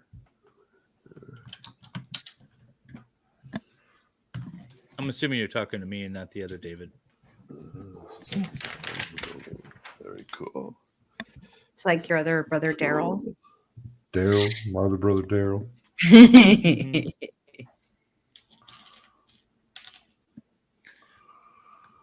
Oh, Farrell likes your jabs at me, Joe. So Farrell is now, or you are now her favorite person. So I feel like Joe's always been her favorite person. Thank you. Is that a square? Old Jim Bob says, "This is my first time on this live stream. What is the theme?" Okay, so this is Lego Law, Life and Libations, which is something that Valhalla and I do with Wendy as our MC, at least once a month, sometimes twice a month. With the idea being that we bring in other YouTube streamers, we build some Legos, have a casual conversation, kind of just sort of laid back and relaxed style, and have a few libations, and yeah, talk about law, life, and play with Legos, that kind of thing. It's because we're grown-ups. Building. Right. Well, we need an excuse to play with Legos because we're grown-ups. That's exactly it. That's what adulting is, making excuses to be children. There we That's go. right. Okay. And then when you have grandkids, you don't have to make an excuse anymore. You just get to be a kid all the time. Yes. And we Down still to my- speak about law. Oh, wait, what's that? Dash, sometimes there's wine. Yes, it depends on what our panelists are drinking. This And evening, Wendy's, yeah. Val's usually drinking something yellow alcohol-y. we call it beer. Yeah, that. Did you see Yeah, that yeah. Lego built a full-size F1 car for one of the races? What? Formula One car. That's awesome. I've Heck seen a yeah. few full-size. I've seen a full-size car built out of Legos that actually runs with a Lego engine that uses compressed air. No way. That's cool. Did you see Dave Umbarger earlier was telling you, Dave, that I pulled it up, but I think you were busy, that he just went to a Lego museum and he sent you some pictures. He DM'd you some pictures in Discord, I think. Do they ever give you extra pieces? Discord. Yes, you will Yeah, often yeah. have, especially Yeah. if they're really small or unique, you will have extras. Okay. Yep. He's not on Discord. Maybe Facebook. I'll have to check Facebook. Yeah, maybe. Oh, he's not in the Discord? I want to go to Legoland. I want to go to Legoland in Denmark. Ooh. For a while, I was going to go to the one in UK because it was actually cheaper to go there than the one in California. You have one at Mall of America that's pretty close to you. Not No. a Legoland. It's a Lego store, which Oh, I you're have right. one. Oh. That's where I went shopping the other day. Was the Lego store. Mrs. Valhalla went to that one We'll make a trip. a couple months Baker, back. you want to come with me to Legoland in Denmark? They have Lego. They have Lego there? Oh yeah. They hand out every Danish citizen gets a set of Legos every year. Oh, that makes sense, actually. Yeah. Not true. Yeah. It's not true. Part of their tax. It's part of what their tax is. Yeah. Lego is publicly subsidized, I'm sure. Well, that's probably true. Or There's a Legoland in Carlsbad in California. Yeah, but I had 15 years ago, I had planned a trip I wanted to go to Legoland. So I looked at the cost of flying and staying and going to Legoland in California. It was actually cheaper to go to the one in the UK. That's insane. Yeah. The Queen gives it to us, Bakers. Your Swedish Queen, sir. Your Swedish Oh my gosh. Queen. That Swedish queen dresses like she's a housekeeper. Nicholas did a stream about the royal family one time, and I'm like, why is there a housekeeper with your king? He's like, that's the queen. And I'm like, That's oh, the Swedish Queen, but the Danish Queen is She's hot. that's the Swedish Danish. princess, yeah. I think. The Danish princess is really hot, isn't she? Or They're something. all- No, I They've don't all know. got their looks if they dress Yeah. appropriately. One of them But looks attractive. the Oh, the- Queen of Denmark is Swedish born or Swedish. Oh, whatever. yeah. Legoland in Boston. There's a it's Legoland supposed to in be Boston. gray or black. Let's see, black ones. It's gonna be gray. Yeah, Lego is Danish. Its headquarters is in Denmark. I think Baker might have a connection to him. I think he does. I think he's got For the royal family. no to No, Legos. Lego. Oh. I mean, aren't they all related? She called him inbred. Yeah, they kind of are. This tiny little country. I mean, Burn, Baker. Burn. The Danish princess is Australian, but the Danish queen is Swedish. And I think the Swedish princess is German or something. I can't remember. It's something like that. So many things. So hard. It's so hard to be royal. Must be. The They all Toys seem to That be Built struggling with America it. is a great show, and they do a Lego one, yeah. Or the Toys That Made Us, I think is what it's called. And then they have the movies that made us. Starlight 84 says Joe is usually landing his plane by now. Yeah, I am. Okay, wow, what's up? Oh, I should Oh probably my set God, it up. are we really 4 hours into this? Oh, I yeah. told you it was going to be a 4-hour stream. You didn't believe me. Jesus. What the Poor hell? Joe. You've been such a trooper. I had no idea I've been doing this for 4 hours. Because it's so fun. That's true, I guess. I don't know. It's so late. There's no live or upcoming content for any of your subscribers. It says when I'm Yeah. trying to There's redirect. nowhere to send people after this except to bed. Yeah. What time is it? It's 1:20. It's 10:20 for me. Well, you're the Yeah, only that's one. weird. I know. The rest It of was us are all so, East Coast. yeah. And like Val always nobody says I'm in sees the it. wrong time zone. You are.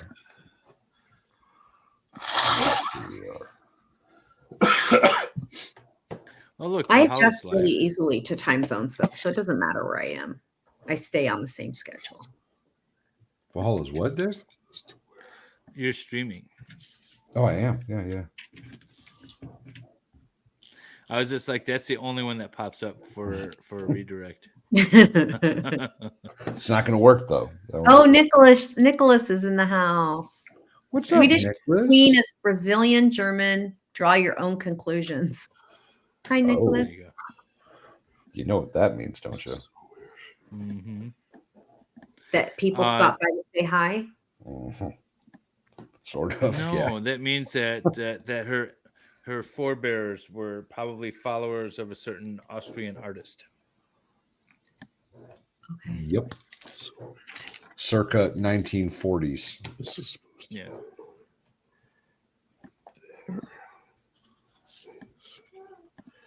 This is confusing. Wait, Half who's- Irish I thought says that was Turtle Boy. Flashcast is live. I don't know what that is, but Flashcast is live?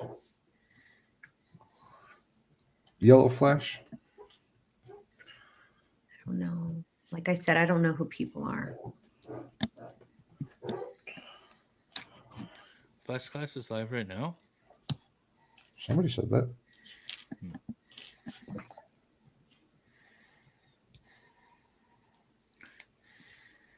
Val, what page are you on? I'm on step 316. Of I don't know. comic nerds. There's a lot of comic. I did see comic nerds. Oh, crap.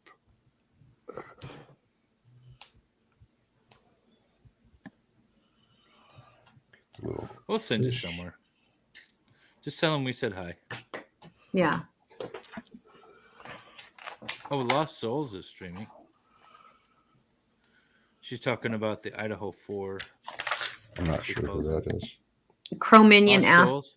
what is Valhalla assembling? The Viking Village. 432 total steps. So I've got a little over 100 steps left. Oh my, that's so many steps. I'm going to predict that Joe's going to finish and Valhalla's going to be left in the dust. Well, this last building is very confusing. Okay. You're welcome, Phil. Okay. So there are trial audiences.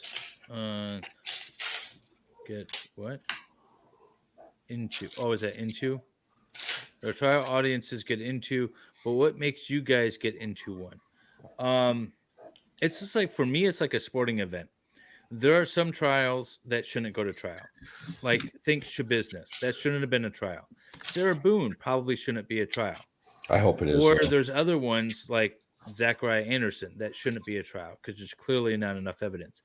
I like the trials that are clearly in the gray area where it's really going to come down to the evidence despite what's been out in the media. You know, you don't want to watch a blowout, football game. You'd rather have the closer ones. And so those are the trials that I like to look for. Self-defense is a good one because usually it just depends on how the jury perceives the witnesses involved. Well, I just did the Georgia v. Hannah Payne, which was it's kind of a self-defense case. And, there was a lot of debate back and forth in the chat. Even myself, I was watching it and I'm like, yeah, I don't really think this woman should be charged with anything. And then as the case goes on and on, I'm like, well, she's kind of guilty of felony murder. It is what it is, play stupid games kind of thing. So I like those. That's what I prefer. I generally like to focus on trials where, the government's doing something wrong for the most part. Well, I don't know. that's most criminal prosecutions. Right. It's very crazy. Joe, do you cover a lot of trials, or are you mostly politics, right? I'll mix it up. I'll mix it up. I mean, I'm on my day-to-day stream. I'll talk politics, but I enjoy covering a good trial. Like, especially if it's got a political angle to it. I'm very confused by what I'm supposed to be doing here. I'm not going to kid you. This is taking a turn for the weird. This is why we doesn't Lego. No, this thing that they're having me do here is very confusing to me. This is becoming very confusing. I'm not sure what I'm supposed to be doing here. It's just stacking up a bunch of small blocks. It looks like. Yeah, but then it's like it's turning it into this thing. Ultimately, this is the weird part. Wait, go. Let's see the end of that page. The edge of it. Okay. Does it say that you're supposed to do it like a number of times? I don't know. Usually it'll say like build that. This is the page I'm on here, and I'm just like, okay, no, that's. I'm trying to figure out how ultimately this becomes this. It looks like you're building the same thing like 4 times twice over, and they're just sort of connecting around. Yeah, but then these little hand things that are sticking out, this little hand thing that's sticking out there, it doesn't really show up more than once. That's what's very confusing. So you see the white squares with the little arrows? Yeah. What is that? Where you have to change the face of your blocks. So like the part that you're building, that means it's changing a direction and you're looking at a different angle now. Right. Yeah. I don't know if that helped at all. I mean, that's what I assumed. That's what I assumed. So I've been like building it, trying to figure out how to get that double yellow working with the other double yellow in concert. That's what I'm trying to Lego instructions are worse than IKEA directions. Yeah. You're not wrong. Somebody asked Lady about Sandra says, "Thanks, Joe. You are sick and you are still here." I know. Everyone was excited to see Joe build Legos. I'm gonna go get my third beer. Ooh. Oh my! Someone's gonna get white girl wasted. You're going hard in the paint tonight, yo. Scared of this episode. Somebody was asking, who you calling a cootie queen? You lint liquor. Says curious. Will you ask Joe if he has ever watched or has an opinion on Zachariah Anderson? We did ask him earlier if he wants to answer again. We're happy for him to do that. I think Zachariah Anderson got screwed over. I had Solomon Anderson on my show, and I think that he did a phenomenal time. Yeah. He did a phenomenal job in spelling out all the different flaws, and I thought that Schroeder did a terrible job with that case. He should have directed judgment in favor of for the defendant. Agreed. All around. Free Zachariah Anderson. Yeah. And everyone, don't forget, and if you're new here and you haven't heard about it yet, Wrongful is a new podcast. Their first season premiered 2 weeks ago. They're on episode 2. Episode 3 is coming up. And right now, this season is focusing on Zachariah Anderson. So you guys should all check it out. And I will try to pull it up again so I can show you all. No. I keep going to the wrong link.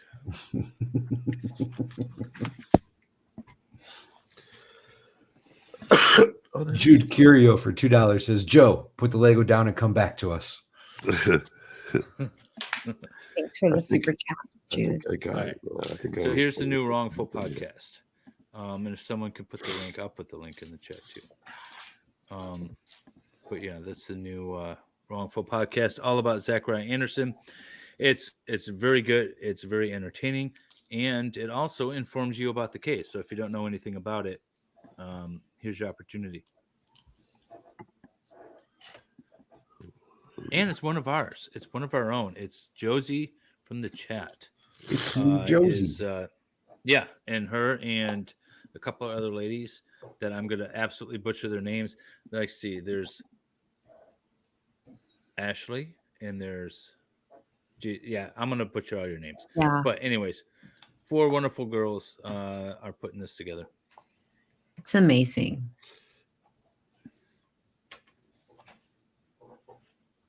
Yeah, I like what Lady Law says. Like, even if you think he's guilty, that it wasn't proven to be. In 100%. Yeah, I mean, I personally I look past the fact of whether or not he might have done it. I mean, sure, anything is possible, but that wasn't enough proof. That Yeah. wasn't Zero enough evidence to put That we somebody just- away. The sad thing is, and people just like ignore this fact, is that like when we haven't proven guilty beyond a reasonable doubt, and there's all these reasons to have questions about whether he had the capacity to even do such a thing. I mean, there's a guy with a bad back who supposedly single-handedly lugged a dead body that was like 250 pounds without smearing blood anywhere onto his own vehicle or anything of that nature.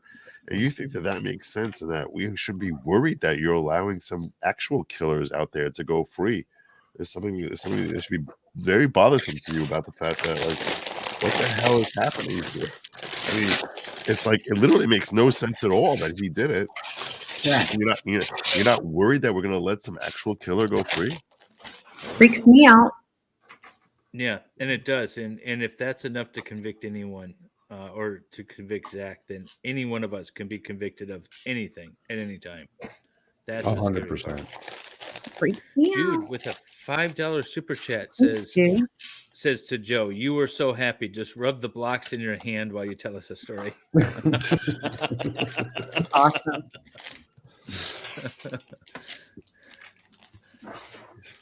Oh, I love it. Um, Ooh, this is a female Viking. that's right. No, Vikings are Little bad. Pill says, "If I didn't want to dox myself, it'd be great to see you attempt to butcher my real name." Yeah, I'm sure I would do. I butchered your YouTube name, so and I still have to like concentrate and focus and say Little Pill. Is it really Because doxing otherwise- yourself if no one's watching? Well, I suppose.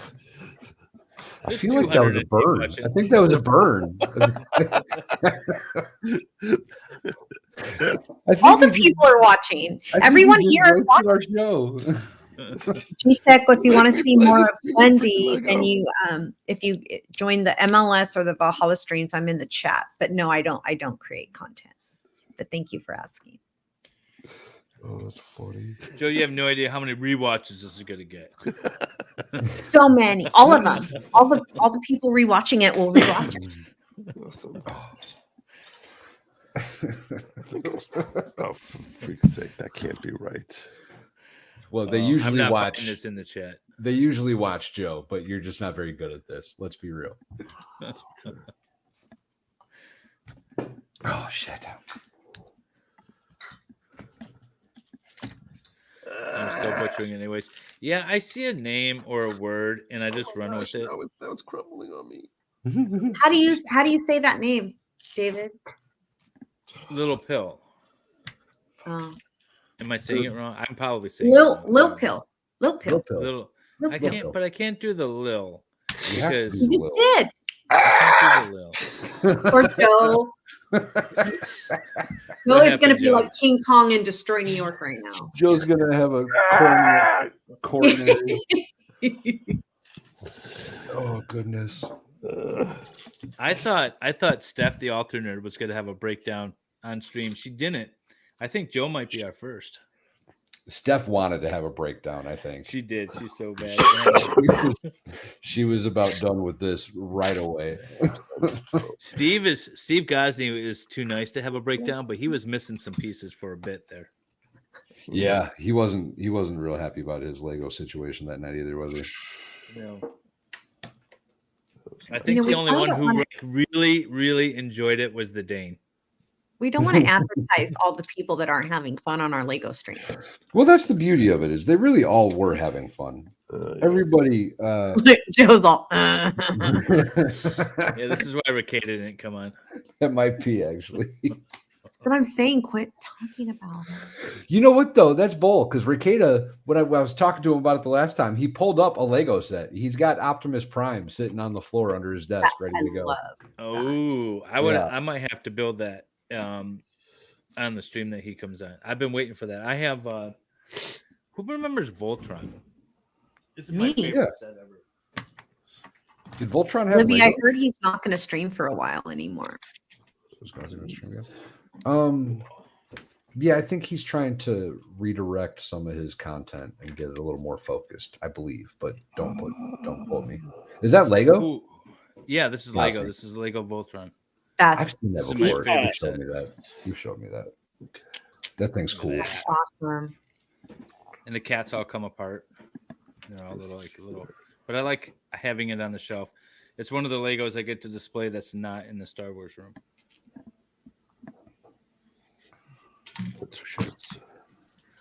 So wait, who's not going to stream?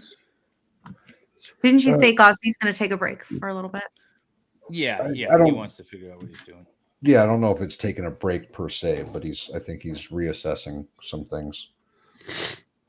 Yeah, well, he's got a lot of work and stuff too. I mean, he practices more than I do. He's also got a important job, right? Like literally people's lives are on the line. Just a little side gig, right? Right. Yeah, this little side hustle. This Voltron is awesome. He's not walking goats out in the yard. I tell you that much. Panelists, you talked about trolls earlier. What is the weirdest communication a viewer has ever sent you? I don't know if I want to say that. I don't know if I'm going to say that either, actually. We're going to leave that alone. Those are 3 married men up there, and they want to stay that way. There is something about this YouTube thing that people will tell you some really deep stuff about themselves, right? Some really, I don't know. It's a I don't know how to put this without, like, I don't want to sound like an asshole because that's not how I mean it. But people will reach out and, fill you in on aspects of their lives that, sometimes I have no business knowing this about you. I appreciate the. And I don't know what to say because I'm not a therapist or whatever. Yeah. So we get stuff. I'm sure Joe's got some good stuff. People probably trust us more than they should. Maybe that's what it is. Yeah. Maybe that's a better way to say what I'm trying to get across. Just realizing he's dusty. I gotta dust him off. I so had it before, and then it just started falling apart on me. You think the LawTube community audience is pretty toxic? And LawTube, really? The audience, maybe. I think. I mean, at the end of the day, the chat's gonna chat, and the chat's gonna do whatever. There's no stopping it. No, it's the internet after all. At least you didn't make it weird. Now give me Val's wrench. You're still sharing your stream, Joe, just so you know, or your screen, if you want to. Yeah, I know. Down. I was actually thinking about giving you like another Cleveland tour. Those are great. That's not it. Hold on a second.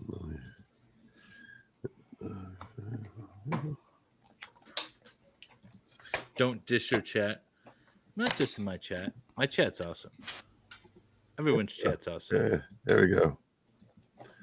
All right, you want to pull it up? Yeah, you can pull it up.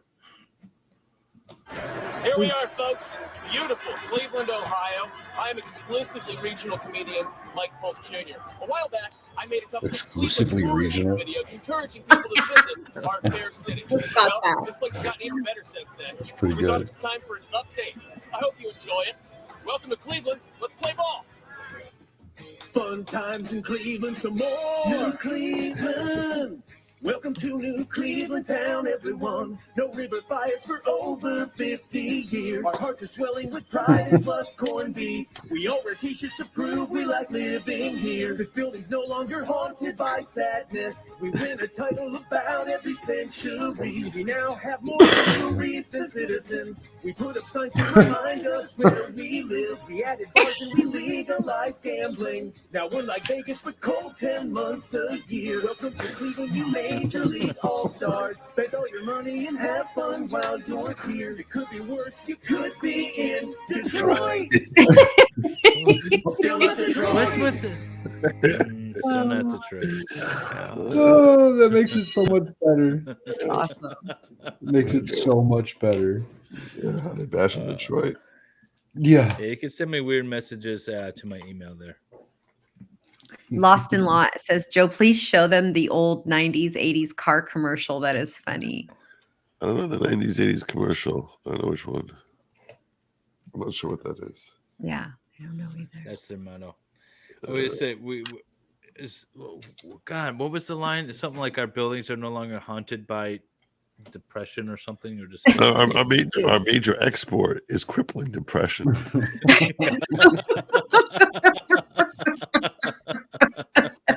So funny. That's a genius line.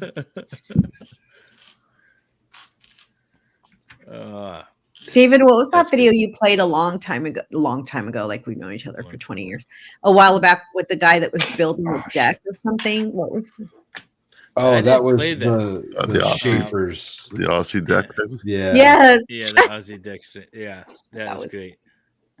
Yeah, it was. I didn't play. I think that was on a Baker stream.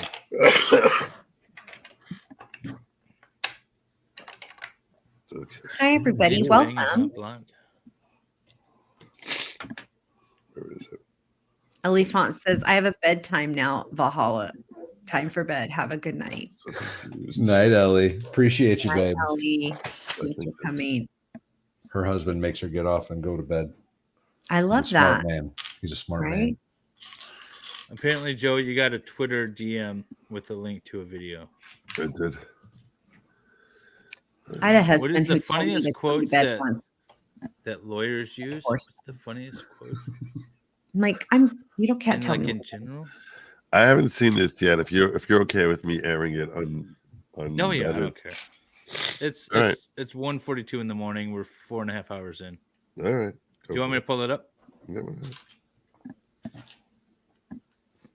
She said it's after midnight. It does have some language. Yeah, that's fine. Oh, this is the Oh, state that's the flag thing. right thing. Oh, I know I did wrong. I've seen that though. That's hilarious. It's very long though. It's like an hour long, but they go through every state Jeez. flag and rate them. It's really funny. Fuck you, Baltimore! If you're tough to buy a new car this weekend, you're a big enough schmuck to come to Big Bill Hell's Cars. Bad deal. Cars that break down. Feed. If you think you're gonna find a bargain at Big Bill, you can kiss my ass. It's our belief that you're a stupid motherfucker. You'll fall for this bullshit. Guaranteed. If you find a better deal, shove it up your ugly ass. You heard us right. Shove it up your ugly ass. Bring your tray. Bring your tray. Bring Oh, I hope this is a real commercial. your wife. Because it's Big Bill Hell, you're fucked 6 ways from Sunday. Take a hike. There's no way. Bill Hell, home of challenge pissing. That's right, challenge pissing. How does it work? If you can piss 6 feet in the air straight up and not get wet, you get no down payment. Don't wait. Don't delay. Don't fuck with us or we'll rip your nuts off. Only at Big Bill Hell, the only dealer that tells you to fuck off. Hurry up, asshole. This event ends the minute after you write us a check. And it better not bounce or you're a dead motherfucker. Go to hell. Big Bill Hell's Cars. Baltimore's filthiest and exclusive home of the meanest sons of bitches in the state of Maryland. Guaranteed. Wait, there we go. We have too many people with controls. I'm not touching anything. No, I was winning. You want me to stop for a while, David? No, you're fine. Are you sure? I don't know why. It's Yeah, not no, I like having no responsibility here. But you were in charge. Oh wait, no, you don't want to be in charge. No, I don't want to be in charge. That's the thing about me is I like the least amount of responsibility ever in any given situation. It's so weird because you seem so responsible. Well, that's why he Yeah, doesn't it's want just to. It's just a facade. I realize the problem. Awesome. The funniest quote that lawyers use, I'm trying to think about this one. Like in trials, the weirdest thing is what if anything? What if any? Yeah, but I end up using it too. Like I have a few streams where I actually streamed one of my own trials. And I caught my chat caught me saying it like several times. It's just an easy go-to. It is. It's a cop out. Well, because you can't ask a leading question of your witness, right? Right. So you have to ask it in a way that's open-ended. So you're like, well, what did you do next? Sort of kind of implies that you did something next. So what, if anything, did you do next? Because technically you don't know that they did something next. Yeah, it's a non-leading question or it lacks foundation. So you could say what, if anything, and then it has foundation and it's non-leading. So it's a real quick go-to. Eileen ruined it for me forever. Eileen Helm. Yeah, thanks, Pharaoh. Or Elaine. Elaine. Damn it. Elaine. Now I see your bad name readings rubbing off on me. Yeah, it rubs off on everyone. Oh, David, guess what I just finished watching? Guess. TV series. Oh God, it's probably some law show. No, it's something you recommended us. The Gilded Age. Yeah. Yeah. Oh, it's so good. I like The Gilded Age. Oh my God, I love it. What do you like about it? What do I like about it? Yeah. I just like the history part of it. Well, a lot of those characters are real life characters too. Yeah. Like actually existed. All right, here. Let me pull this up.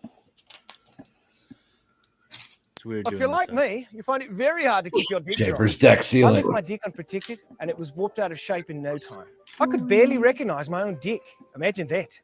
Then I discovered Schaefer's New Zealand style dick sealant. The best way to take care of your dick in 3 easy steps. First, wash your dick with soap and water. Then wait for your dick to dry. Once your dick is clean and dry, paint your dick with Schaefer's dick sealant. I used to be too embarrassed to invite people over to see my dick. But now, my dick's the talk of the town. I even have pictures of my dick. Check out that dick. I'm going to send this to my secretary. Barbara always loves to receive my dick pics. Horrible. After all, summertime is all about spending time on your dick. I'll often have 20 to 30 people on my dick at once. That can really wear your dick out, causing dick splinters and discoloration. But with Schaefer's dick sealant, my dick stays a nice golden brown colour. Who wouldn't want a golden dick? I used to never let children anywhere near my dick. My dick was too dangerous for cuds to play on. But it seems like every cud in the neighbourhood's been on my dick this summer. And they've all had a good time. What's a cud? My dick's over 7 Kid. years old, but it looks brand new. That's They part of the pronounce reason their all my vowels neighbours are weird in jealous New of my Zealand. dick. Wasn't that right, Jum? Yes. Which you've is got a why nice they dick, say okay? dick. Says dick. Always on my dick, begging me to know the secret of my perfect dick. If you like Schaefer's dick sealant, check out Schaefer's New Zealand style cock. I had a huge hole in my dick, but I fixed it by jamming some cock in it. Fixed. You'd be surprised how many things you can fix by jamming cock into them. Have an extra large hole in your dick? Try Schaefer's African style cock. Just go to your local home improvement store and ask for the big black cock. Schaefer's New Zealand style dick sealant. Don't put it on your penis. It's so funny. Barely political. That's great.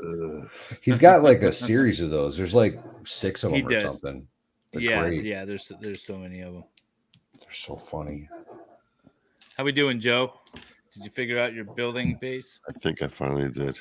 Ooh. Nice. I just got it. I think this was very hard. They don't build Legos like they used to. Oh my God, this was really this. I just got it like right when you asked me that question. What's Valhalla building? Valhalla, you got to show it off again. I am building the Viking village. And what page are you on? I am on step 351 of 432. Almost there. Almost. Yeah, almost there. Oh Lord. That's what she said. Giggity. Is it word than law school? What? Is it word than law school?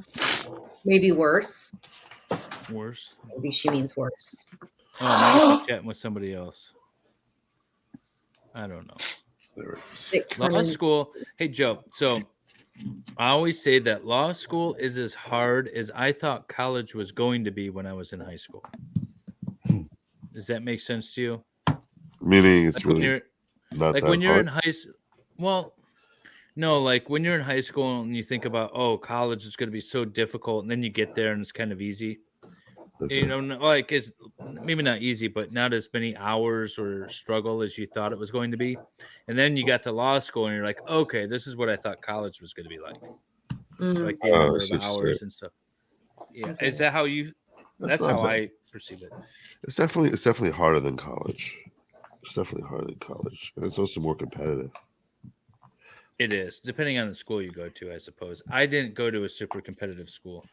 I went to a school that's actually kind of considered like the ABA hates my school, and all the law schools around hate my school. It's Cooley Law School, Thomas M. Cooley Law School, and Okay. their idea is we're going to keep our admissions low and see if people succeed.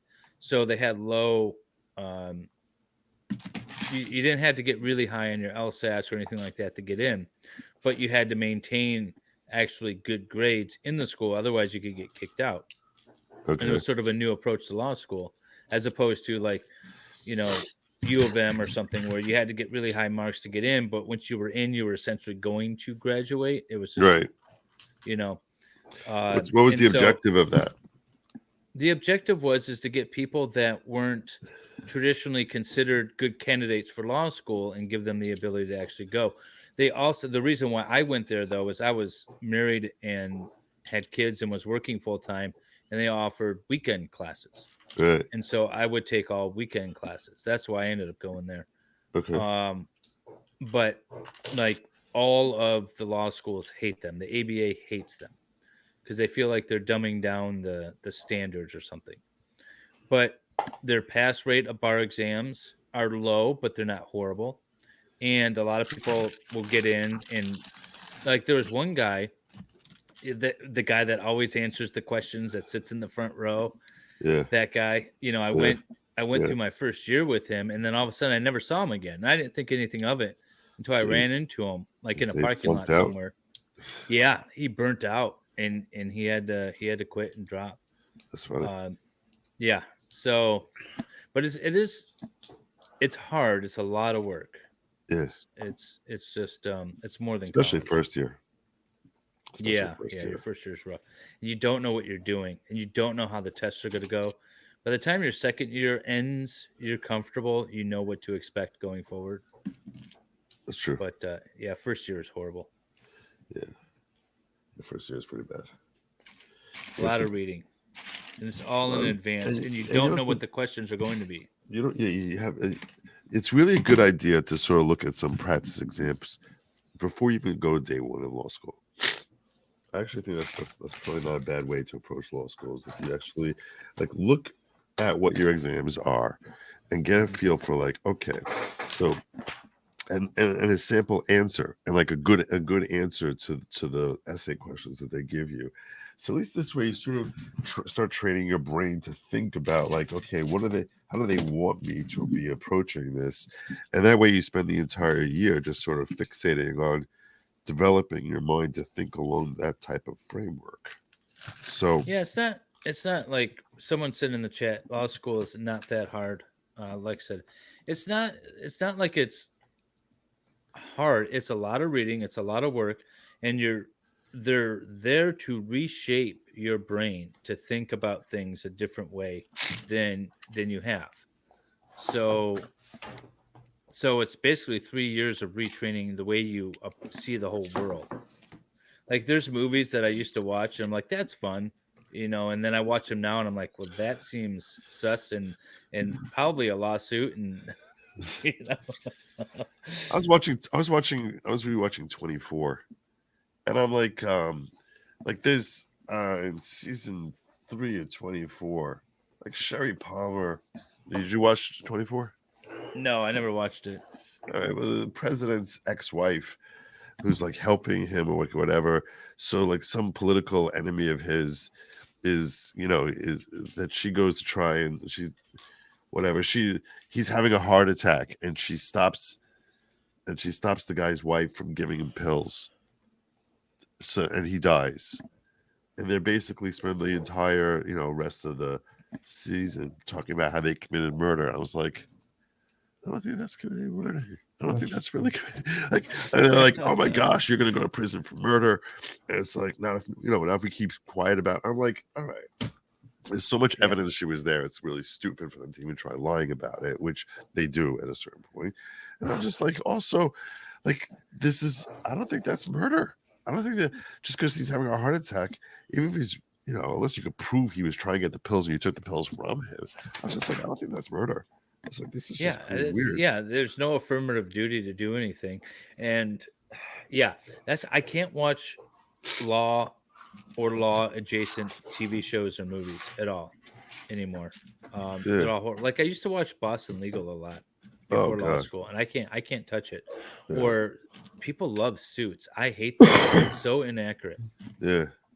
Nick Staroff with the 50 Swedish krona super chat. The union paid for my law degree. That was handy. Yeah, that's the other thing too. Is law school is expensive, at least in America. It's expensive stuff. How much was law school when you went there per year? For per year, I don't even know. But when I graduated, it was like 270. 270. Your total debt was 270. Yeah. Jesus. Wow. That's definitely a for-profit school. Yeah. Wow. Oh yeah. No. Well, it was a private school. It wasn't a public school. Yeah. Wow. Now they're owned by a state university, so it's probably a lot cheaper. Wow. But, yeah. What was yours, Joe? Do you remember? Yeah. 40,000. What? 40,000. 23,000 a year. Ooh, I would love that. I guess I wasn't actually too far off, was I? About half. I thought mine was crazy because a friend of mine who graduated like 7 years before me, he paid like $10,000 to graduate college law school. Wow. That's insane. Yeah, it's expensive.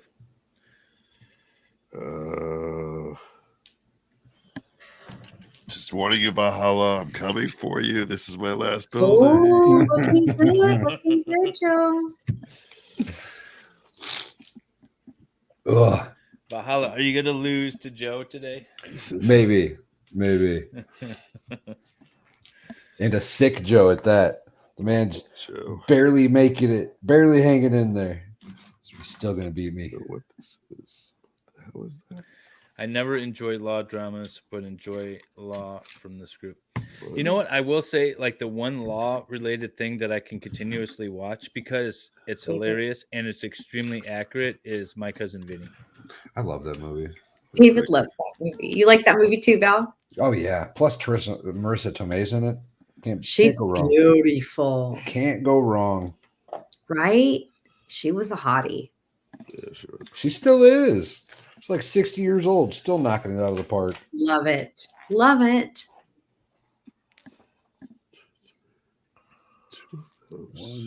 Joe, do you watch any law or law adjacent shows? I grew up watching Law and Order. Okay. No, I grew up actually watching LA Law. That's how old I am. Oh yeah. LA Law. I loved Matlock. When I first graduated, that makes perfect sense. I passed the state bar, and then I learned that I could practice in South Carolina with reciprocity.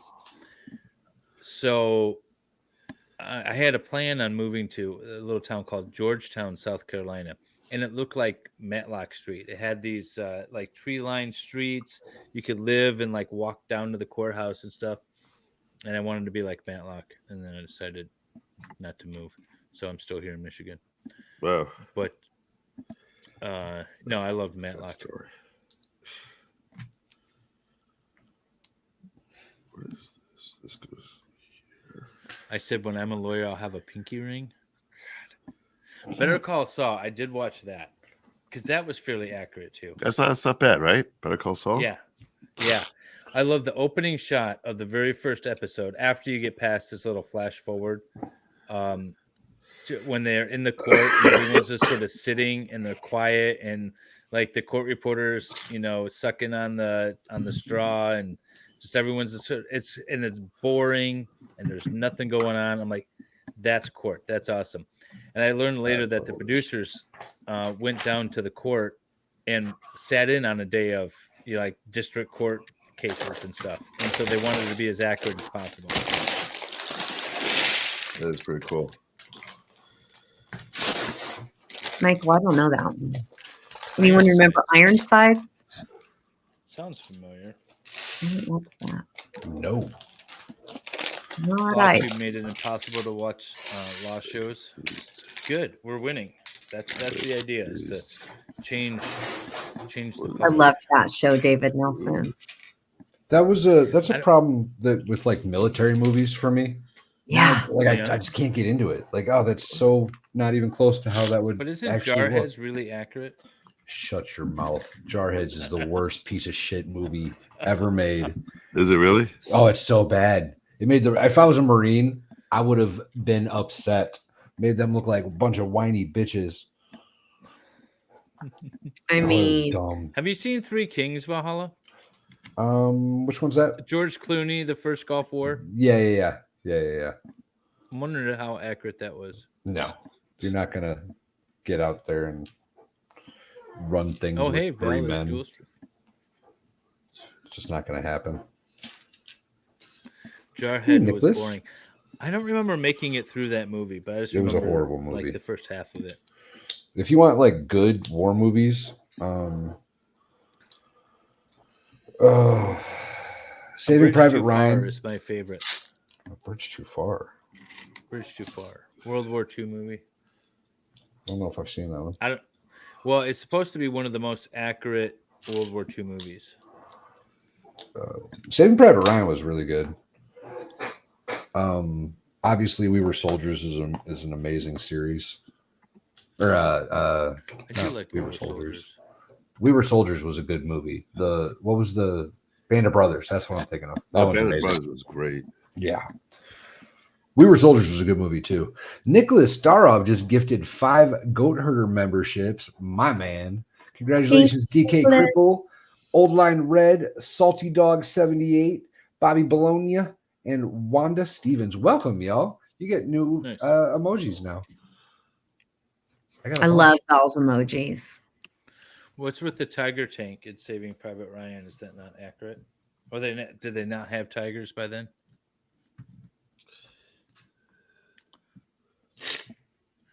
Well, I would assume they did. Farrell's on her lunchtime. Then she's back to 8 Mile.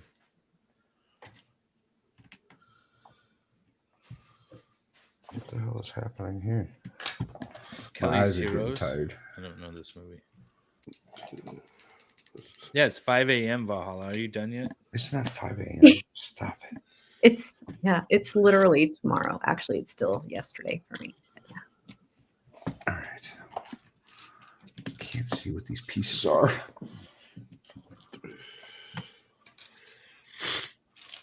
Oh, they were fake tiger tanks. Oh. Well, yeah, all right, I get that. But at least, I mean, it's a movie, aren't they all fake? Well, in theory, right? Well, I guess not really. You know, they used a World War II tank in Star Wars. Oh, yeah. Does that make you feel? Does it make you feel special? Yeah, I kind of want to build one. A tank. The one from Star Wars. It was a troop transport. It was a German troop transport thing. I was stationed in Hawaii, Standard Time. and I got there right after that movie was filmed. We Were Soldiers. They took guys from my unit as extras. So had I been in the Army like 2 months earlier, 6 months earlier, I possibly could have been in that movie. Nice. Yeah. What did I say? Did I not call him Valhalla? What did I call him? Did I call you by the wrong name? I don't know. I didn't catch it. He's too tired to notice, and I'm too tired to know. I'm trying to beat Joe. I'm trying to get this finished before he does. That's why Joe's being quiet. He's trying to beat you. I have built 7 locked Lego in here. sets on this stream. Yeah, okay, yeah. Built like this. Did I say vanilla? I might have said vanilla. Wouldn't be the first time. I mean, if the flavor fits. And remember, everyone go check out the Wrongful podcast. Make it go viral. Spread this story of Zachary Anderson. And not most importantly, but always remember, get wrecked gravely. Needs to be everywhere. Mm-hmm. Yeah, well, the podcast does a much better job about talking about the case than anything that I could do on here or anything any other law tuber's done. It's a really good podcast, going through all the facts and everything. It's really good. Lord of the Rings. I've tried to watch Lord of the Rings many times. I've attempted. I've started it. Lord of the Rings is amazing. And how dare anybody? Two of my sisters and my 13-year-old are in the process of they have movie nights here. They have a giant screen, and they've been watching Lord of the Rings, the Lord of the Rings movies. Epic. I'm really excited that my 13-year-old's into it. I think that's pretty cool. Hell yeah. Half Irish asks you, Valhalla, have you seen Generation Kill miniseries? I have not. Is it good? I don't know. We have to ask Half Irish. Hi, Half Irish. Oh, shit. Lady Lost. Saw the real Lady Law. Yeah, sorry, Lady Law Sandra with the $5 super chat. Finally saw the real Lady Law, but I just like Lady Justice, and I know all the names, so I added Lady Law Sandra. So she is the true Lady Law. She is a true lawyer. I am not. You saw the other Lady Law on Vice's stream, I'm assuming, last night. Lady Law 5791. Oh, is that the one that's always on Alternate Corner? Yeah, she goes over there. I like her. Yeah, I like her. Yeah, I haven't chatted with her in a while. I had invited her on to a stream several months ago, and then she got busy, and she's been doing her stuff with Vices. And I don't know if she's still on with Dylan or not. But she's cool. Her brother is a storm chaser, like a professional storm chacer, and he has. I'm subscribed to his channel. Yeah, I jump in his chat every once in a while, and he's chasing down a tornado or something. Yeah. What the hell was that? Probably my cat. No. Storm chasing. To hell with that. I'm not chasing no storm. Oh, to hell with that. Got me messed up. Slowpoke. I was watching this. Your wife is long to bed, Joe. My wife is. I think she moved out when she saw that I got sick. Smart. Yeah, she did. Yeah, I don't. My wife came in about an hour into our stream, grabbed a beer, and went downstairs to bed. Nice.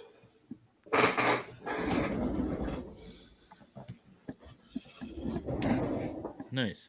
Oh, wow, I used to do it as a kid when I was like 16, 17. If there was a storm coming through, I used to like drive around and pretend I was a storm chaser. And I usually ended up just missing the storm.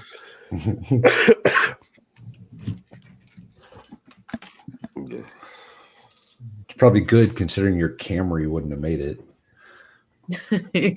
His Ford Fiesta. His Ford Fiesta. F-250, sir.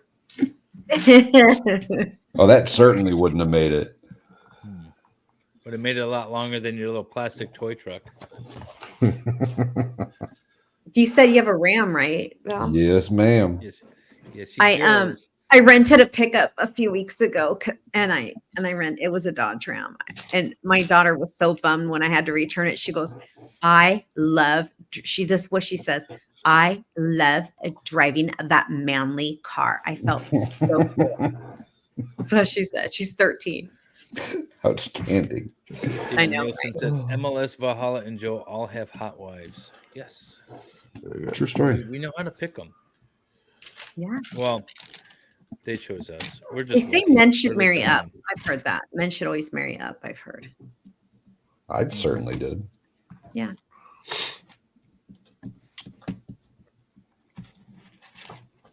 Seems to be working out okay so far. Right? She still tolerates you. That's always Exactly. nice. She still lets me in the house. I haven't been She hasn't changed the locks yet. right. I haven't been banned to the barn yet. Right? I love it. I just signed up for my first Twitch account. I've never been on Twitch before. I don't know what it is. It's a streaming platform, Oh, mostly okay. video games, because I'm struggling with a particular video game, and Mario Brothers. Are you still having Mario drama? no, I gave up on Mario. I'm playing Zelda now. Oh, okay. Which one? The newest one. I can't remember the name of it. I keep getting the name wrong. It's not Breath of the Wild or whatever. It's the newest one. I can't remember the name of it. But I'm struggling with it. So I signed up for Twitch so I can watch some people that know how to play the game. Yes, Valhalla's wife lets smelly ducks in the house. Where are the ducks, by the way? I Yeah, haven't how heard them people chirping. wanted a duck update earlier. I forgot to ask you. I did see that and I forgot about it too. They are in the bathroom across the hall.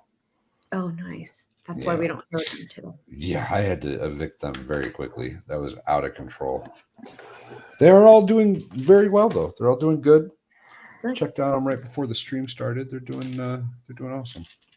Joe's focused. I give him 5 minutes and he's done. Yeah. Joe wants to go to bed. Could be. Joanne. It's gonna be a lot of editing for the super cut of this stream. Is there usually a super cut? Yeah, I do a super cut and I break it down to usually about 15 minutes, 20 minutes. Yeah. And They've so been that people pretty. that miss the live can watch it. They've been really good so far. As supercuts, I like them. Yeah. I picked the highlights of our guests' comments and stuff like that.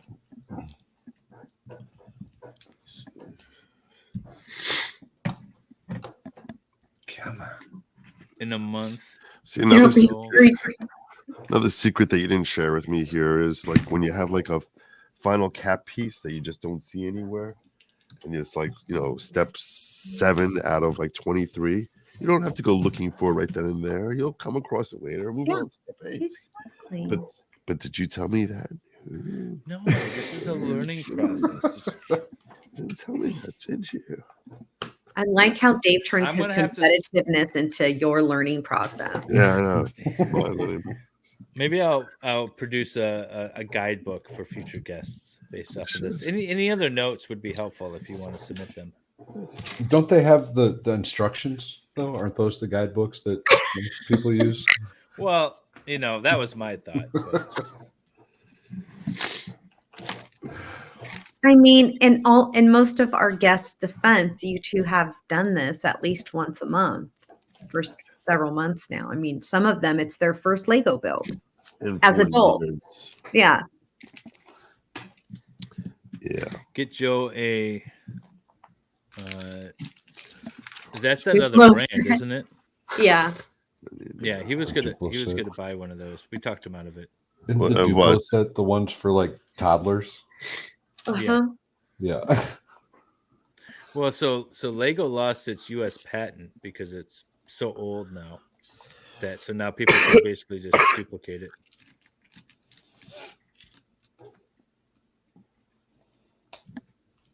But they can't match the quality.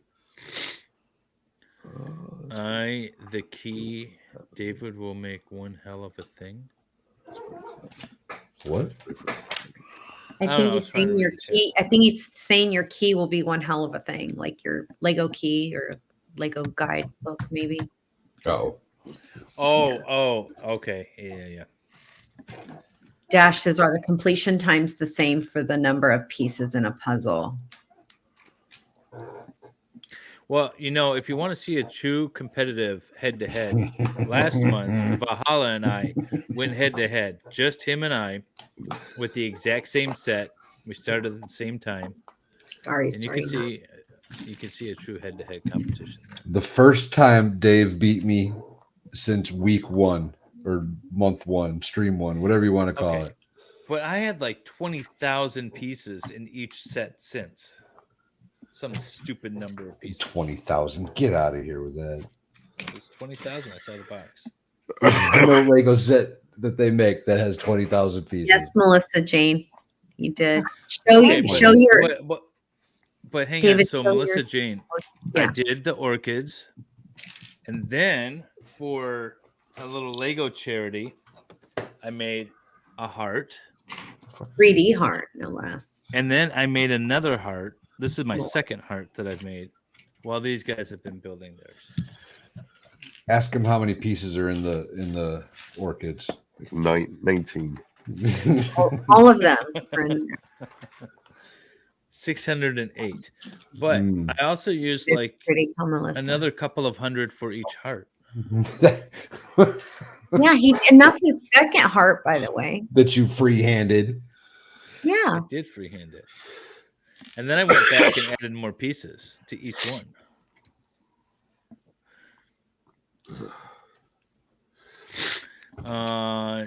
Stray. Yes. Yeah, we did. We talked about the Crumley trial early on in the stream. About 5 hours ago. 5 hours, 9 minutes, and 54 seconds ago. Third heart. Count them right now. You want me to? I'm not going to count the pieces of this. Oh my God, I'm drunken Wendy. It's my wing lady. I got it right. Yeah. This one's 147 pieces. I don't know. The other one had more.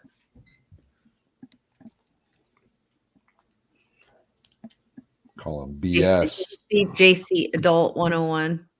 I bought my son the Expert Millennium Falcon when he finished grad school. It took him months to complete.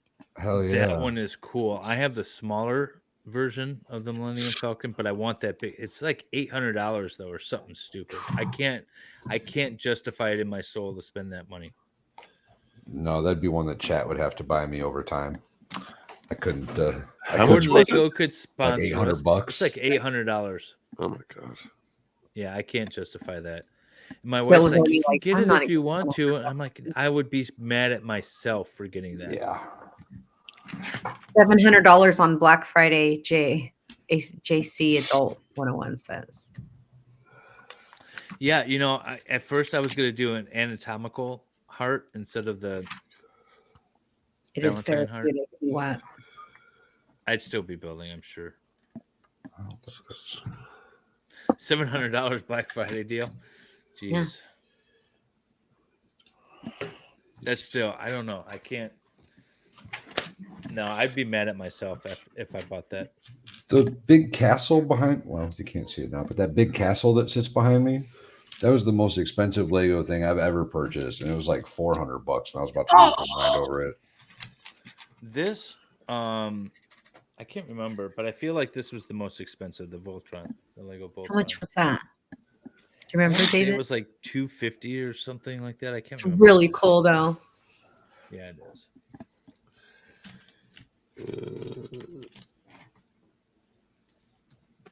Do they still have them for sale? Let's see. The Voltron one? Yeah. I doubt it. Yeah, third one. Is Voltron Lego still Voltron. It's $508 right now. Damn. So it went up in price. Anyone want to buy? I can make a $300 profit. David, how's your kitten? Oh, she's a pain in the ass. She must be big now. I have a new Christmas tree in the house. Well, if she comes over here and quits skirting around, yeah, she's messing with all the Lego.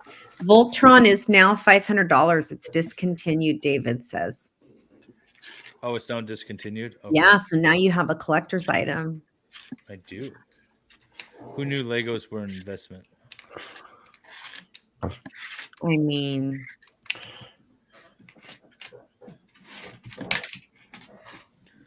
Yeah, the cat's still back there eyeing it all. No, she's sitting right over here and she's staring at the Lego heart. And I'm trying to get her, but she has now a Christmas tree to climb, so she's been distracted. My most of son this film. says he still wished he has his Beast Wars. Remember the Beast Wars figurines or whatever? That show Beast Wars. Was that from Power Rangers?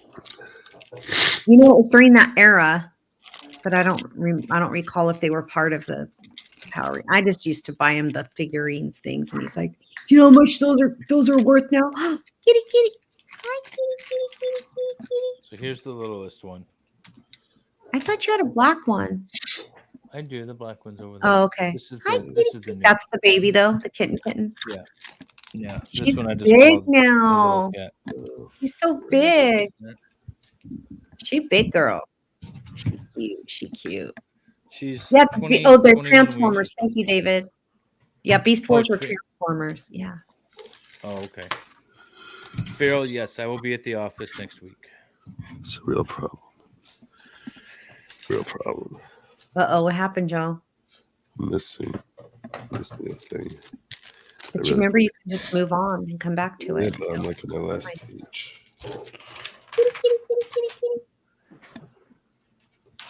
We had a mouse invasion in my garage, and my dad said, "You know, you can get a cat." And I'm like, I'm allergic to cats. Yeah, I wanted this one out in the shop. So I to, got mouse get rid traps of the instead. squirrels. Don't cancel me. Don't cancel me because I got mouse traps, please. No, mouse traps are what you need. Joe, did you lose a piece? I think I might have. You can just substitute it for a different piece. And don't forget, sometimes they mess up and they just don't have all the pieces. It does happen very rarely. I'm supposed to have. Seems like it's happened at least once on every. 3 of these, and I only see 2. Uh-oh. Yeah, that's. Farrell's mailing you stuff on Monday, David. I saw. I'm a little nervous. I have to look up this Beast Wars. Nicholas has his 1-year anniversary as a content creator on December 29th. We're all invited to the party. That's awesome. Oh yeah. We'll be there. Yeah, I was gonna be in Denmark and go to the Viking Museum on that day, and then he told me that he's doing his 1-year anniversary stream. So now I need to move my Viking trip. Aww. But I'll be in Thanks, Sweden. Charles. I agree. Streaming not with him, but with him.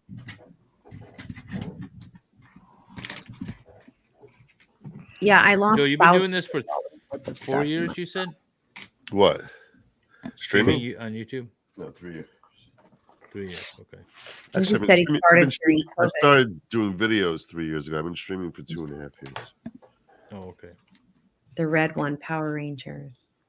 Go, go, Power Rangers, new Mighty Morphin Power Ranger. He is Lady Law. He's missing a piece. Yeah. That's the struggle. This is what I have so far. That's That amazing. looks really good. It does look good. You're missing the top third of that last building. Yeah, which I can't. Like, I'm missing, like. I mean, just take it. Let's see what we got. Today I made a He-Man snow globe. That's so cool. C-tie, C-T, C-tie. C-T, C-tie. Great thing.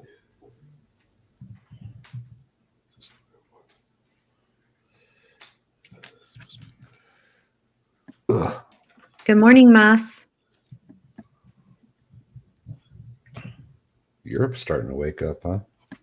Val, did you Yeah, get a I new know. ring? Did I get a what? New ring? No. Have you always worn that one on your right hand? Yeah.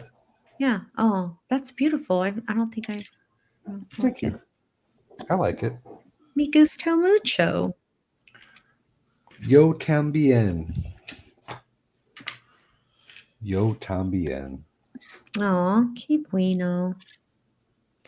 My 20-pound cat just slantered in. I bet that 20-pound cat would get rid of my mice problem. Yeah, I got 6 barn cats. Mice isn't a thing for me. Right? When I lived in the country, I did have barn cats, but I'm in town now, so now I haven't lived in the country in 20 years. But stand up, Joe. It might be in your chair, Stray says. Could be. I'm trying to figure out what the hell's happening here with this piece. Mass, we don't really know why Val is so far away from being finished yet. Because I had a lot of pieces, y'all. I don't think that's the issue. Are you saying he's just SLOW?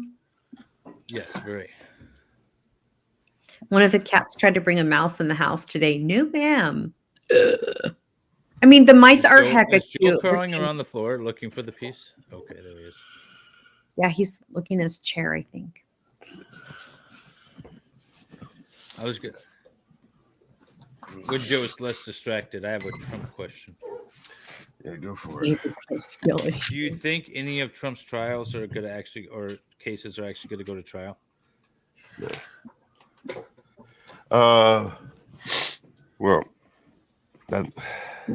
Yes. Yeah, I don't see how they will. I think the most likely thing is the Supreme Court's going to knock him out presidential immunity. The Supreme Court just took it up, right? They just took out the presidential immunity thing. Well, they didn't technically take it up. They took up the argument as to whether or not they should take it up on an expedited basis, which they wanted to hear from Trump on that, which he's supposed to be responding this week, I think. Okay. But well, I think why would they ask? I'm not the most versed on U.S. Supreme Court practices, but why would they even consider taking it up on an expedited basis if they weren't truly considering the issues, right? I agree with you. I think they probably are. They probably are. But I think that I think if you're the Supreme Court, I think the Supreme Court is likely to say that this doesn't feel right. Something's wrong here. I think the Supreme Court is likely to say, "Oh, really? Jesus, that's weird." Joe is never going to build a Lego again.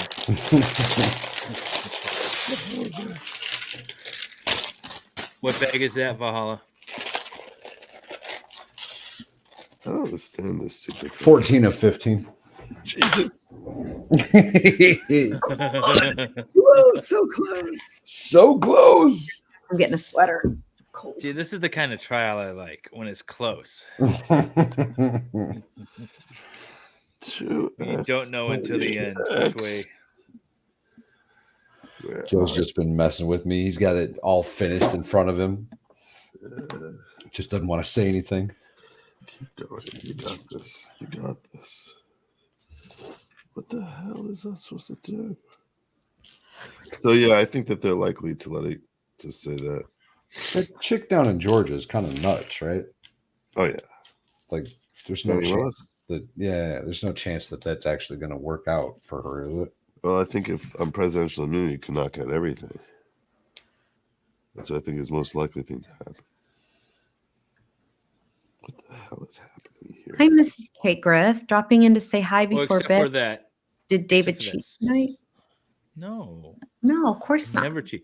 In fact, I built 3 sets in the time it took these Oh my gentlemen. God. No, you did not. I'm gonna hear the end of this. How dare you, sir, call those hearts a set? Shame on you. You're better than that, David. This is a set of Legos. That's not a Lego the set. Child another set of Legos. If And I got built that one set of before Legos this. for Christmas, I would kick an elf in the ass. Take the crap And I back to your finished workshop. He would beat Santa up. I would. And I built this. I built my Voltron. No, you 14 years ago. Right. He pulled it out and had to dust like it today. 2 years ago. I did have to dust it off. Lady Law, I'm just really cold because I've been sitting in the same spot for 5 hours, 23 minutes, and 8 seconds. And Winnie needs mittens and boots. She's I gonna put her do. hand- I'm like, yeah. It's a whole 66 degrees there in California. I'm such a California girl at like 40 degrees. I'm like I move, like I leave for the winter. Farrell's gonna send you just random sets of Legos for Christmas, Valhalla. I'm okay with that. Handfuls, not sets, handfuls of Legos. I called the travel agent last week and I'm like, where can you send me and how soon can you send me there where it's over 80 degrees? That's the problem with you Californians. You're soft. You're soft. Totally. 100%. You should see us when it rains outside. You think that an avalanche is happening. Like we all panic. People stop on the freeway. Like, what the hell? What is this wet stuff? What is going on? We're pretty soft. I'm not going to lie. We're pretty soft. Is there 54 people in Valhalla's chat? Yay. 40, I think. 40. Don't forget to hit the like button. By the way, we are dual streaming this. We mentioned it once, like 5 hours ago. We're dual streaming this, and you can the link to Valhalla's chat is at the top of my chat. And so if you're over here and you want to give Val a thumbs up, you can jump right over. You won't miss anything. And of course, likewise, MLS is pinned in my chat as well. If you're over there or over here with me, go over there and give him a like. We appreciate it. Twitch Copium? Yeah, Twitch Copium. You're on your own Step there. to the left and then jump to the right. They make medications for soft issues now.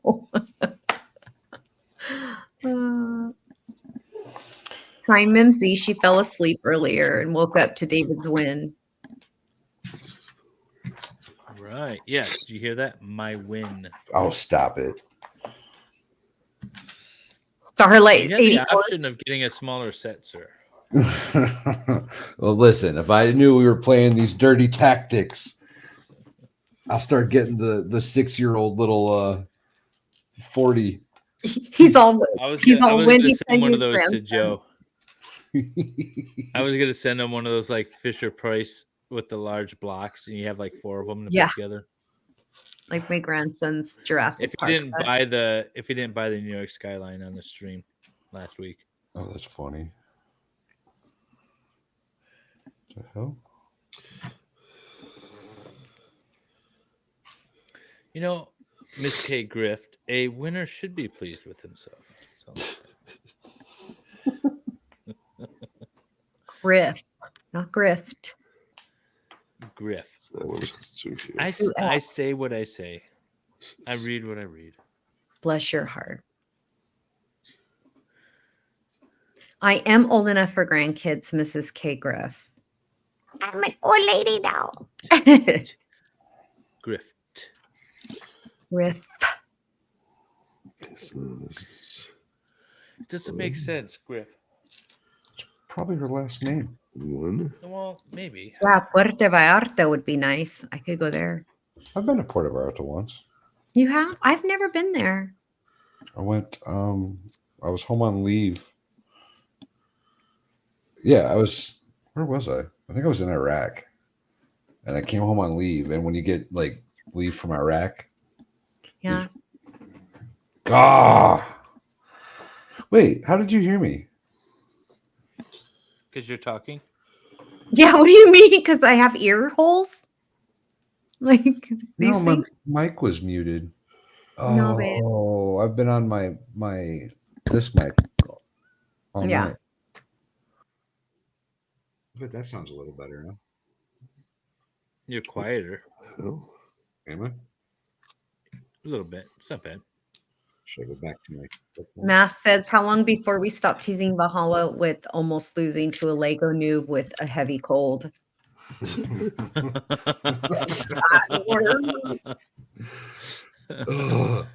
You guys have to look at quality of builds, okay? Quality? Are you trying to say Joe's not building it Yeah. properly? His quality is not up to par. That's exactly what I'm saying. Yeah, that's exactly what I'm saying. Are you saying Vikings beat Americans? Because Well, you're doing a Viking and he's doing the New York City skyscrapers. all I'm saying, y'all, is Dave and Joe each did a 600-piece set. That's all I'm saying. That's all I'm saying.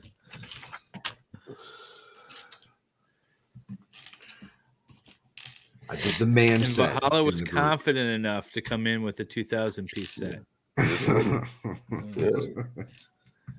No one Mrs. told you. Kate Griff says Joe is so quiet and focused she forgot he was here for a minute. I haven't been asking him questions because I don't want to disturb him. I know, me too. I'm like, I feel bad now. I don't want to. Oh, Stooky6, Wendy H, you're welcome to Australian summer. Note season here for all our hazards this week. Heat wave, cyclone. Oh, I'm there. I actually thought about it, but I can only take like 5 to 7 days off. That's too far away to take that short of a trip. But I would love to. It's kind of weird to think that Australia is in the summer right now. Hey, Russman Ranch. I'm gonna Moving really from blow your so mind. cold Northeast Texas. So is Brazil. Yeah, but I don't speak Portuguese. it's barely a continent. It's only hanging on by a thread.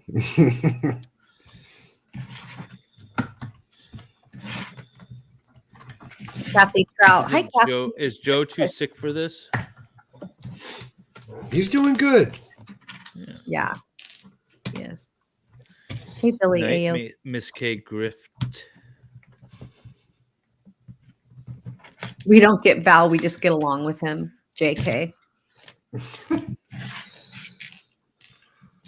Kathy Trout said Joe's been talking with his hands. That's what she said.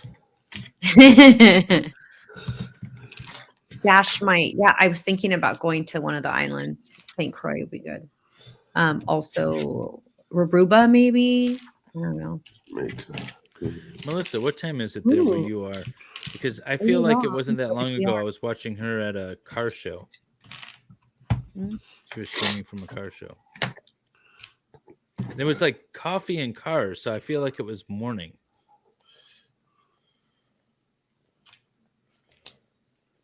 Well, that's what you get for assuming. It's 6:36 p.m. It's 6:30, so it's the end of the day on Sunday there, and they're also 6 months behind us. It's just odd. Keiska Hamlin says, dang, y'all are doing a fine job. But she said, not dang. I said, dang. D what? Aw, Dave.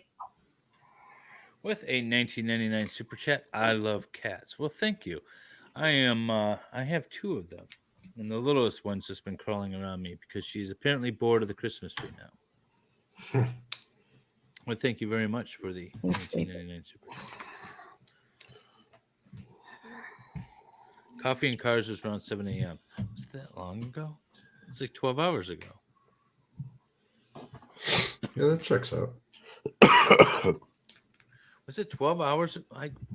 Oh, yeah, it's 2:30 in the morning here, so it would have been 2:30 in the afternoon. That seems okay. That seems right. See what? Thank you for the super chat. David Nelson says Aruba has one season, hot and windy year round. I did not know that. She gave me like 7 options, and they were all too expensive anyway. I was not impressed with her prices. I'm like, really? Next time somebody asks me what my budget is, I'm going to tell them a budget because I'm like, I don't have a budget. Wait, you're talking about a travel agent? Do they still exist? Yeah, they do. They do. I was too lazy to figure out a trip. Isn't that just the internet? I gotta Or tell you. Expedia? Yeah, I was too lazy to do it myself. So no, I called a real travel agent, like old school. But they're not old school. They don't know what they're doing, and she's annoying, and I'm not doing it. The last time I used a travel agent, the kids and I were traveling, and it was New Year's. We were going to go down to Florida. We were going to swim with the dolphins and stuff and do all this thing. And she said, "Oh, I've got an all-inclusive package." And I said, "Okay, cool." So I didn't budget for buying any food at all down there Right. or anything. Yeah, that's what it It was means. all-inclusive for one day at where we were swimming with the dolphins, but the rest of the 5 days we were down there, it wasn't all-inclusive. And I'm like, "Oh, well, that would have been great to know. And what did I pay you all this money for?" Right? Yeah, no, that's not cool. Thank you, Farrell. David Farrell just gifted 5 members. Yeah, I saw. Melissa James. Yeah, Oh, this is see, a I tough didn't know one. that. Not doing it David. Oh God. Okay. Mullen Lab. Labe. Labe. Mullen Labe. All right. Jeez. All right. Dusty Bell, Texas, and Oh man, I good don't luck know. with this one. YNW. Or did you just say YNW? I think somebody made that up just for you to read it. Kashetsab. Oh my God. Thank you very much, Farrell, for the gift of memberships. You guys are Farrell all new make those members. accounts for him to have to read them. And click my member tab where I have a link to my Discord with most of my member content. There are a few member only videos. Most of them are me attempting and failing to run a half marathon, if you really want to watch that. And otherwise, our content or the member content is mostly in Discord. But I do have Wednesday nights at 7 member only, sort of a legal news update stream. And then, yeah, so that's it. But the Discord's awesome. We got a lot of people in there. And also you get access to a lot of other YouTubers like The Broken Baker or Valhalla or MG Law, Flux, other YouTubers, their content. Not their content, but we give you live notices or updates and other information about the cases that they're covering. There's a neat little community in that Discord. Yeah. Did you even play sports? I swam, sir. I was a swimmer. What events? I swam. Freestyle or not freestyle, breaststroke primarily. I swam freestyle. 50 and 100. I don't like freestyle. They stuck me in freestyle once, and I popped my shoulder. It wasn't fun. I was in all the relays, and then I did a lot of the sprints, the 50, the 100. I was always the breaststroke in the relays when they would do like all 4 strokes of the relays. We had a pretty good relay team. We were okay. We were middle of the pack. Never made it to finals.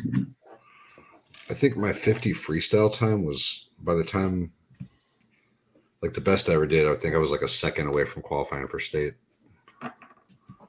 If I recall correctly. I don't know about Wendy. You have to ask her. Yeah, just Wendy, Farrell says. I was thinking about a triathlon, but I don't know. I have to train.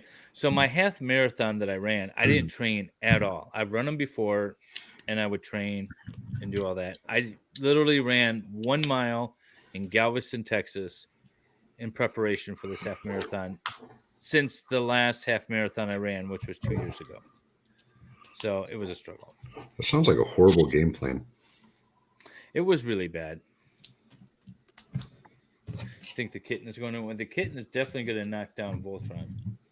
That's what I'm worried about.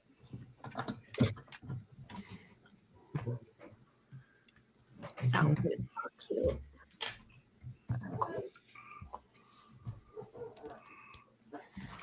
9 and under boys swimming champ here.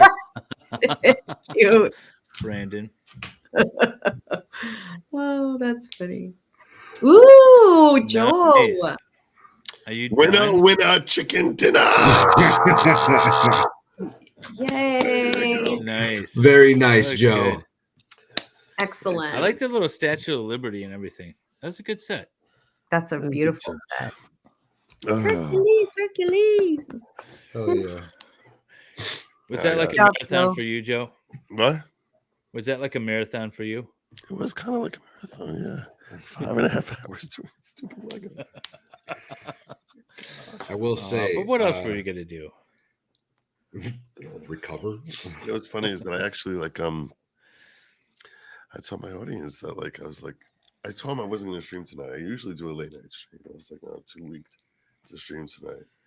I don't know if any of them are here, but I was sure this was going to be like 2 hours, not freaking 5.5 hours. You got on. I was like, yeah. So we got about like a 4-hour stream. You're like 4 hours. No This way. might be actually our longest Lego stream.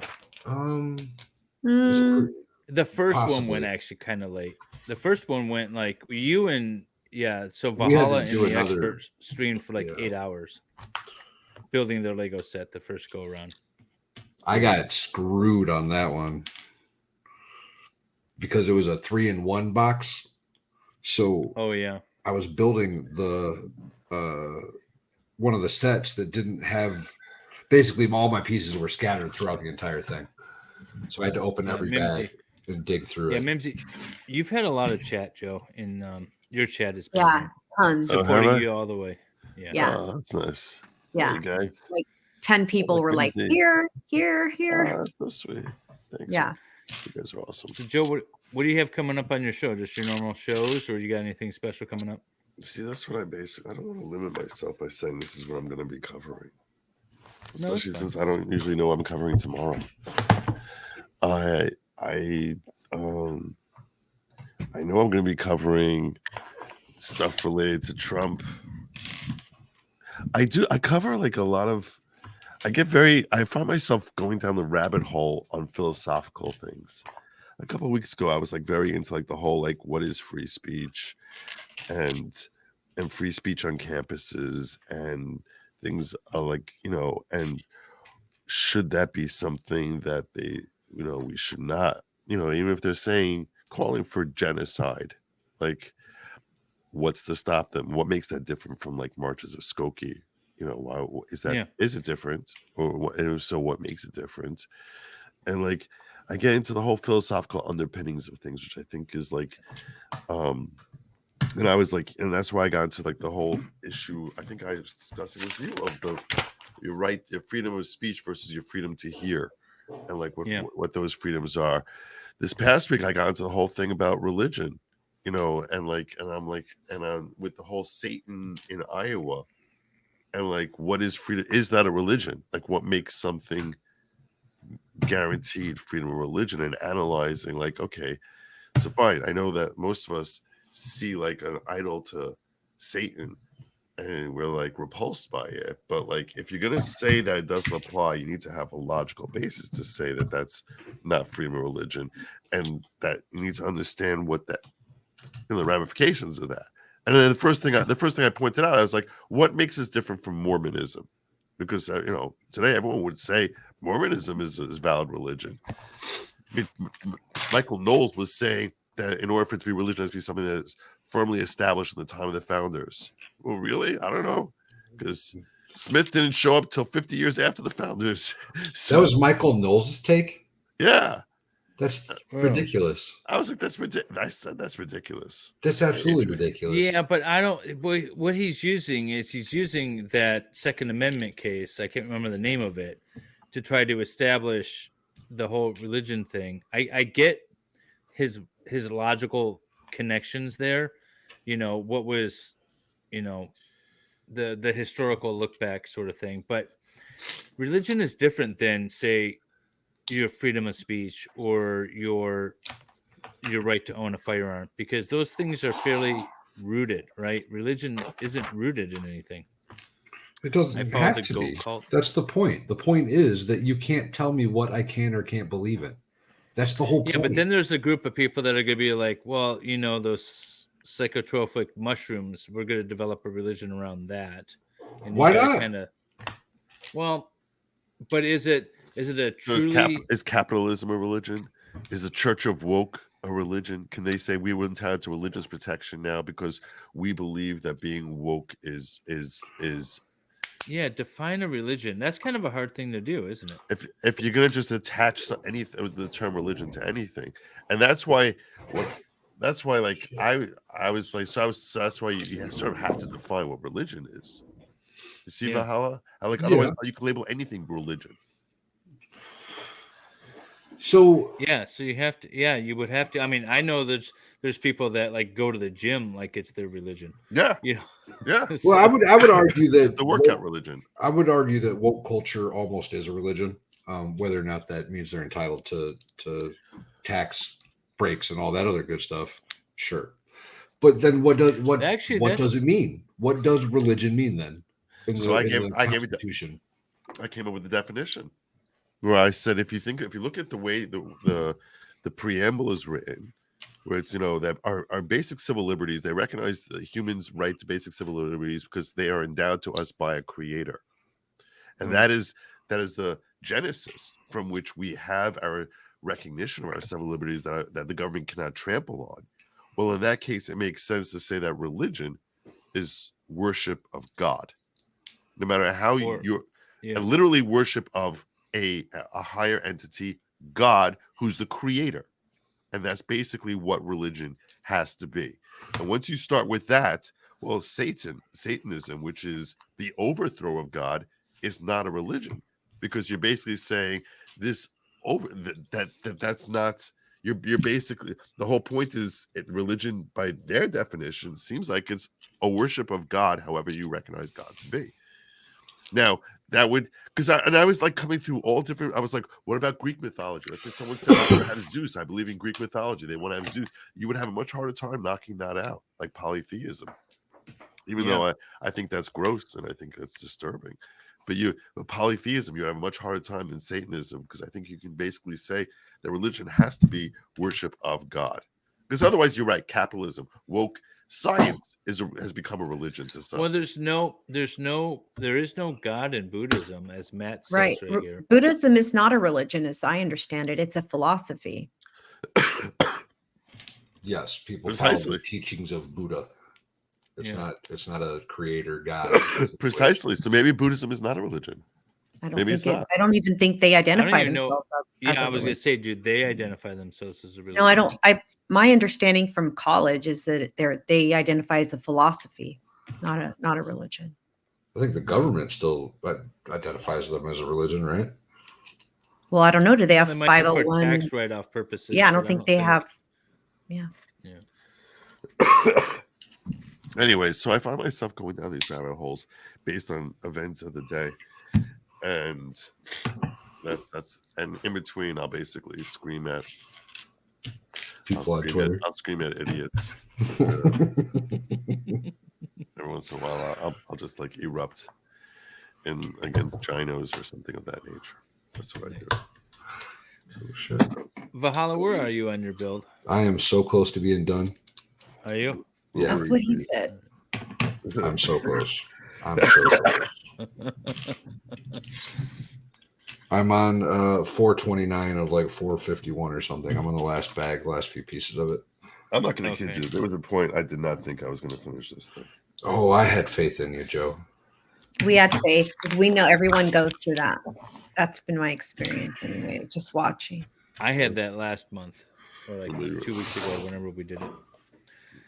But did you? Yeah, so you had a found hard that piece time then? that one. Yeah. There's a whole bunch of extra pieces here, though. Yeah, they give you like a handful of them. Science is nature. Religion is man-made. Oh, science is nature. Religion is man-made. Oh, okay. I thought you were trying to say that science is a religion, but there's no creator in science. That's what they call like. There's no creator in science. Is there not? Who's the creator in science? It got here somehow. You know what? Let me let's see if I can pull this up. I mean, science can create lab-grown meat, but they didn't, start with their own dirt. You know what I mean? Let's see. Where am I going to find this? There was a comedian that had a short little clip I pulled up about the difference between atheists and religious people, and it was really good. I can't remember his name, or otherwise I'd pull it up. Yeah, Stooky 6. I think that's true too. Science is silent with respect to how all this started. I agree. Yes, they are. Science is silent on that because they don't know.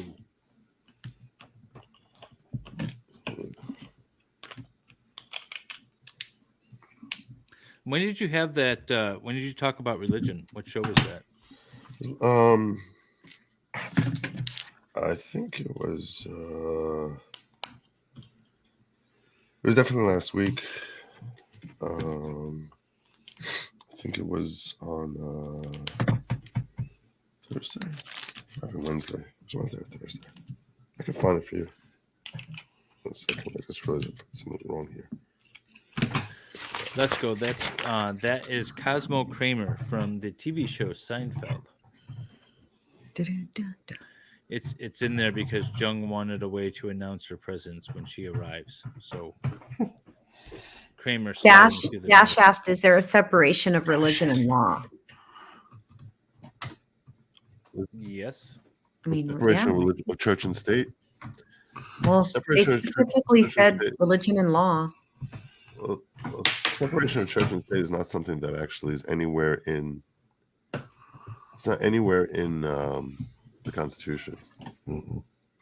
It just says that it won't establish a religion, and so the courts have taken that to its extreme, essentially. It's weird how they're absolutist on that, but not 2A. Kiska Hamblin said the friend stream, I think, for your question, Dave, about which stream was Joe talking about religion. Somebody says the friend stream. Yeah. The friend stream. I think it's the following program. I think it was Satan, right? It's probably that one. That seems logical. Say in Iowa. So. Oh my God! Just get on the stupid. Come on, Valhalla. We're waiting. We'll wait forever for you. Did you just Valhalla. break it? No. Don't manhandle the Vikings. We don't like that. Are we done? They're genteel. Is it done? It is now. Yes! Hercules. Oh, she's beautiful. Beautiful. Look at all. Wow. Look at all that he built in 6 hours. We've been streaming 6 hours. Oh my God. Beautiful work. Beautiful, guys. Joe, thank you very much for joining us. My On our pleasure. 6 Great hour stream, Lego you guys. stream. Yeah. Sorry, you're a little under the weather, brother. That's all right. I go through it once a winter. It's fine. Yeah, this was an Usually absolute. hits me in the spring. I don't get sick very often, but I also don't come. You have to get around people to get sick, right? pal. Yeah, that doesn't happen. Germ. After 6 hours, I have nothing else to say other than thanks everybody for hanging out with us, and Joe for building with us. My pleasure. It's fun. Thank you for having me. Thanks for coming, brother. It was Thanks a for pleasure, Joe. Good night, guys. See you guys. Happy Lego. Later, y'all. Hey, buddy, how you doing? I'm doing good. You are really intently looking at something. I dropped the piece and I can't find it. Being interviewed and trying to do Lego at the same time, harder than it seems. Great guest to have on too.